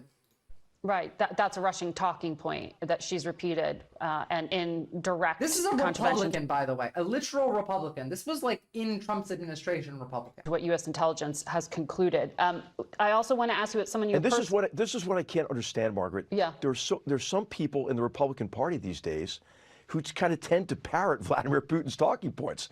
I don't know if it's because they're drawn to him. Well, they were cooked eventually, yeah, but like it wasn't going to be cooked in the same way. It wasn't going to be NATO invades Russia cooked. They were going to be cooked just by like economic decline. They had to do this because their like popularity inside, literally, yeah. I don't know. How much of a benefit did this really give Putin anyway? Like, it increased his popularity and he's consolidated his hold on Russia, but he was already doing that. Dude's been like in charge for a decade. This is like Erdogan invading Syria, thinking and then saying that like, I don't know, Iran wants to invade Turkey. It's kind of the equivalent actually, minus the existing alliance, but also like kind of yes to, I don't know, it's stupid. There's no real rationale for this. Hey, why is Kanye West? Why is Kanye West what, crazy? I've seen news about him today actually. I'll find that when we look at this. But welcome and thanks to PPG. Him, and they see him as a kind of a defender of Western civilization, as the shirtless guy on horseback, but they've got to disabuse themselves. They manufactured that image, by the way. The Putin as the like muscular man on horseback, the savior of the West. Why do you think that the right keeps glazing Russia? Because they're looking at this shit. It's a trad man, strong, can ride horseless, like can ride shirtless horses or ride a horse shirtless or whatnot. I don't know. It's fucked up. Oh, Kanye got accused of sexual assault. That's what it was. This is a Republican saying it. Why the fuck are we not challenging these things? Ban goes away on Friday. Why is Kanye West? Although I think it'll be like after stream's supposed to happen on Friday, so it might be over the weekend. But here, join the Discord and get an update and find out. Of this, strange affection for Vladimir Putin. Excuse me, why is... Oh my god, I hate Nightbot on YouTube. I have it set up, it's just not doing it. Rude. Nothing's working right today. See, this is what happens. This is the worst part about the Twitch ban, is that it's not that I'm banned from Twitch. It's that it messed with the settings of literally everything I have, because it's all signed in and connected to Twitch. I need to fix that after. Who is not going to stop in his effort to restore Russia to national greatness at our expense. That's what he's obsessed with. He's obsessed with kind of reestablishing the Russian Empire, and so he has asked, blaming ourselves. I don't really know what his like end goal is or really care, but the way that everything like Putin does is at our expense. That is the point. Also, just in some other good news related to this, high-ranking North Korean general injured in Ukrainian strike. This one died, I believe. North Korea has now lost several high-ranking figures. They're taking losses, and I'm all here for it.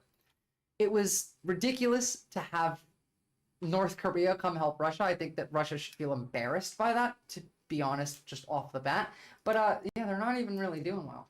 I miss the old Kanye, the get up and go Kanye, the original flow Kanye. Well, then get Kanye West to start taking some lithium, because that's his issue, right?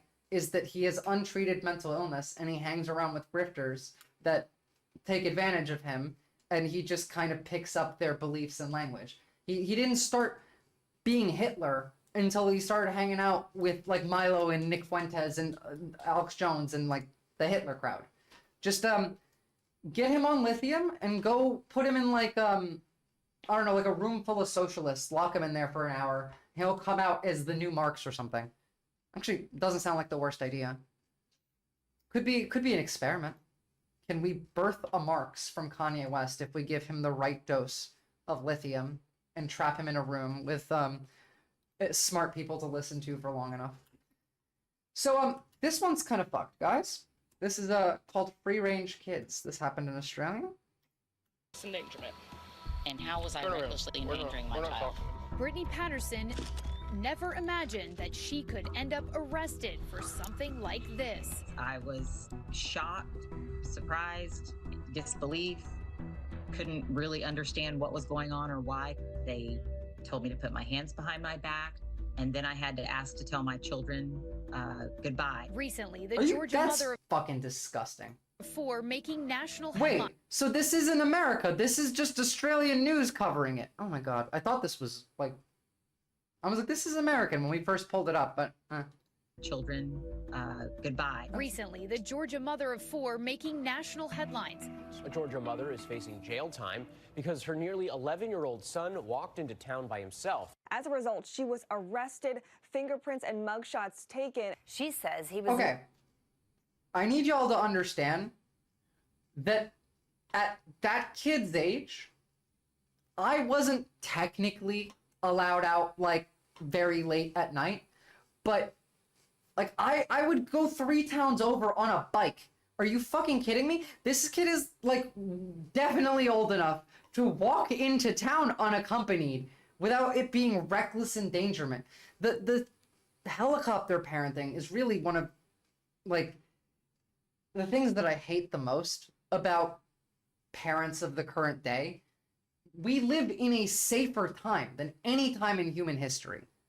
Genuinely, like the amount of violence, the amount of the kidnappings that happen, yes, they're scary, they happen.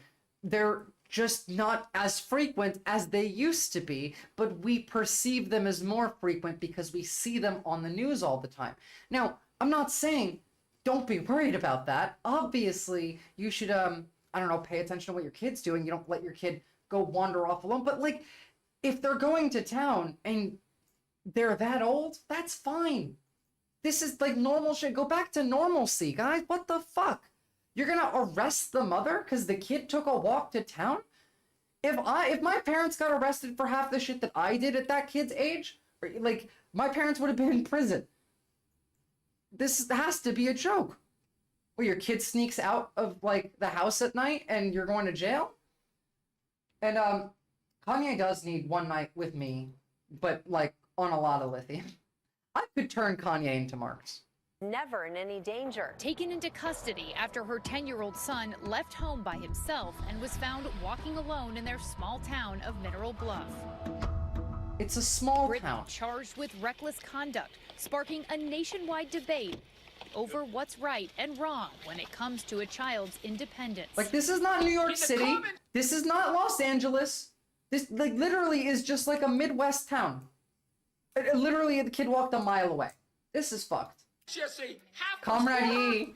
Comrade Yee. All right, we have to make that happen. That is now a thing that I'm going to somehow, in some way, attempt to make happen. News coming eventually. was against her. People everywhere weighing in on all sides. Who are we kidding, y'all?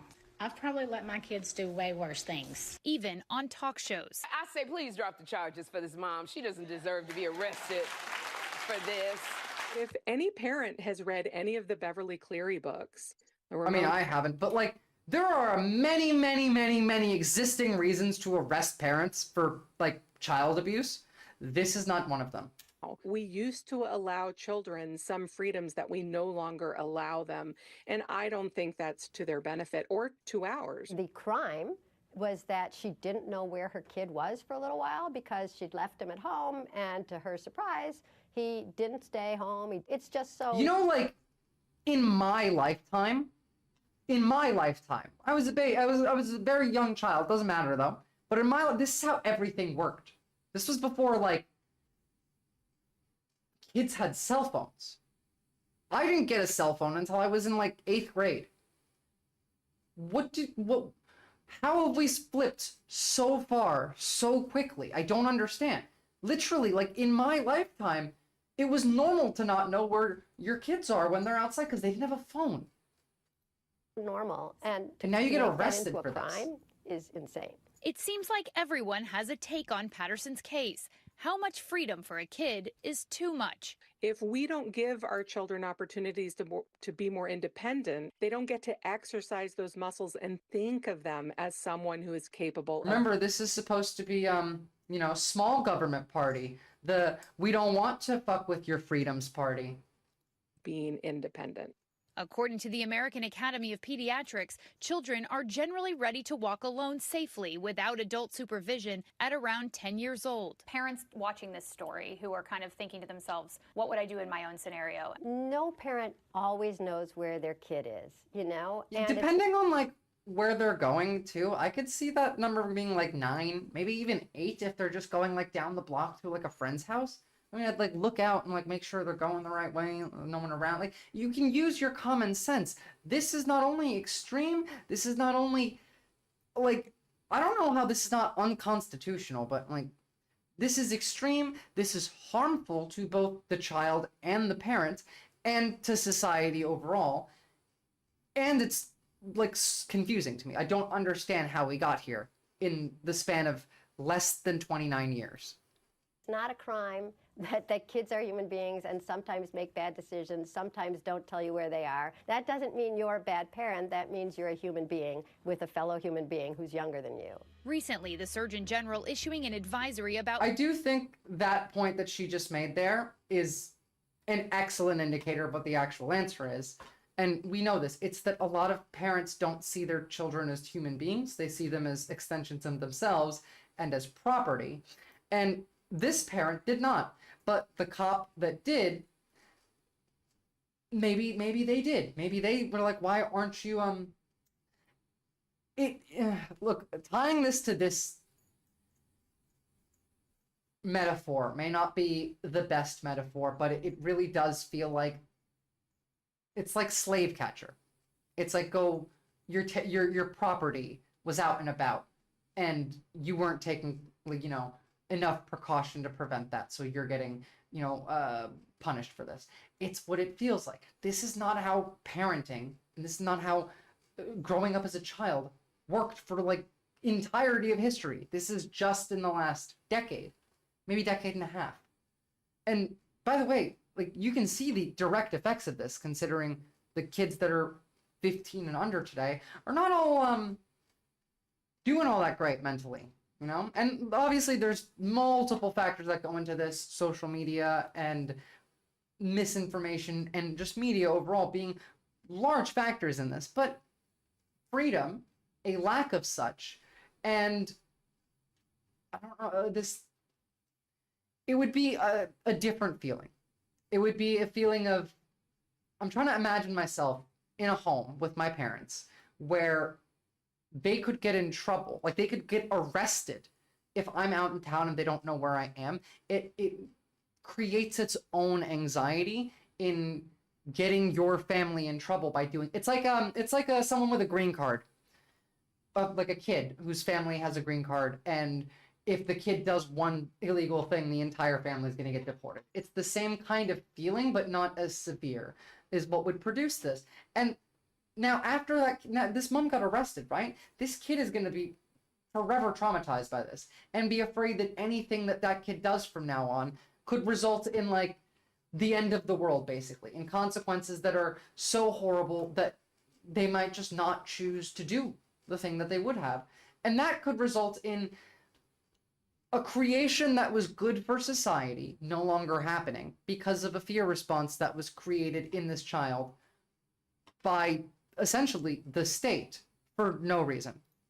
Parents feeling high levels of stress, highlighting that 41% of parents say that most days they are so stressed they cannot function, and 48% say most days their stress is completely overwhelming compared to other adults, and that time demands and concerns about children's safety. I mean, again, this is true.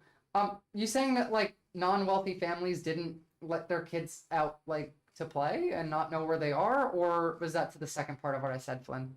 But, like, again, that's a lot. Like, 41% of parents being so stressed that they cannot function is fucked, guys.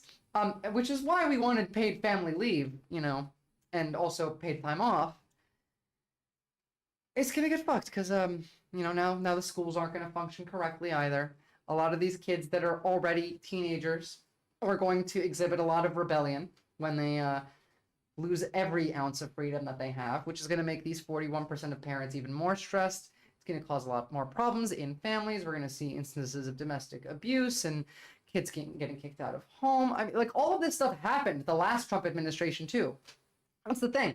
You don't really have to, like, think about all this in a hypothetical. You don't have to prophesize the future. Just look at the last Trump administration and, like, ramp things up a little bit. I don't know, increase the intensity by 25 to 30%. That's what we're going to get for the next year or two at the very least. Yeah.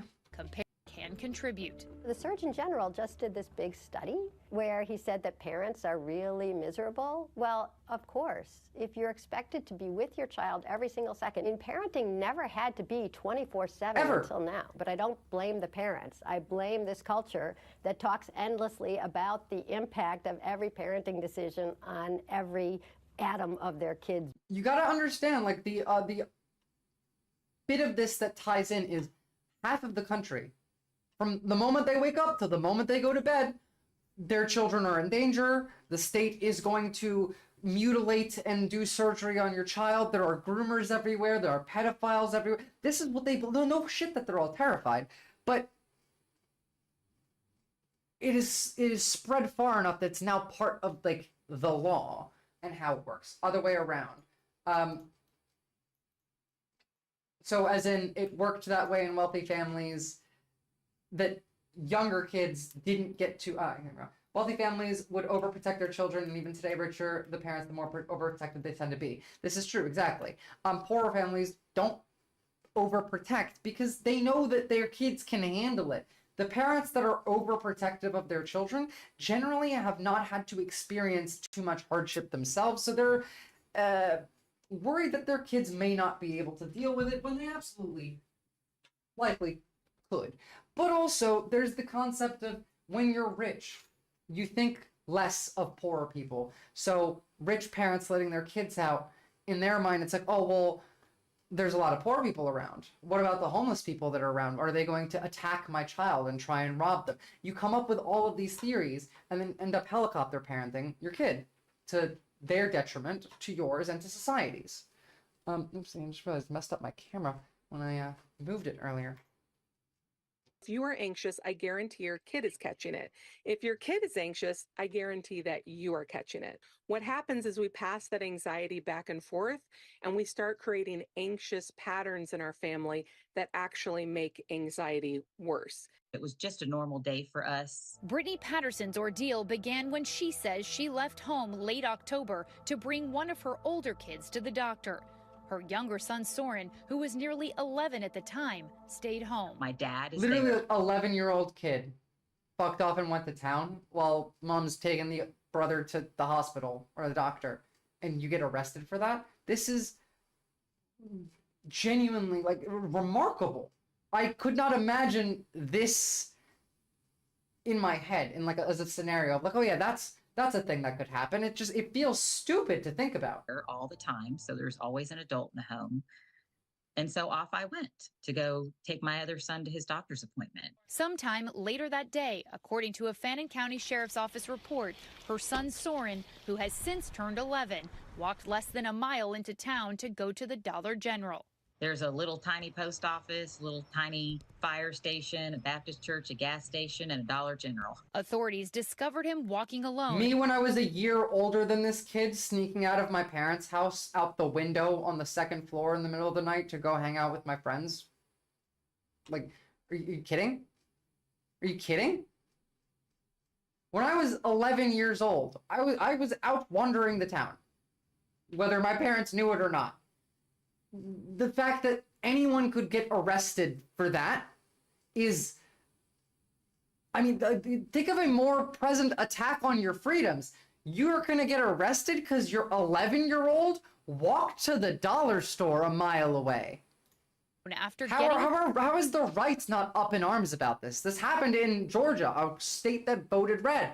Call from a concerned resident. Police dropping him off at home, according to the report. He was not missing. I had just seen him 2 minutes before, so I knew he was on the property, and I was not concerned. So the whole idea that he was missing, I feel like is not accurate. But a few hours later, police returned, arresting Brittany in front of her kids. The warrant claiming she willingly and knowingly did endanger the bodily safety of her juvenile son. Her attorney disputes this. I was not in disbelief because this happens, and as soon as I learned more of the facts, it was clear to me no crime was committed. David DeLugas is the attorney representing Brittany. He says she didn't do anything illegal. Yeah, Brittany has declined to sign a safety plan put forth by the Georgia Division of Family and Children Services that included putting a GPS tracking app on her son's phone. If you call a document a safety plan, maybe what's in it ought to make the child more safe. And by the way, that assumes he was unsafe in the first place, which he was not. Part of why Brittany declines to sign it is he wasn't unsafe. What would you say to Brittany Patterson? Right on. Who hasn't had?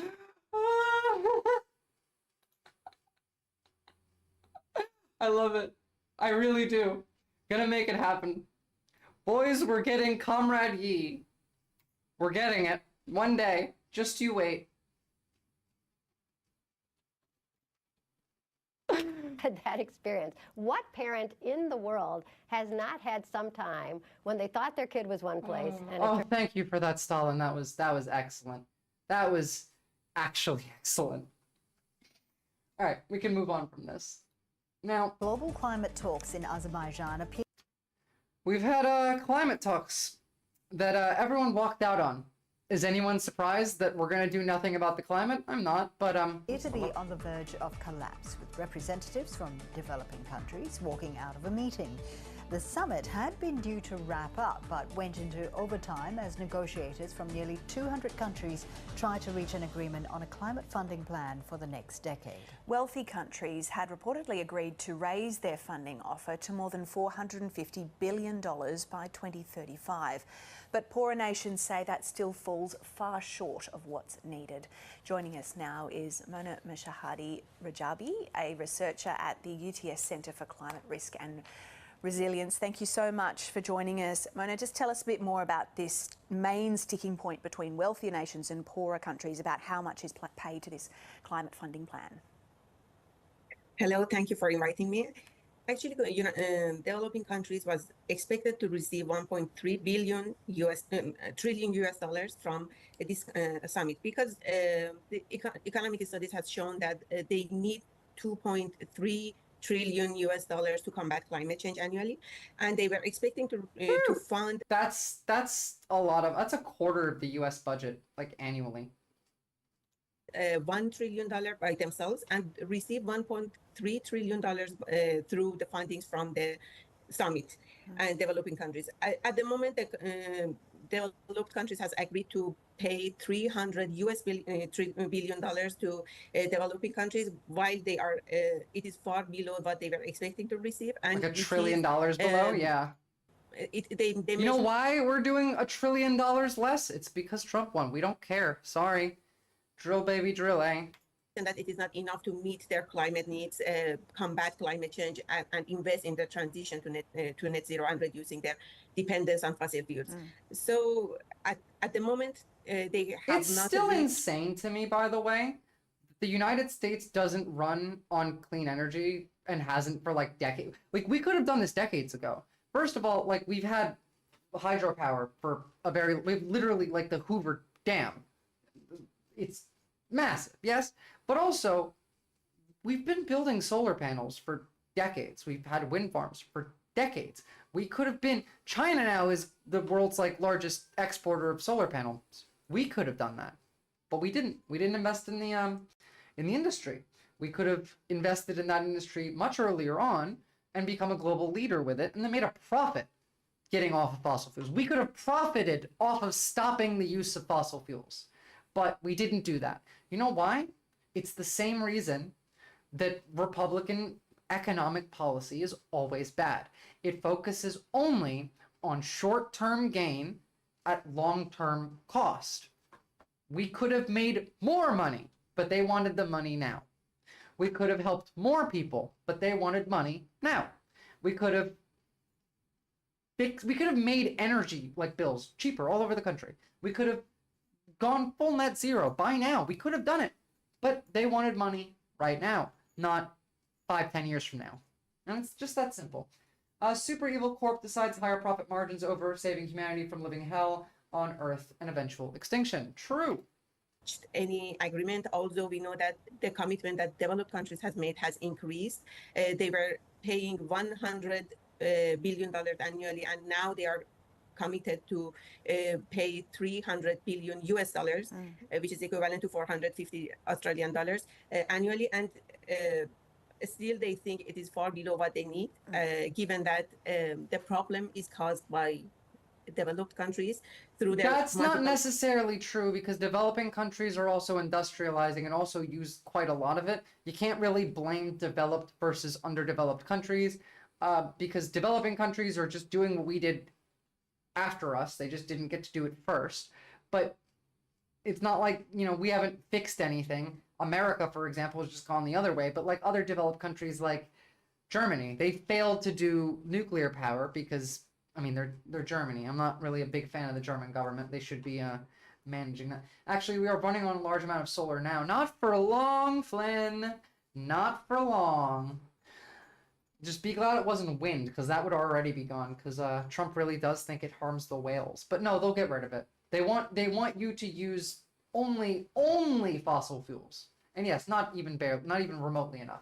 We could have, by now, produced enough to run the entire United States off of solar, wind, and hydropower, and also export all over to the world this energy. Like, we could have done this. We could have made enough here. We didn't even have to sell the products. We could have just sold the energy. But no, because stupid people were in charge. And production of fossil fuels, and while they are the consequences of climate change and the problems through the extreme weather are mainly felt by poorer countries. So Mona, with the representatives from poorer countries walking out, what does that mean for any agreement? Because I understand there needs to be a certain number of countries represented for a decision to then be made. Actually, they mentioned that it is a sign of dissatisfaction, not moving out of the negotiations and protesting against the summit. So it is expected that the negotiations will continue up to they reach some kind of agreement. I'm not sure that they will be able to reach to the point that the developing countries are actually needing. Yeah. Right? No. Well, that's the thing. We are the mitochondria. They need us to do this. Without America doing anything to help them, that's not going to happen. All right, I need to get a drink of water, and then when we come back, we're going to cover this, because, this is nothing, but Russia's going to pretend it's something.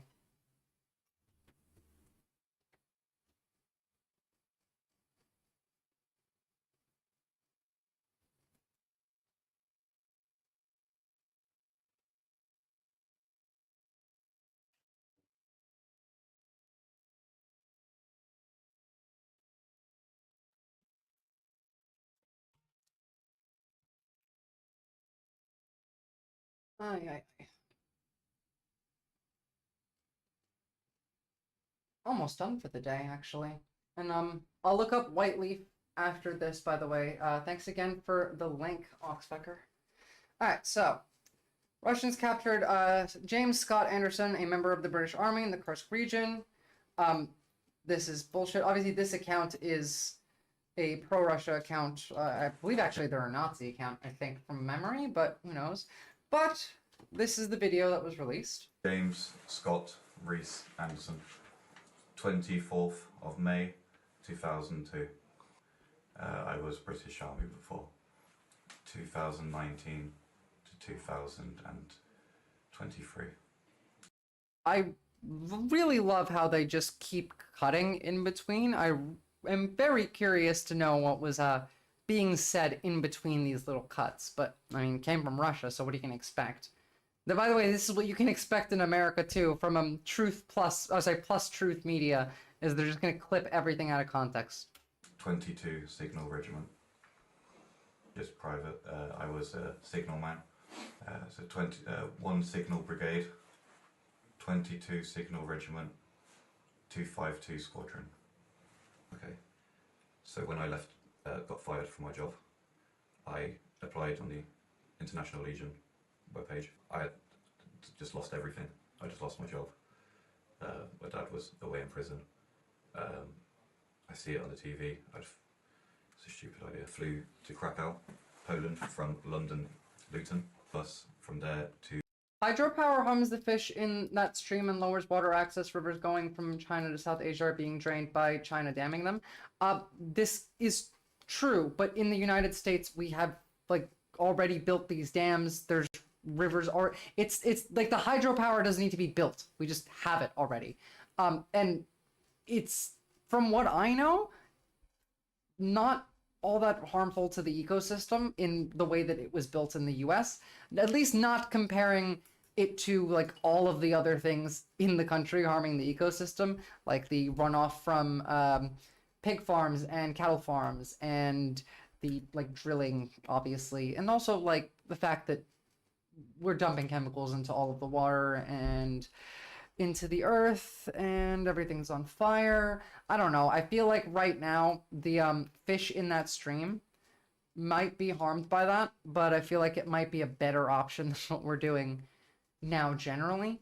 But like solar and wind are still there, you know? You don't need to do hydropower. I only mentioned it because we already have the infrastructure for it built. We use it, in fact. We just need to use more of it. We have dams that could be turned into hydroelectric power plants, but they're not. They're just dams. To Medica in Poland on the Ukraine border. AI has been getting creepy for a while, mate. I hate AI. I told you that a long time ago. Even though Cheeseburger Merv, who isn't on YouTube, keeps calling me the Pine Gap AI. I personally hate AI. Everything about AI. How many months you learn Oh, hey, Los Federales. Good to see you too. British Army? I learn for 1 year and I stay for 4 years. Hey, Tim Paps. It's going good. Again, like I'd rather be back on Twitch, but what do you think? I can't shut up. I'm not gonna stop doing this. And enough of you have actually popped over and chatted, which has been nice actually. Don't forget to drop a like on the stream if you haven't already. It does help. And leave a comment if you can. But 1 week of this, and then we're back to Twitch. I'll be much happier. Thing with China is that China has a way too many dams. That's kind of their history. Well, yeah, and I would say that you need to find a balance there when you're doing, like, when you're building dams for hydroelectric energy. Again, you don't need to only rely on one. We have multiple forms of renewable clean energy, which is why every time a right-winger is like, oh, it's unsustainable because it's not always sunny or it's not always windy. Yeah, no shit. That's why you have multiple ones. They're redundancies. The word that I spent 20 minutes at the beginning of the stream trying to remember. Redundancies. It is in, like, I mean, again, we're arguing with people that don't actually believe what they're saying in this context because all of them are just paid by fossil fuel companies to shill for them anyway, so it doesn't necessarily matter. But well, also yes, that's true, Glenn. But again, if we did what I was presenting earlier in that, you know, if Al Gore had won in 2000, can you imagine a world where America is the global manufacturer of clean energy, like equipment, solar panels, wind farms, exports them all over the world, that our hydroelectric dams are working as planned, and climate change has slowed down? I can see that happening if Al Gore had won in 2000, 29 years ago. We were talking about this then. We had the technology then. We could have made it into an industry and not only made back the investment, but made a profit. Anyway, this is a British national captured by the Russian government. Yes. Зачем ты пришел на нашу землю? Sorry. Why you come in Russia? To shoot you in the face, that's why. Russia, commander. By the way, not advocating for violence, this is literally a prisoner of war, so take that up with, I don't know, the UN terms of service. My shit and tell me to come. Not the UN's terms of service. Take your terms of service up with the UN. Better. My shit and tell me to come. My take passport, everything, my telephone, and say, Machina, давай.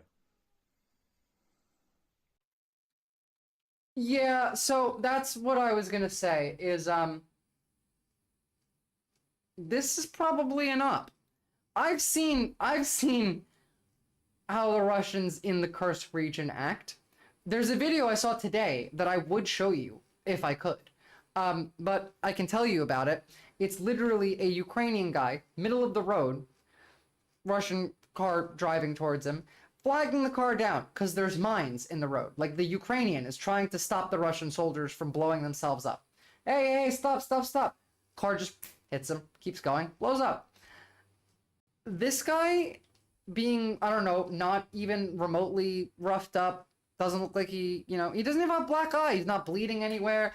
Are you kidding me? You think the Russians treat prisoners of war like this? I don't believe it. I don't buy it. He looks far too well kept to be a Russian prisoner of war. But there are growing concerns about a again, it's not just the Russians that do the psyops, it's also the Chinese. I mean, to be fair, the Chinese own the Russians, and the Russians own Elon Musk, and Elon Musk owns us, so we're going to get a lot of these psyops. But I gotta say, I'm much less stressed about China these days. I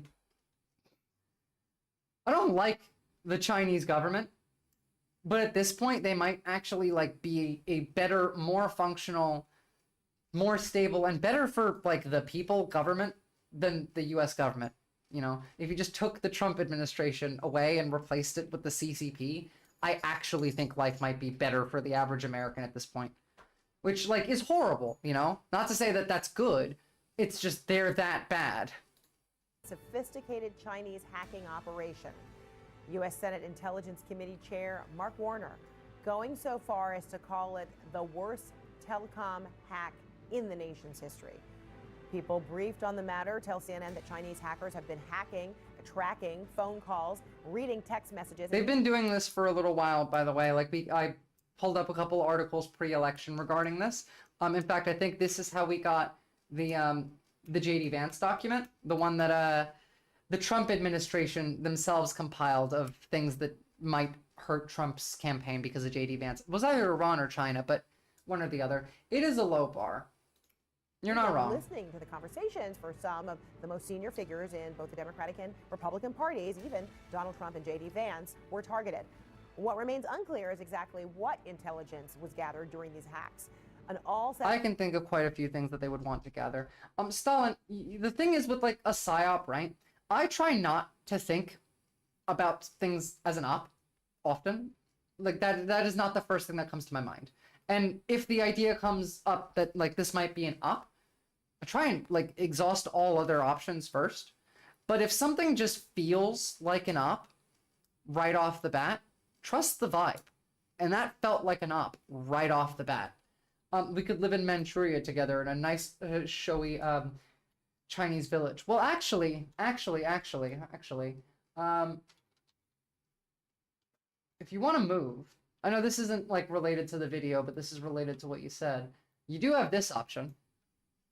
If you've ever dreamed of living la dolce vita, the sweet life, this is for you. The Italian village of Ololai is offering $1 homes to Americans who maybe want to get out of Dodge.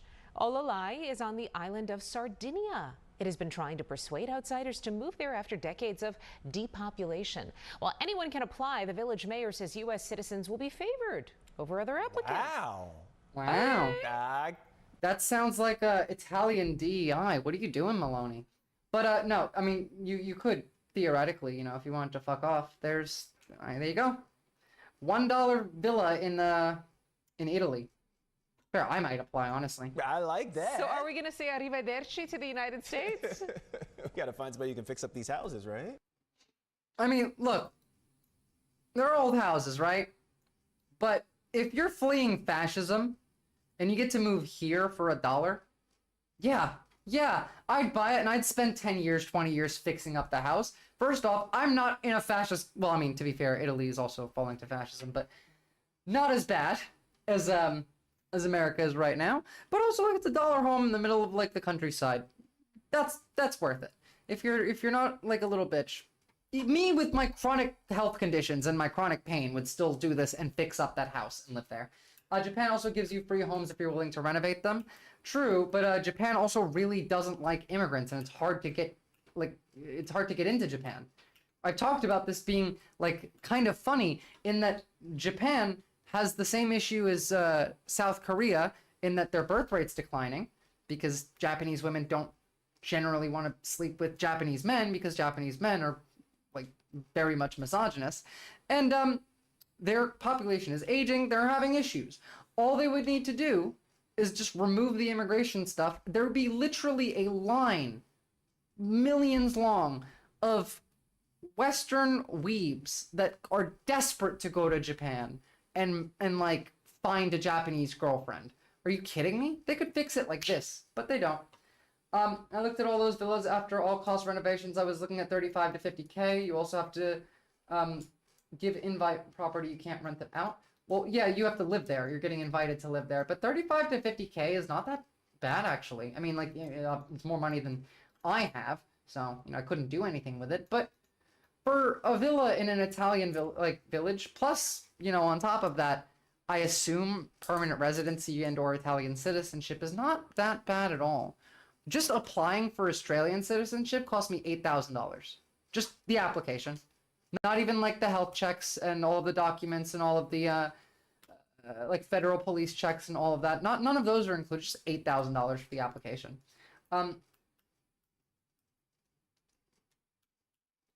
Based, Flynn. And yeah, $30,000 for a house is a fucking steal. Genuinely. In this economy? Are you kidding me? Anyway, back to China. Senator's briefing on the situation is scheduled for December 4th. CNN cybersecurity reporter Sean Lingus is tracking the latest details live from Washington. Glad I could be a sleep aid, hard wall breaker. Genuinely. I mean, this is kind of like a podcast, so I can see it. Italian passport is pretty powerful on the passport ranking list. I mean, like the US is too, and you would need one to get this, so I wonder what that actually ranking list looks like. I'll pull that up while we watch this. Sean, what more are you learning about all this?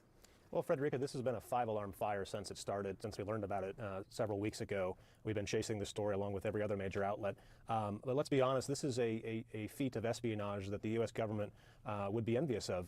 It's fair game, considered fair game to go after political targets, to listen to their calls. The National Security Agency here in the U.S.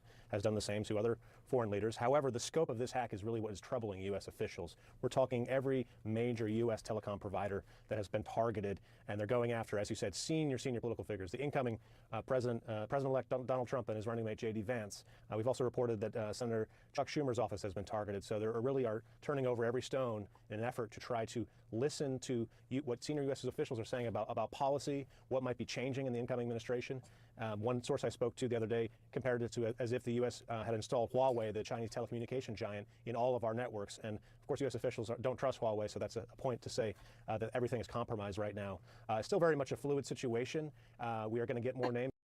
Again, a lot of this is fear-mongering. It's the same, like the Huawei shit is just like TikTok talking point. It means nothing. I have a feeling that we're going to be, in this current Trump administration, at least for the first couple years, going very much back and forth between pro-China, anti-China, where our main position is pro-China.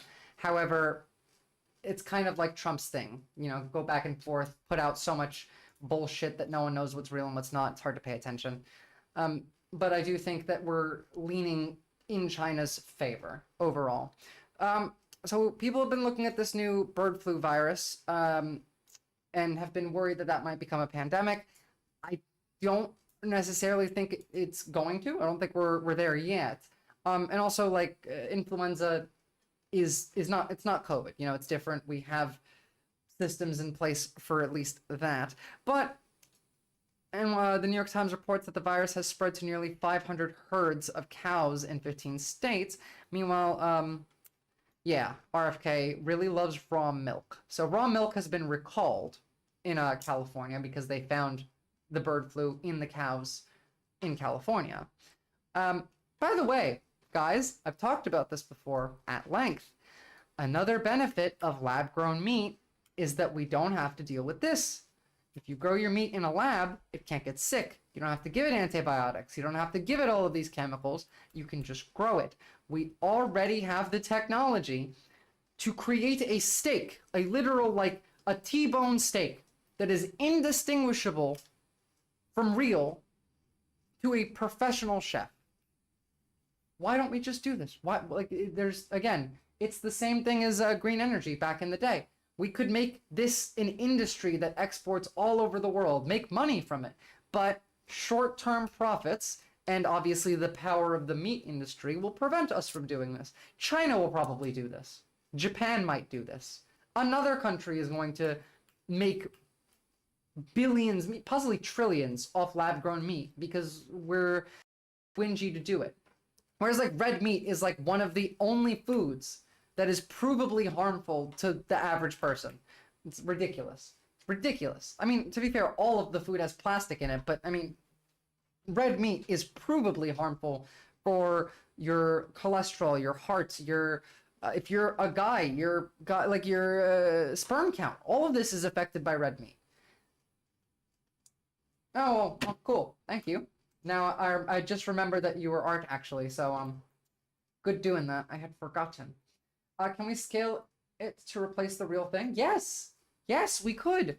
Because again, when you first start making an invention, like the first iPhone did not cost as much as it costs now to make one.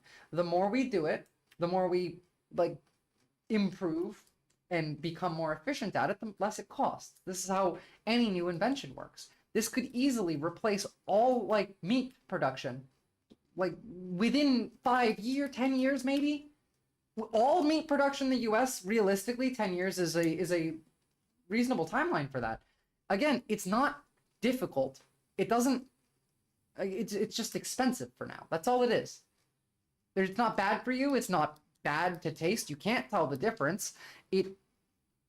Honestly, I'm not sure if it would even be expensive if we took all of the subsidies that we give to the meat industry, because, you know, we would no longer need a meat industry if we could grow meat, and then give it to them to use for, I don't know, creating the thing a few more times. Because again, every iteration that it's made, the science of doing this gets better. The efficiency gets better, the cost goes down, and the quality goes up. It's stupid. We destroy the environment. It costs enormously less water to grow the meat. Again, we looked at this the other day. It was like 670 gallons of water to make one cheeseburger or like one hamburger.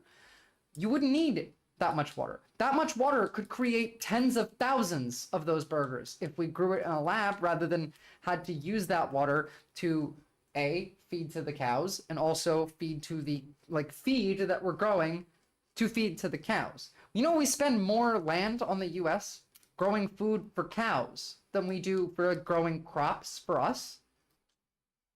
Not just cows, obviously there's pigs involved as well and chickens, but like, we could do all of this. We would never need to put antibiotics in our food. We would never need to put hormones to make them grow faster. There are trade-offs to everything, yeah, but like this is objectively the better decision.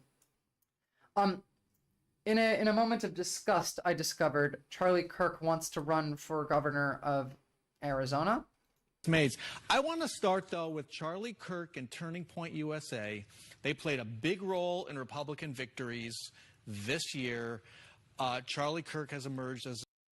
Wow, they even got, like, Tom Homan on this.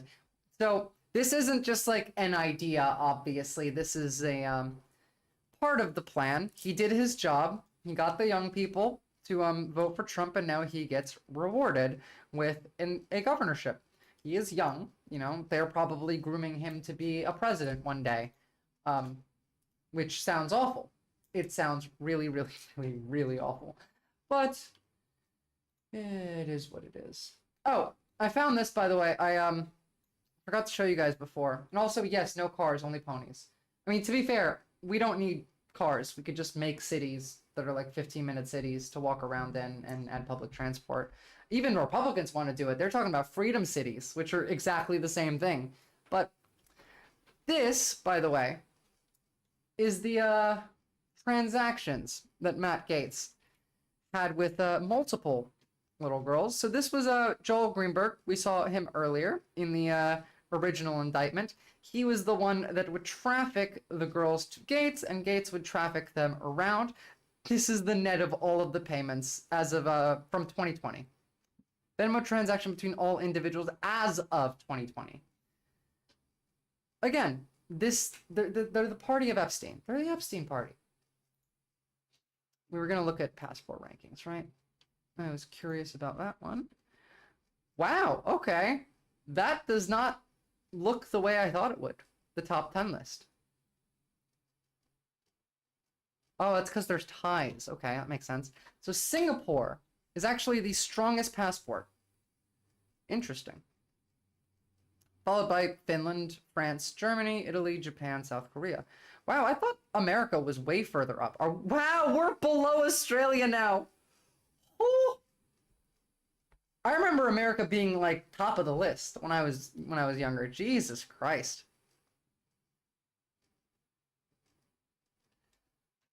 Maybe the West has fallen. Oh, let's have a look at how Marjorie Taylor Greene's gonna suffer. Sorry, I'm on Twitter now. I had other things to look at, but I just want to see if anything happened, because before stream I had seen like news of like, oh, Iran might like attack Israel today, and I wanted to make sure that that wasn't happening while we're sitting here talking about this. This is funny, however, or I believe it will be, because imagine putting these three people in a room together, and Elon Musk, Vivek Ramaswamy, and Marjorie Taylor Greene. And Marjorie Taylor Greene is going to say the most racist shit to Vivek Ramaswamy constantly. The only maybe positive news of Marjorie Taylor Greene leading anything is that she's the most incompetent member of Congress, the most unserious member of Congress. And so she will be completely ineffective in doing anything. She certainly is as a member of the Oversight Committee, which I serve with her on. And I'll tell you, you know, you may know this, Alex, I'm the only member of Congress that sits on the exact same 3 committees as her. So I spend more time with her in committees than anybody else in Congress. There couldn't be anybody worse. And so putting her on charge of anything is such a joke. She's genuinely stupid. That's the thing. Most of these people are ghouls on the right? Marjorie Taylor Greene is an example of not a ghoul. She's not a demon. She's not evil. She's just dumb. It's remarkable, in fact, considering almost every other one of the Republicans is both dumb and evil and a ghoul. But her beliefs don't stem from hatred. I mean, they do, but her hatred isn't like the same as the others. She is more like your average MAGA crowd. Doesn't know reality and is terrified of what she's been told. And obviously she is worse than your average MAGA crowd. She's in leadership. You have to be at least a little evil to be in Republican leadership, but she's just one of the odder ones. She's dumber than she is evil. That's the point I wanted to make. Especially a committee that whose whole intention is essentially to damage the government, to damage services, to ensure that people that are dependent on government services don't receive them. And I know that Marjorie, I'm sure, is just very excited about actually hurting people. It's really unfortunate this is happening, but I'm not too worried about somebody that can barely legislate being put in charge of anything. Surreal is an interesting way to describe her. I'll give you that much.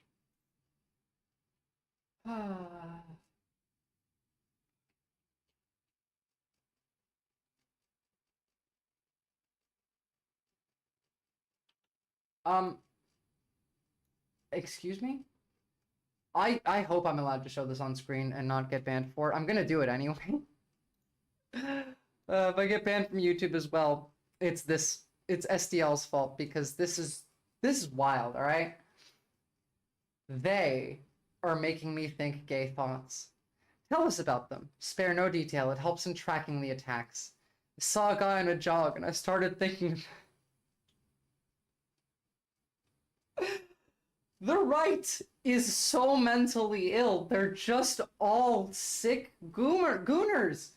You people need therapy so bad. Honestly, I might be more in favor of them banning porn, because these people have fucking issues. Or maybe, you know what, maybe we need more porn. Maybe they just haven't had enough access to pornography. Maybe we need to, like, do a North Korea to them, you know? Give them access to, I don't know, fucking on the internet. Just put them on, like, Pornhub and, like, go sit in that corner for, like, 3 hours. Make them normal again. This is true, Art, actually, factually true. I hate waking up and go to sleep. Well, I mean, everyone hates waking up in the morning, don't they? Not hates, but like waking up in the morning isn't necessarily just like easy for everyone. Going to sleep, I have a harder time with than waking up, though. Waking up is easy for me because I take Vyvanse in the morning and it just wakes me up. Going to sleep, I mean, that's why I got 3 hours of sleep, so. Okay, again, look at this. This is the kind of shit that people believe. We're not giving any money to Ukraine. None. We don't send any money.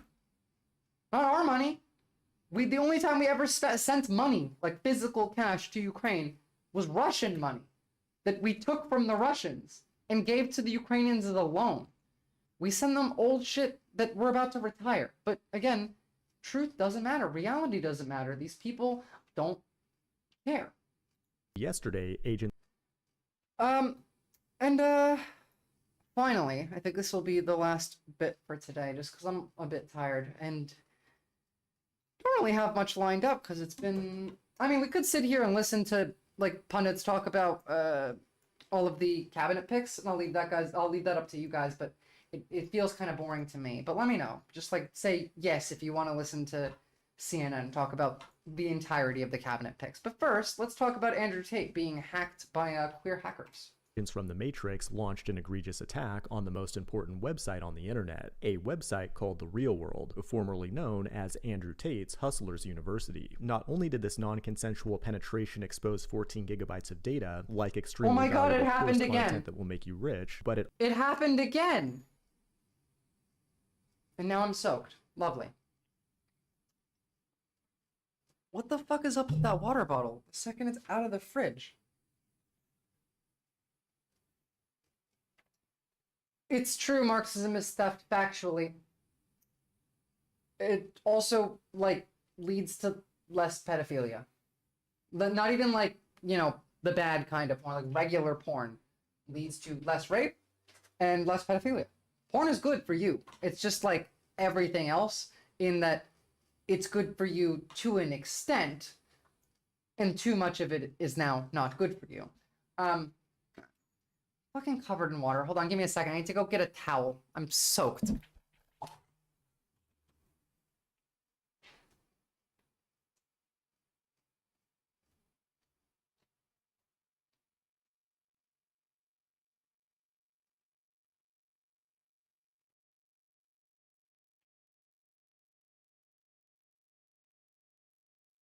Ugh, that was annoying.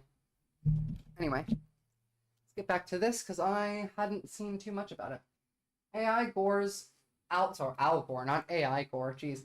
Al Gore's out hunts a man bear pig while Marjorie domesticates it and rides man bear pig around like a Targaryen or that bounty hunter lady from Avatar. You spelled Targaryen wrong. I am a Game of Thrones and I disagree. No, actually, I fully agree, but you know.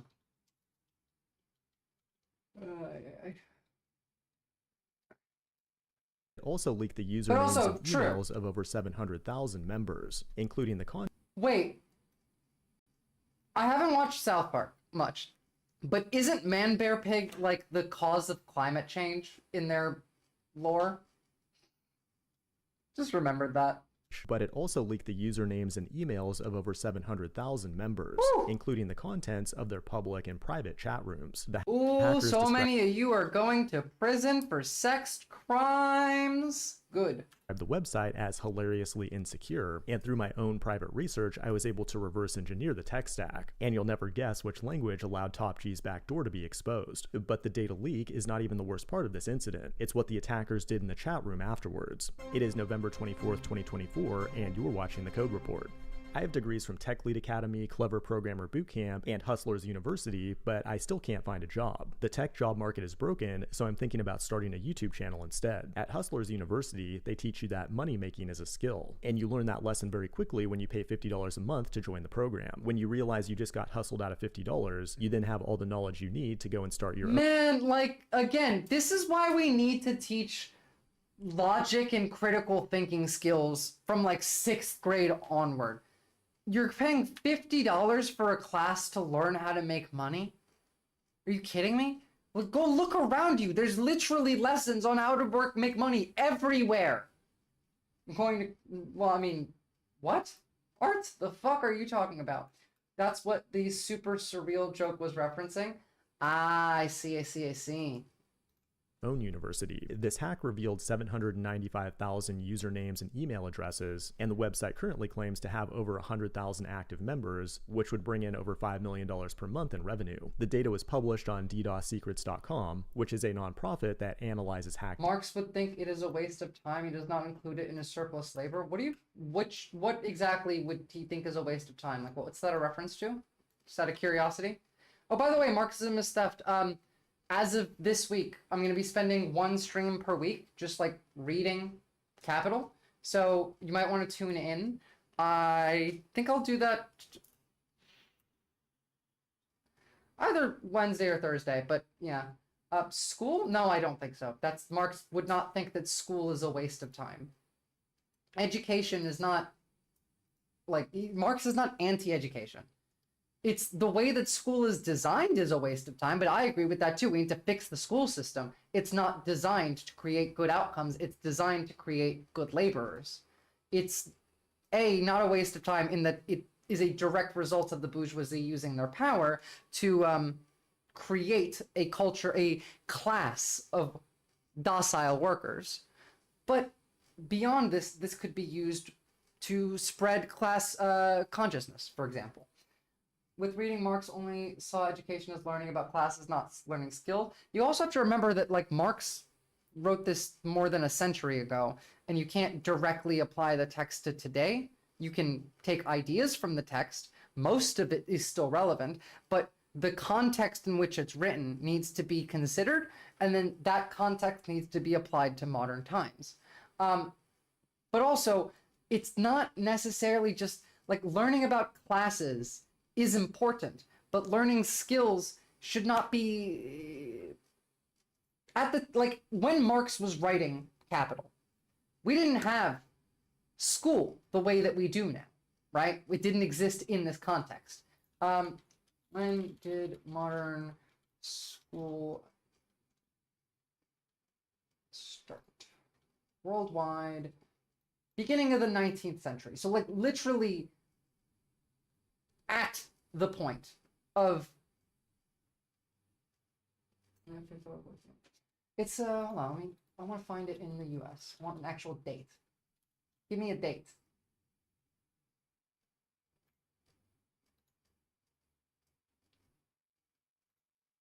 So 19th century education in the US. After the revolution, northern states especially emphasized education. So again, this is right around like when Marx is writing this. Private academies flourished across towns, rural areas where most people lived, schools before the 1880s. In 1821, Boston started its first public high school. All of these were new at the time. So considering they're new and the systems are still developing, you can't exactly relate them the same way. But as well as this, at the time, it was mostly the bourgeoisie that had access to these schools. No, I see, like, hold on. One second. Let me answer you guys one at a time. So this theory is wrong because it's incomplete? No. It's not that it's wrong. It's that you have to apply it to the context. It's not like a one-to-one guide. There is no ideology that someone wrote down in a book hundreds of years ago that will perfectly apply to modern day. You have to take the ideology and you have to like critically analyze it, dissect it, find the parts that are irrelevant or out of date, change what's needed, adapt it to your context and to your society and culture. You can't, it's not like a flat system that you can just put on everything. There is customization options, so to say, that need to be put in place that specifically relate to the culture, the context, the economic conditions, the systems that we engage with every day. All of those need to be considered. We exist in relation to the material conditions of the world around us. So you can't put like a flat rule that covers all of the material conditions and also our lives without thinking about it, without considering the differences between when this was written and now, between one country and another. It's like reading The Art of War and then assuming that you can't apply it to modern arguments of war. You can. The idea is you need to know your enemy and yourself within. Kind of, yeah. Both arguments and modern warfare. That's actually a pretty good example. It's just the context. Oh, that is why he was against education, because he thought the bourgeoisie would use it to keep power, which is what they did, by the way. So if the worker gets education, he'll become the bourgeoisie and thus become the capitalist and enemy. Well, in a capitalist system, sometimes, not always. Generally, like, you can go to, like, I went to school, I have an education. I'm not like bourgeoisie. You can go to college, and that doesn't mean you're going to be part of the bourgeoisie. In fact, it means that you're likely just going to be in debt for the rest of your life. It was at the time when these systems were implemented. Like schooling in America, the modern school system that we have now was built by like corporations. Was it railroad manufacturers, factory owners? It was produced to create a laborer, not educate you for the sake of educating you. That's why school is structured the way it is. It's structured like you're going to work. You start your shift in the morning, you have your first couple like different like tasks that you do, you get a lunch break, go back. It teaches you how to, like, there are useful bits of school outside of like the actual academic stuff they teach you, in that it teaches you how to socially interact with one another. But a thing that the bourgeoisie considers foundational to the point of having school is that it teaches class structure. People get bullied in school by the upper classes. Upperclassmen, for example, and lowerclassmen. If you're a freshman, you have less influence, rights, respect in the school than a senior does. It teaches hierarchy in a way that you teach each other, resulting in creating a system that they don't have to keep putting onto you. The bourgeoisie have, at that point, automated it. You understand? If you give any value to education, no, I disagree entirely that any value to education collapses Marxism. I don't know how you could come to this conclusion. And no, I wouldn't read your books on Chinese history just because, like, reading is time-consuming. Exactly, you're referring to the 19th century idea of education, not today's education. And also, like, today's education is worthless. Marxism is that, essentially. I would rebuild the school system entirely. It's not worthless, a bit of an extreme word there, but it's not useful and functional in the ways that we want it to. You can use school to teach class consciousness instead of classism. You can use school to teach children about history, language, math, science, still keep all of the main subjects in there. Philosophy, logic, critical thinking should be mandatory mandatory classes every year. It would collapse of Marxist theory of value because there is no source of labor surplus, but we're not at workers. These are not workers. They're children. We're talking about children, not workers, not laborers. This has nothing to do with the labor market. And also, this is also entirely untrue, as producing new laborers would produce a labor source, a surplus. Teaching kids, having them functional, and then they graduate high school and enter the labor force is a source of labor surplus. But, again, that is comparison to the idea of the 19th century. No, I don't think the theory is about the value of just labor. I think that's a very, very simplified, like, it's not even really a section of the theory. This is just like one sentence that you've just taken and are applying to the entirety as a essential part. It's not first of all, education is not essentially Marxist. There is no black and white, there is no magnetic force repelling them. But on top of this, that's not what Marxism is. Yeah, we shouldn't allow private schools, but public schools is different. Look, you're entirely wrong on the subject. Cite me like a paragraph. Go open Capital and cite me what you're telling me. Your version of it doesn't match with me. I need to read Marx saying that. In fact, you know what? Let me do it. Marx's view on public education. Can't remember this. It's been a while since I read Marx, all right?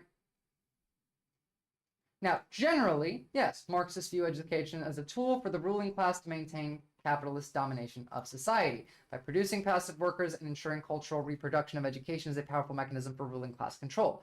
This is true under the current system. But you can change the system, right? Education is part of the larger superstructure, right? Yes? Do you agree with that?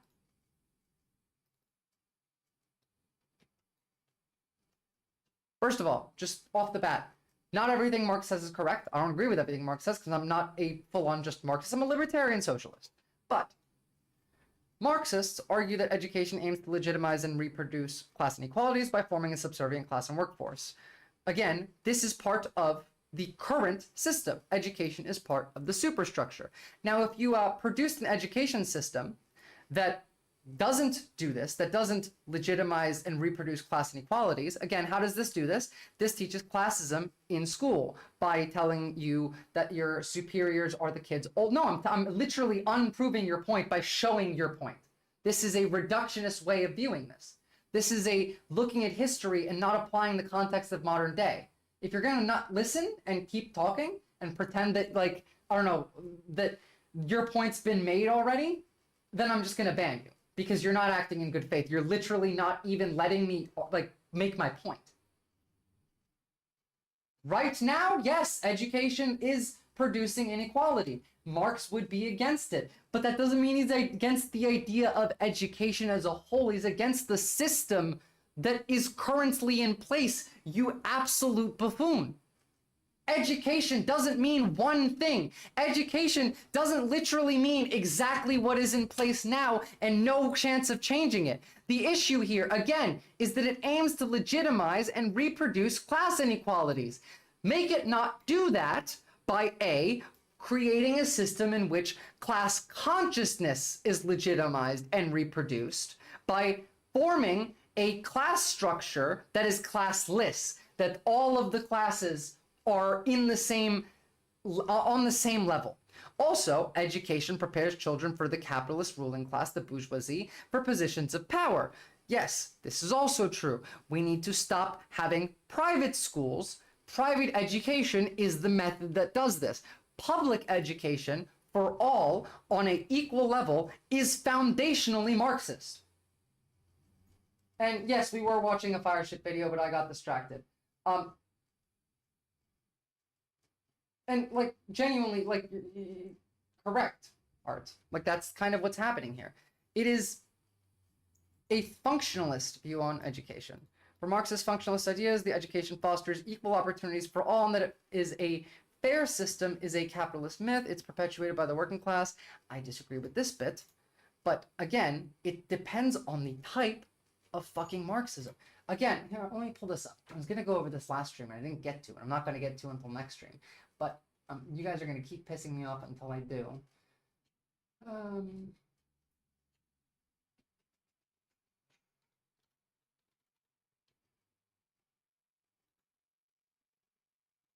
There is many subsections. We have communism with all of these subsections. Then we go to socialism, which has all of these subsections, where we have, you know, progressivism, which kind of touches on this. We have so many different views. I'm closer to an anarchist than I am a communist, but I'm a socialist. Do you understand that, like, you have to take the literature, the rhetoric, the theory, and apply it to the modern context? Why do you think that, like, I don't have as much of a desire? Like, I haven't read volumes 2 and 3 of Capital. I read volume 1. It's down there. I have them. All 3 of them are right there. I've read volume 1, read it in college. I didn't read 2 or 3, and I don't particularly care to. I'm going to with you guys, but that's because I'm teaching you and it's content. The theory is less important than how it's applied. The political compass should be part of the curriculum. I do agree with you on that, which is why, like, last stream I was doing, like, an actual political typology test. We never actually got to finish that In fact, I'm just gonna open. I'm gonna do that after we finish this Andrew Tate video that we left halfway open, and go through, because I really do think it matters. It's not just the ideas. It's not even just the label at the end. It's how in the middle you are applying it to yourself and your surroundings, the material conditions in which we exist. I appreciate the effort, and I will try and stop by when you focus your stream on it. All right, well, you're in the Discord. You'll get a notification when we do it. Data sets. In addition, if you're part of the Hustlers University. Oh, also, I'm going to be debating the differences of with a Marxist-Leninist next week on the channel as well, so I'll let you know about that. JREG is my favorite YouTube channel. Really? I've never seen a single JREG video. The alumni, you can find out if you've been pwned on haveibeenpwned.com. In addition to the user data though, there's actual content from the public and private chat rooms with topics like AI automation, content creation, health and fitness, and so on. It's also a great place to discuss crypto, and in fact, Andrew even has his own shitcoin that you can invest in called Daddy, which recently dropped 40% and many people have labeled it a scam. I went through some of these messages myself, and literally all crypto is a scam. Never spend your money on crypto unless you have enough money to scam other people with, with crypto. Which, by the way, you shouldn't really do, but I mean, if you're going to use the money to fight against fascism, then I suppose it's ethical. Content is a bit too crazy to post here on YouTube, but there were also discussions about the tech stack, like this message from one developer who used ChatGPT to build the Tate Terminal. For you poor people out there who don't know what Tate Terminal is, it's a shitcoin entirely managed by AI, which is inspired by Mark Andreessen's Truth Terminal. But I also found a no post shit, all of this is trash and so easy to hack and fuck with. It's running on AI.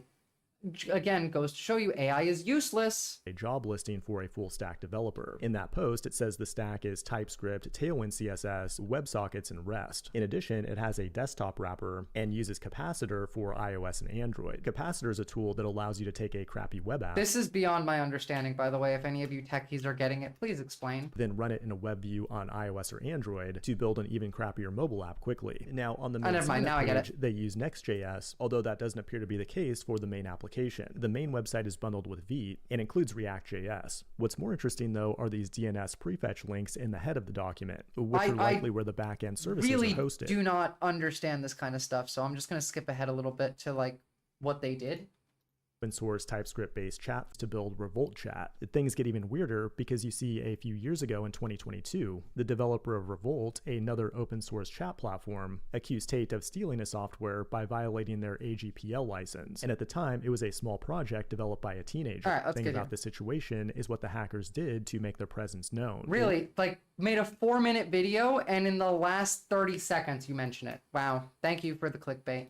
Went into the university's primary chat room and flooded it with emojis like the transgender flag, a feminist fist, and images of the top G himself wearing a rainbow flag. And this all happened while Tate was live streaming on Rumble. It's yet another embarrassment for Tate, but he's not the real victim of this penetration. The real victims are the 800,000 graduates who once held a highly respected diploma. Now it's just a worthless piece of paper, no better than a college degree. This has been the Code Report. Obviously, I hope all of those people get investigated for whatever fucking crimes they're committing if they're connected to Andrew Tate's server. But again, as you mentioned, Oxpecker, we need to get people some understanding of the political compass. That's why I'm gonna make the whole video on the actual theory. But we started this last time. Let me just get back through. If economic globalization is inevitable, it should primarily serve humanity rather than the interest of transnational corporations. Strongly agree. I always support my country whenever it's wrong. Disagree. No one chooses their country of birth. It's foolish to be proud of it. Strongly agree. Yeah, you said he's tech focused. I just didn't realize the entire video was the tech part of it. Strongly disagree. My enemy is my friend. Agree to a point. We've talked about that a bit deeper there. Military action that defies international law is sometimes justified. Again, I'm putting disagree, not strongly here, because I can think of times where it would be justified.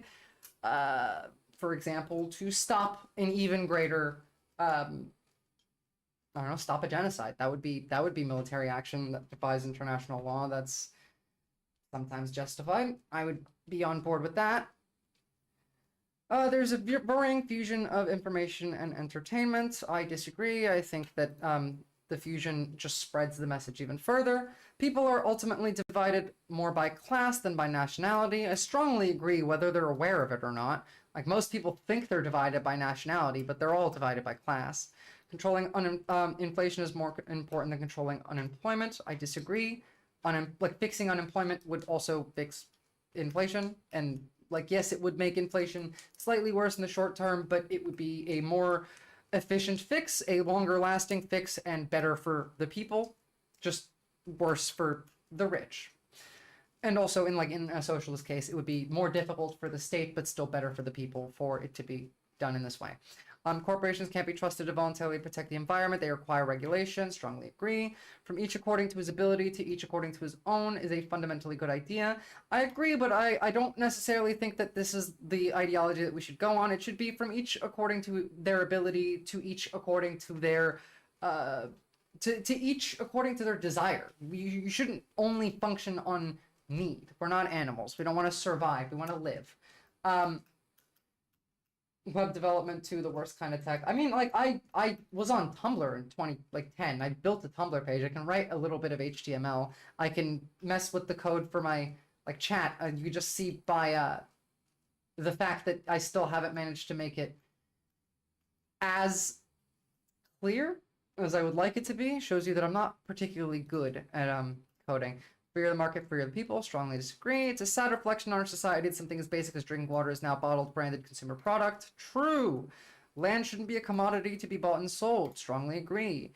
This includes housing. No private property, period. It is regrettable that many personal fortunes are made by people who simply manipulate money and contribute nothing to their society. True. That should be, I don't want the stock market to exist. None. No stocks. I don't care. You can't make money off stocks anymore. Protectionism is sometimes necessary in trade. Very rarely, yes. Generally, no. But again, we've covered instances that I would be in favor of it, including one now in that protectionism against chip technology against China, not allowing U.S. chip makers to sell our advanced microchips to China, while also trying to build factories to produce those microchips here instead of in Taiwan. That is a protectionist policy that I'm in favor of. One that I'm not in favor of is Chinese car exports being a problem for Europe, and Europe wanting to use these protectionist policies to protect their car manufacturing industries against the much cheaper and much more available Chinese cars, especially Chinese electric cars. The only social responsibility of a company should be to deliver to its shareholders. Disagree. Rich are not even remotely taxed high enough. Those with the ability to pay should have higher access to standards of healthcare. Nope, everyone should have the access to the highest possible standard of healthcare, just off the bat, for free. Government should penalize businesses that mislead the public. Abso-fucking-lutely. Genuine free market requires restrictions on the ability of predator multinationals to create monopolies. Well, I mean, yes, if we have a free market, then you do need that to prevent that. Not that I would want one. I would rather not have one in general. Abortion, when the woman's life is not threatened, should always be illegal. Strongly disagree. There should be no restriction on abortion. No one is having an abortion at a time where, they're 7 months pregnant, perfectly healthy, and they just decide they don't want the kid anymore. No one's doing that. That doesn't happen. So, yeah. All authority should be questioned. I agree. Eye for an eye, a tooth for a tooth. I think disagree. I think to a point, this is useful. After a point, it's not useful.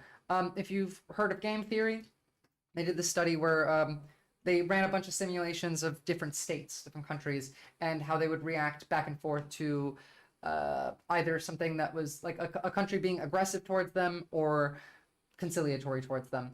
And the ones that won, the ones that stuck around the most often, in fact, the most effective political system in this black and white, it was just like green or red, dual binary way of running this study. But green meant, nice, we're not attacking you, we're not fucking with you, we're all good, we're cooperative is the word. Red is aggressive. And in the system of a country that is faced with another country, when the other country is aggressive and you are aggressive back, that is pretty much how most of them work. If that country then is cooperative, then you go back to cooperative. If that country is then aggressive again for the second time, then you go aggressive yourself, and then immediately flip back to cooperative. It's the 1 per 2 that seem to be the most effective. And I can see a variant of that being grown from that idea and applied in a way that makes sense and is functional to this idea of a country that will attack you back, but only after you attack it twice, and then we'll also try and reach a diplomatic cooperative goal at the end. Taxpayers should not be expected to prop up any theaters or museums. Fuck you. No commercial basis at all for theaters or museums. Those should all be public services. You have no idea how shit of a world we would live in if there was no theaters or museums. Most of you probably don't go to theaters or museums now, but everything that you have comes from that idea. Like, theaters and museums built some of the foundation of our culture. Schools should not make classroom attendance compulsory. Strongly disagree. I think you should have to go to school. I think homeschooling has worked out horribly, and despite our disagreement on education before, I do think you should compulsory have to attend school. Speaking from someone who regularly was a truant and didn't go to school, I think you should. I just also think we need to fix the school system entirely. All people have their rights, but it's better for all of us that different sorts of people should keep to their own kind. No, fuck you. Good parents sometimes have to spank their children. No, not at all.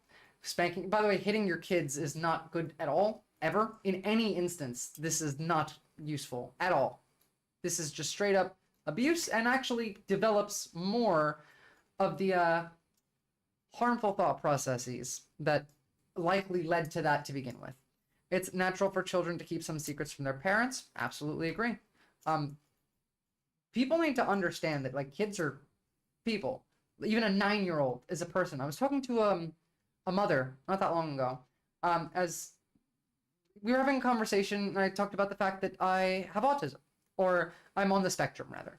And she was asking me questions about, like, how she should engage with her kid. And when I said, you need to, like, listen to your kid, ask them questions, and, like, believe their version of reality, the response I got from this mother is, but they're just 9. How could they know? And I need you to understand, they know. A 9-year-old has a much better view of the world than you think they do. They're not only absorbing everything they see, but they understand most of it. You need to, like, treat your children like people, not like a dog or a cat, you know?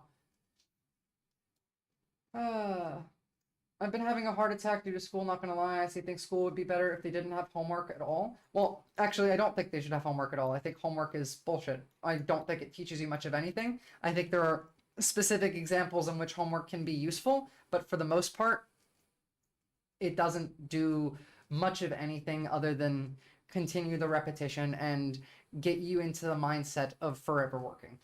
Museums are tourist attractions now. Books are much better. This is true, but, like, I would like us to spend more time out in town. Go to a museum. They're generally even free sometimes. Go to an art museum. Go look around. Leave your phone in your car, in your bag, somewhere. Just go exist in reality. Exist around art. Of just yourself. Nothing with you. Go alone. Don't even bring a friend. Feel the, like, emotion that people put into the art. I was hit by my parents and now I'm deathly scared of them. I'm sorry to hear that, Art. It is pretty common, though. It's pretty fucking common. My parents wouldn't hit me, but I had a grandparent who would try and pour hot sauce in my mouth whenever I would cuss, which didn't exactly work out the way she planned, considering I will just, like, take a shot of Tabasco sauce sometimes. And sometimes, like, it's the middle of the day, and I'm not hungry, but I'd like to taste something. I might just, like, take a little sip of hot sauce. That might be a result of me being punished for swearing as a child. Who knows? Kids pick up everything. It's terrifying, the idea of being a parent, because literally everything you do can traumatize your child. But, I don't know, parents need to try harder. You should need to, like, go to class before you can...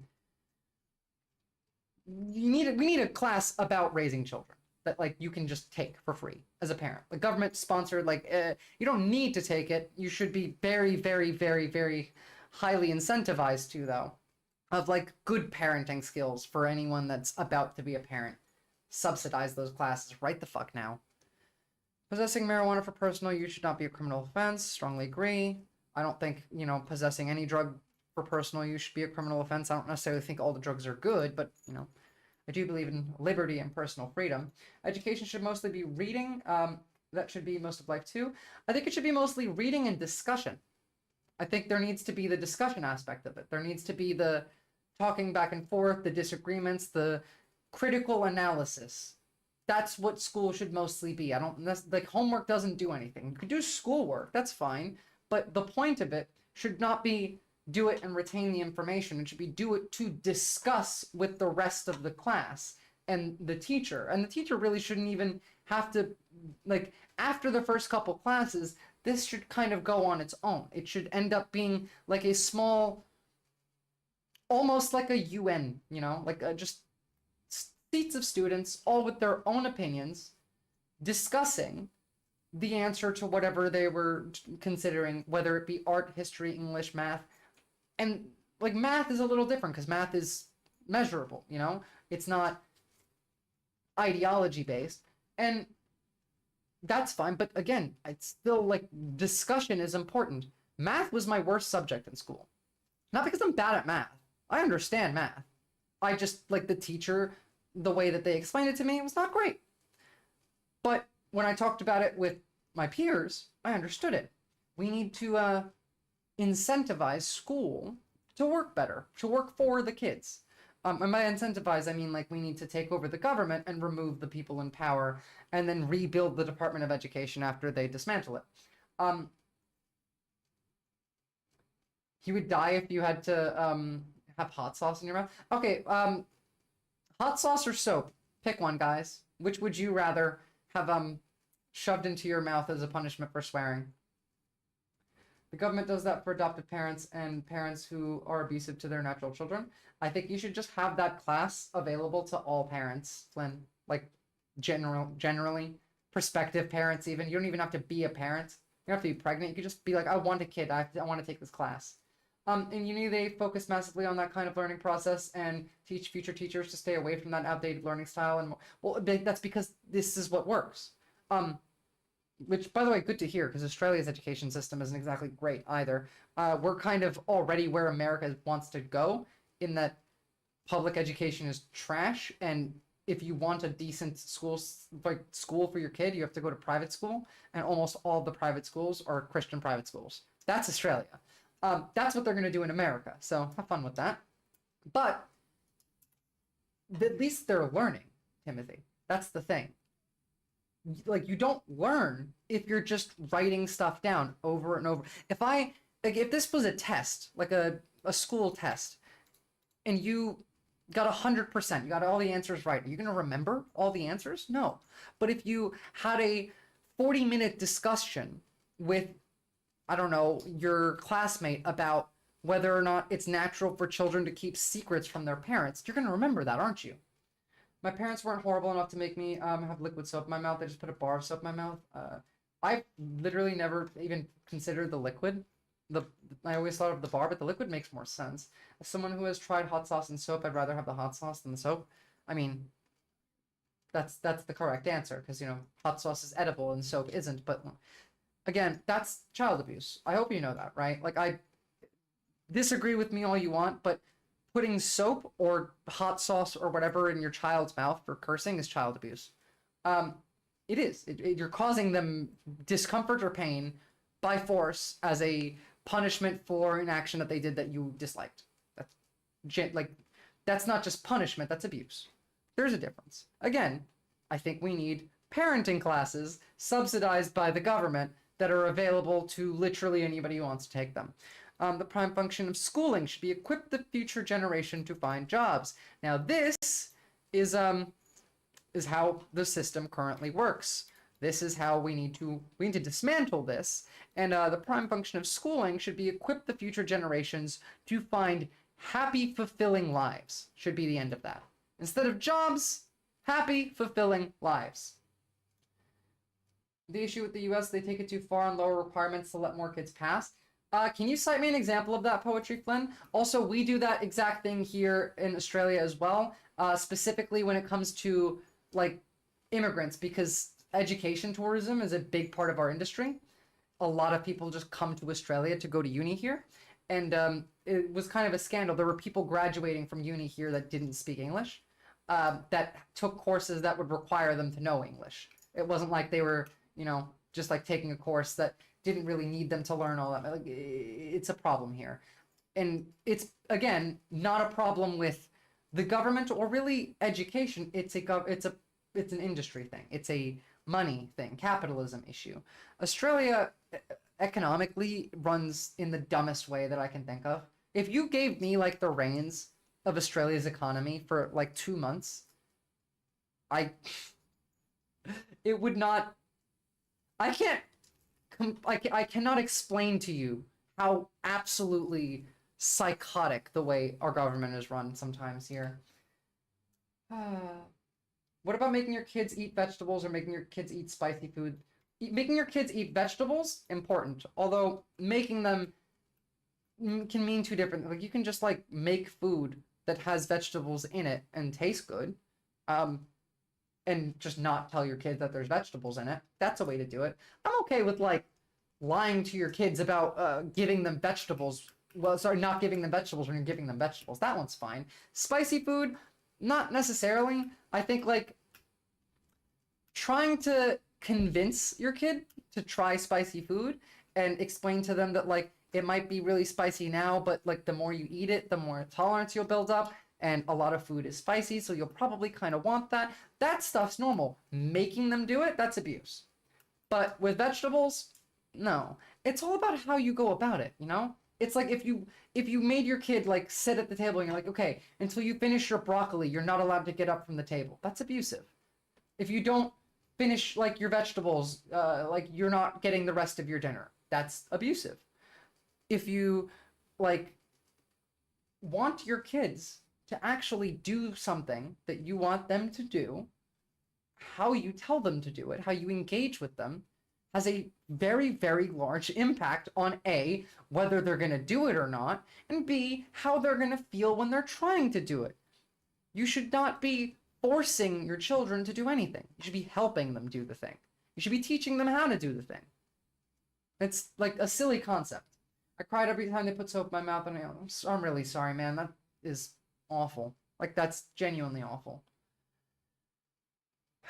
People with serious inheritable disabilities should not be allowed to reproduce. That's very eugenicist. Like, the idea behind this is that it's a strain on the, like, economy of everyone else. And, okay, sure, I'm willing to strain that economy for these people to be able to have healthy, happy, fulfilling lives. I'll pay more money for their healthcare. Like, again, I have... depends on even what you consider a serious inheritable disability. Like ADHD is serious, it's a disability, and it's inheritable. I think 90% likelihood of genetic heritability of ADHD. Does this mean that people with ADHD should not be allowed to reproduce? Because it could, depending on who's writing the definition here. What if you said, this is dinner, I'm not making anything else. If you want to eat, you're going to eat this because I can't afford to make anything else. You can say that in a way of like, all right, this is dinner. I'm not making anything else. We can't, it's not I can't. You have to we. We don't have the money for other food. I don't like, if you don't like it, maybe we can add something to it. Here's some like the spice cabinet. You can smell some of these. Would this make it better? Maybe some salt. Do you want some sauce on it, some cheese on it? Like, again, work with your kid. Don't tell them to do a thing. Work with them to solve and make us like find a solution to the actual issue, which is the issue isn't the kid doesn't want to eat. It's the kid doesn't like the taste or doesn't like the flavor or texture of that food. You can fix those things without making new food by adding whatever to it. Again, like spices, sauces, cheese. For example, French fries, chips. Kind of shit when they're reheated, right? if you get like fries and from McDonald's and you eat like half of them and you leave the rest, they're pretty shit if you put them in the microwave and reheat them the next day. However, they're less shit if you put them in the microwave, cover them in chicken salt, and then put cheese on them. Then they're more edible. It makes it taste better. The thing that didn't taste good is now edible. Do that with your kid. It's actually a consequence of Common Core, which I believe came after you were in school. The federal Congress passed the No Child Left Behind Act that was supposed to help minorities pass more. Yep, it actually did literally the opposite. Was states just lower the requirement to graduate. Public schools in the U.S. use this to raise rates to the point where kids can now pass at 60%. That actually makes sense. In fact, that's probably how I passed sophomore year, because, again, I was a truant. I didn't like showing up to school, and I should not have passed sophomore year by any rights. Not because I, like, couldn't, but because I didn't show up and do the work. But they still made me a junior. I wouldn't have passed junior year either, but, you know, I got a GED, then went to college. Again, like, that's the thing. School's not for everybody, but you should still have to go, and your parents should be able to, like, I like the idea of a GED at 16. Like, if you're 16 and you're able to leave school and you want to go to do something early, go to college, start a job, do a trade, travel, do research, whatever the hell you want to do, that's fine. You should at least have to go to school for a bit, though. At least a little bit. Well, also, you're 17. That's why you're not ready to be a dad yet, Art. Are you kidding me? Progression meaning outcomes of children improving. Well, yes, that's the thing. We want children to improve. We want better outcomes. And you see my point here in that, like, there is a use to these surveys other than what we use them for. We usually just, like, look at the results and assign someone to somewhere in the quadrant that we're going to get. But the use factor here is really just the discussion while taking it. This is what they should be doing in school. Every kid should have to do this exact thing at least once in school, in their class, and talk about it with their classmates, what we're doing right now. Most important thing for children to learn is to accept discipline. Strongly agree. Oh, sorry, disagree. This is just straight up, like, controlling children. Fuck that. Why, like, discipline is not a thing that you should ignore. Discipline is important. It is not the most important thing for children to learn. The most important thing, I'm not sure you can assign something with that level of importance, but if I had to, it would be empathy. There are no savage or civilized people. There's only different cultures. Agree. Though, actually, we're kind of savages. I feel like the idea of, like, the average human has of, like, a savage and a cultured person, flip that on its head, and that's what I believe. We're the savages, and people that live in, like, the middle of the Australian outback, the indigenous communities that hang around, and are of the more tribal variety, the less, like, technologically, like, not their kids aren't all on social media and shit. I think that they're more civilized than we are at this point, just because the idea of the word civilized to me implies social cooperation and empathy. I feel like civilized requires social cooperation and empathy to be part of the definition. But that's like a semantic thing, you know? That's just me picking out what I don't necessarily like about this. There is no, like, the correct answer here is agree. It's just how much you agree. Those who are able to work and refuse the opportunity should not expect society's support. No. Nope. Those who are able to work and refuse the opportunity do so for a reason. Nobody wants to just sit at home forever. Everyone will get a job. There exists a job that everyone will want to do. If this person has the ability to work and refuses to, they probably got some, like, issues that they're trying to work out, whether it's mental health, whether it's physical health, whether it's stress, anxiety, depression, whatever it is. They'll get to work eventually. You should take care of them in the meantime so that they can get to work eventually. It's the same concept of, like, the idiocy of us not just, like, giving homeless people free houses and money when we have, like, more empty houses than homeless people. And we know, based on studies, that giving homeless people housing and money makes the government money. Doesn't cost anything. It literally profits you in the end, like, and there was like one criteria in which it didn't produce profit for the government, but also didn't end in a loss. And that was the highest risk factor group of like those with moderate active addictions that had been homeless for 2 years or longer were the only ones that didn't produce profit when the government gave them money. We never did the housing bit. We know the housing bit also works from other countries, but actually I think this study wasn't done in America either. This was like a Norwegian study. Regardless of it, we know giving homeless people food and money and shelter will get them back to like a state in which they are stable and consistent and feel like they can do things, and then they'll go get a job, and then they'll contribute to like society, the economy. You'll make the money back that you paid for this because they're going to get a job and pay taxes. When you're troubled, it's better not to think about it, but to keep busy with more cheerful things. It depends. Now, for this answer, this is actually going to be one of the more nuanced answers here.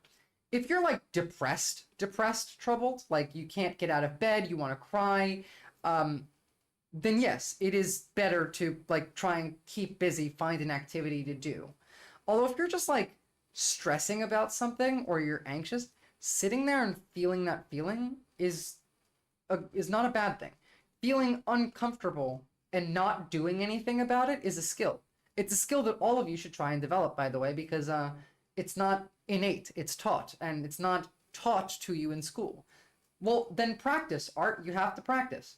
It literally is one of the most important things that you can learn, is how to feel uncomfortable and not do anything about it. You have to sit in the feeling, and it'll come in waves. This is what they teach you in therapy. I mean, I went to therapy, is just feel the feelings, feel them rise in intensity and drop down, rise in intensity and drop down. Just ride the wave until it's over, until it dissipates. It's not going to stay in your mind forever. But if you push it away instead of allowing it to run its course, then you're going to have to deal with more of it. So, not to say that like you can just snap your fingers and do this. In fact, likely you'll forget about this anyway. But the idea is to keep telling you, all of you, how to do this. And one day, one day, one of you is going to be in a situation where you're uncomfortable and you're going to remember, maybe I should give it a go this time. And you'll give it a go. And maybe you won't be successful. Maybe you'll be partially successful. Maybe it'll work great. And then you'll do it again and again and again. And that's how it develops. You can't remember to do things in a moment of stress that you haven't taught yourself to do. So thinking about it outside that stressful, uncomfortable moment will lead to a higher likelihood of, in that moment, it popping up in your brain of like, okay, here's what I can do. It's the same thing as coping skills for like alcoholics that think of alcohol and now they want to drink. They can either go drink or they can sit in that discomfort for however long it takes until the urge goes away and then go do something else. This is like a concept that touches on pretty much everything. So I'm not kidding. Learn how to become uncomfortable and to sit with it until it goes away. Not to say that everything should be dealt this way, but that ability is important, especially with interpersonal things. In a relationship, for example, if you don't have the ability to feel uncomfortable without doing something about it, your relationship is doomed to fail. You will eventually be reactionary with your partner, and or your partner will be reactionary with you, one or the other. You need this ability. Give me a second. Where is the fan remote? It's way too hot in this room. I need to buy an air conditioner or something for here. Or like another fan for behind me. A big one. So, I'm going to put agree, but really my answer here is neutral. It depends on the context. First-generation immigrants can never be fully integrated into their new country. I disagree. You see this all the time, especially in America, especially where I grew up. There was a lot of first-generation Turkish immigrants in my community. And, like, yes, some of them have trouble, like, learning the language, but almost all of them had fully integrated into American culture. They had no issues with that. What's good for the most successful corporation is always ultimately good for all of us. Strongly disagree. Dropped 2 JREG, pronounced Dreg, videos in the suggested channel of your Discord. Thanks. I'll have a look at those later, and I'll let you know what I think. No broadcasting institution, however independent its content, should receive public funding. I disagree. I think we've talked about this before. I think we do need publicly funded media. I just don't think it should be state media. There is a way to publicly fund news media without the state having control over what the news media is airing. The way that this could be done is by creating an intermediary, whereas the state gives money to the middleman group, and then that middleman group gives the money to the broadcasting organizations, whereas there is literal laws in place that prevent the state from even engaging with these organizations outside of specific you need experts to sit there and work out possible loopholes and kinks. This is how laws are written, that's why bills are 1,000+ pages. There are ways of doing this that do work. What if you're dealing with both anxiety and depression at the same time? It's still the same thing. You just have to learn how to feel the feelings. And your anxiety and your depression at the same time, if you're getting full feelings from both, speaking from experience, you can kind of make them cancel each other out if you gaslight yourself a little bit, in that use the logic of your depression to cancel out your anxiety, and use the logic of your anxiety to cancel out your depression, in that nothing that I'm worried about is possible and it doesn't even really matter anyway, versus well, actually everything is possible, we can change this, we don't need to be depressed, we can make every difference in the world, and just constantly go back and forth. You don't need to be right with the self-talk. It's how you talk to yourself. We know for a fact, for example, that how we talk about things impacts how our brain responds to them. If we're talking about hierarchy, for example, if we're talking about class, when I say the word bourgeoisie, the parts of your brain light up that signal elevation, genuinely 4-dimensional elevation. We think about words in the context of how we use them. So by calling something upper class, our brain is now analyzing that word as a high up figure. We now think of them as literally up high. And this exists in literally everything. The way you talk to yourself matters. This is why I keep saying, be nice to yourself, but not even just be nice to yourself. Be objectively over the top nice to yourself in a way that is almost laughable, comical, even a little cringe. Because not only does it stop you from self-deprecating, which continues to make the problem worse, but B, is funny generally, depending on if the joke lands, but usually those jokes are funny. They're also much more funny than self-deprecating ones. And you're developing some associations with what you're saying. You believe in yourself more. Your confidence goes up because you say it, not because it's true. It becomes true because you said it, and because fake it till you make it does actually work in this case. If you pretend and you tell yourself that this is true, then you'll believe it's true. It's kind of like how the right believes in things that aren't real. It's because they tell themselves it isn't real. I mean, not in my chat. I don't need to hear about that, but I suppose it is better than self-deprecating. Our civil liberties are being extensively curbed in the name of counterterrorism. Strongly agree. A significant advantage of the one-party state is avoids all arguments in the delay in the process of... Okay, look, this is true. I don't like it, but it is factually true that a significant advantage of a one-party state is that it avoids all the arguments that delay progress in a democratic political system. I don't want a one-party system. I like democratic political systems, but yes, an advantage is that they do avoid arguments that delay. Although the electronic age makes official surveillance easier, only wrongdoers need to be worried. Hell no. Death penalty should be an option for the most serious crimes. I am against the death penalty, just overall. But there are some people that are just too dangerous to keep, like, even in a I don't know, a prison cell in Alcatraz, like on an island in the middle of a bay that no one can swim off of. It's risky. There are, like, not many of them, but a few. I think it leads less to intelligent decision making. Proper debate over a policy can point out flaws and lead. Well, yes, I agree. I agree entirely. I just in the context that it's written, to me, it reads more like it's just whether or not, like, the delay happens. It's the speed of the decision making rather than the quality of it, which is why it's factually correct. If we're talking about quality, then no, obviously not. In a civilized society, one must always have people to be obeyed and people below to command. Nope, that's not a civilized society in my perspective. Abstract art that doesn't represent anything should be considered a goal. Nope, abstract art represents everything. Literally. Like, pay attention and make your own... Like, art is not supposed to be viewed definitely. There is no definition for the right way to look at the Mona Lisa. It is based on your emotional, like, reaction to it and how you use that to analyze the content that you're looking at.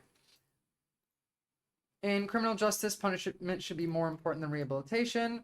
Again, we don't really even need punishment in criminal justice. Just rehabilitation or detainment is probably the two that I would like to have. No punishment, just detainment or rehabilitation. It's a waste of time to try and rehabilitate criminals. Nope. Business person and the manufacturer more important than the writer and the artist? God, no. Mothers may have careers, but their first duty is to be homemakers? God, no. Almost all politicians promise economic growth, but we should heed the warnings of climate science and that growth is detrimental to our efforts to curb global warming. Very true. Make peace with the establishment is an important aspect of maturity. Nope, that is an important aspect of brainwashing. You need to be able to, like, have civility and make some sort of peace with the establishment, as in, like, I can talk to an establishment Democrat without losing my shit. Doesn't mean I'm gonna, like, agree with them. I voted for Kamala Harris, you know, that is the extent that this goes to, and anything past that is not useful. Astrology can accurately explain many things. No. You can't be moral without being religious? Nope. Charity is better than Social Security. Jesus Christ. Some people are naturally unlucky. I don't know if I believe in luck. I don't necessarily believe that people are born innately, naturally anything. More just like an empty slate with some predispositions. But no, I don't believe this. But I don't know if I believe in luck. Because luck could be a measurable thing. I just would not discover. I don't know. Academics would disagree with the luck bit, or...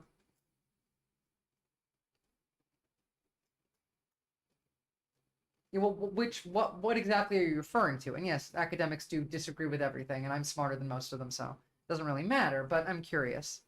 And also, Jesus Christ, hell no. Stay away from... Keep religion away from school.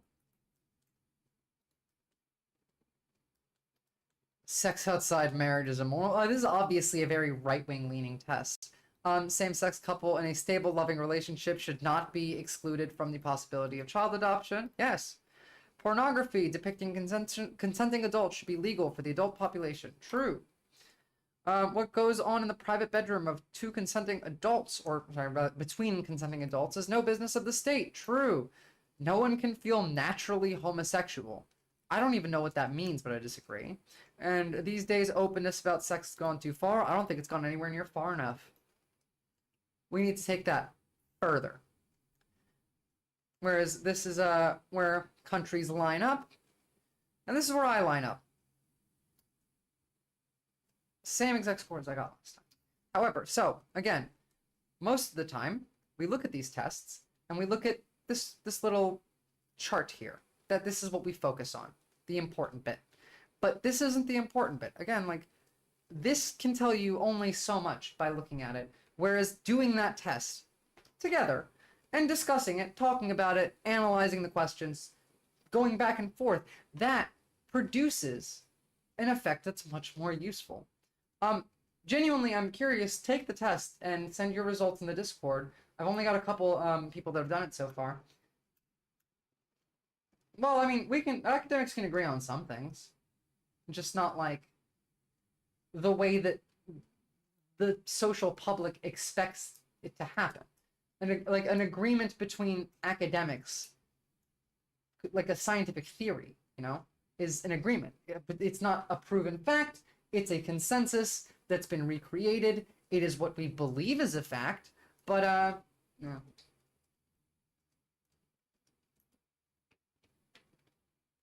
Okay. Yeah, fair enough. All right. Well, that's about it for today, guys. Thanks for tuning in. I'll let you know about tomorrow. We'll see how I feel because I'm exhausted and I still have stuff to do today, but I'll definitely be back on Wednesday. And we're either going to do Capital that day or news. You guys can take a vote on that day. It depends on, I guess, how much news there is to cover. But for the time being, we are still in the pre-Trump taking like control stages. So there's not too much based in like this is currently happening that we need to cover domestically, other than just like the picks and our expectations of what we're going to see from them. But I wouldn't keep your expectations all that close to the front of your mind because they're infighting. They keep changing their own opinions. They can't agree. The different factions on the right, as I said they would, are having trouble coming to an agreement on what is the best course of option. The best course of action that is useful for all of them. So we'll see.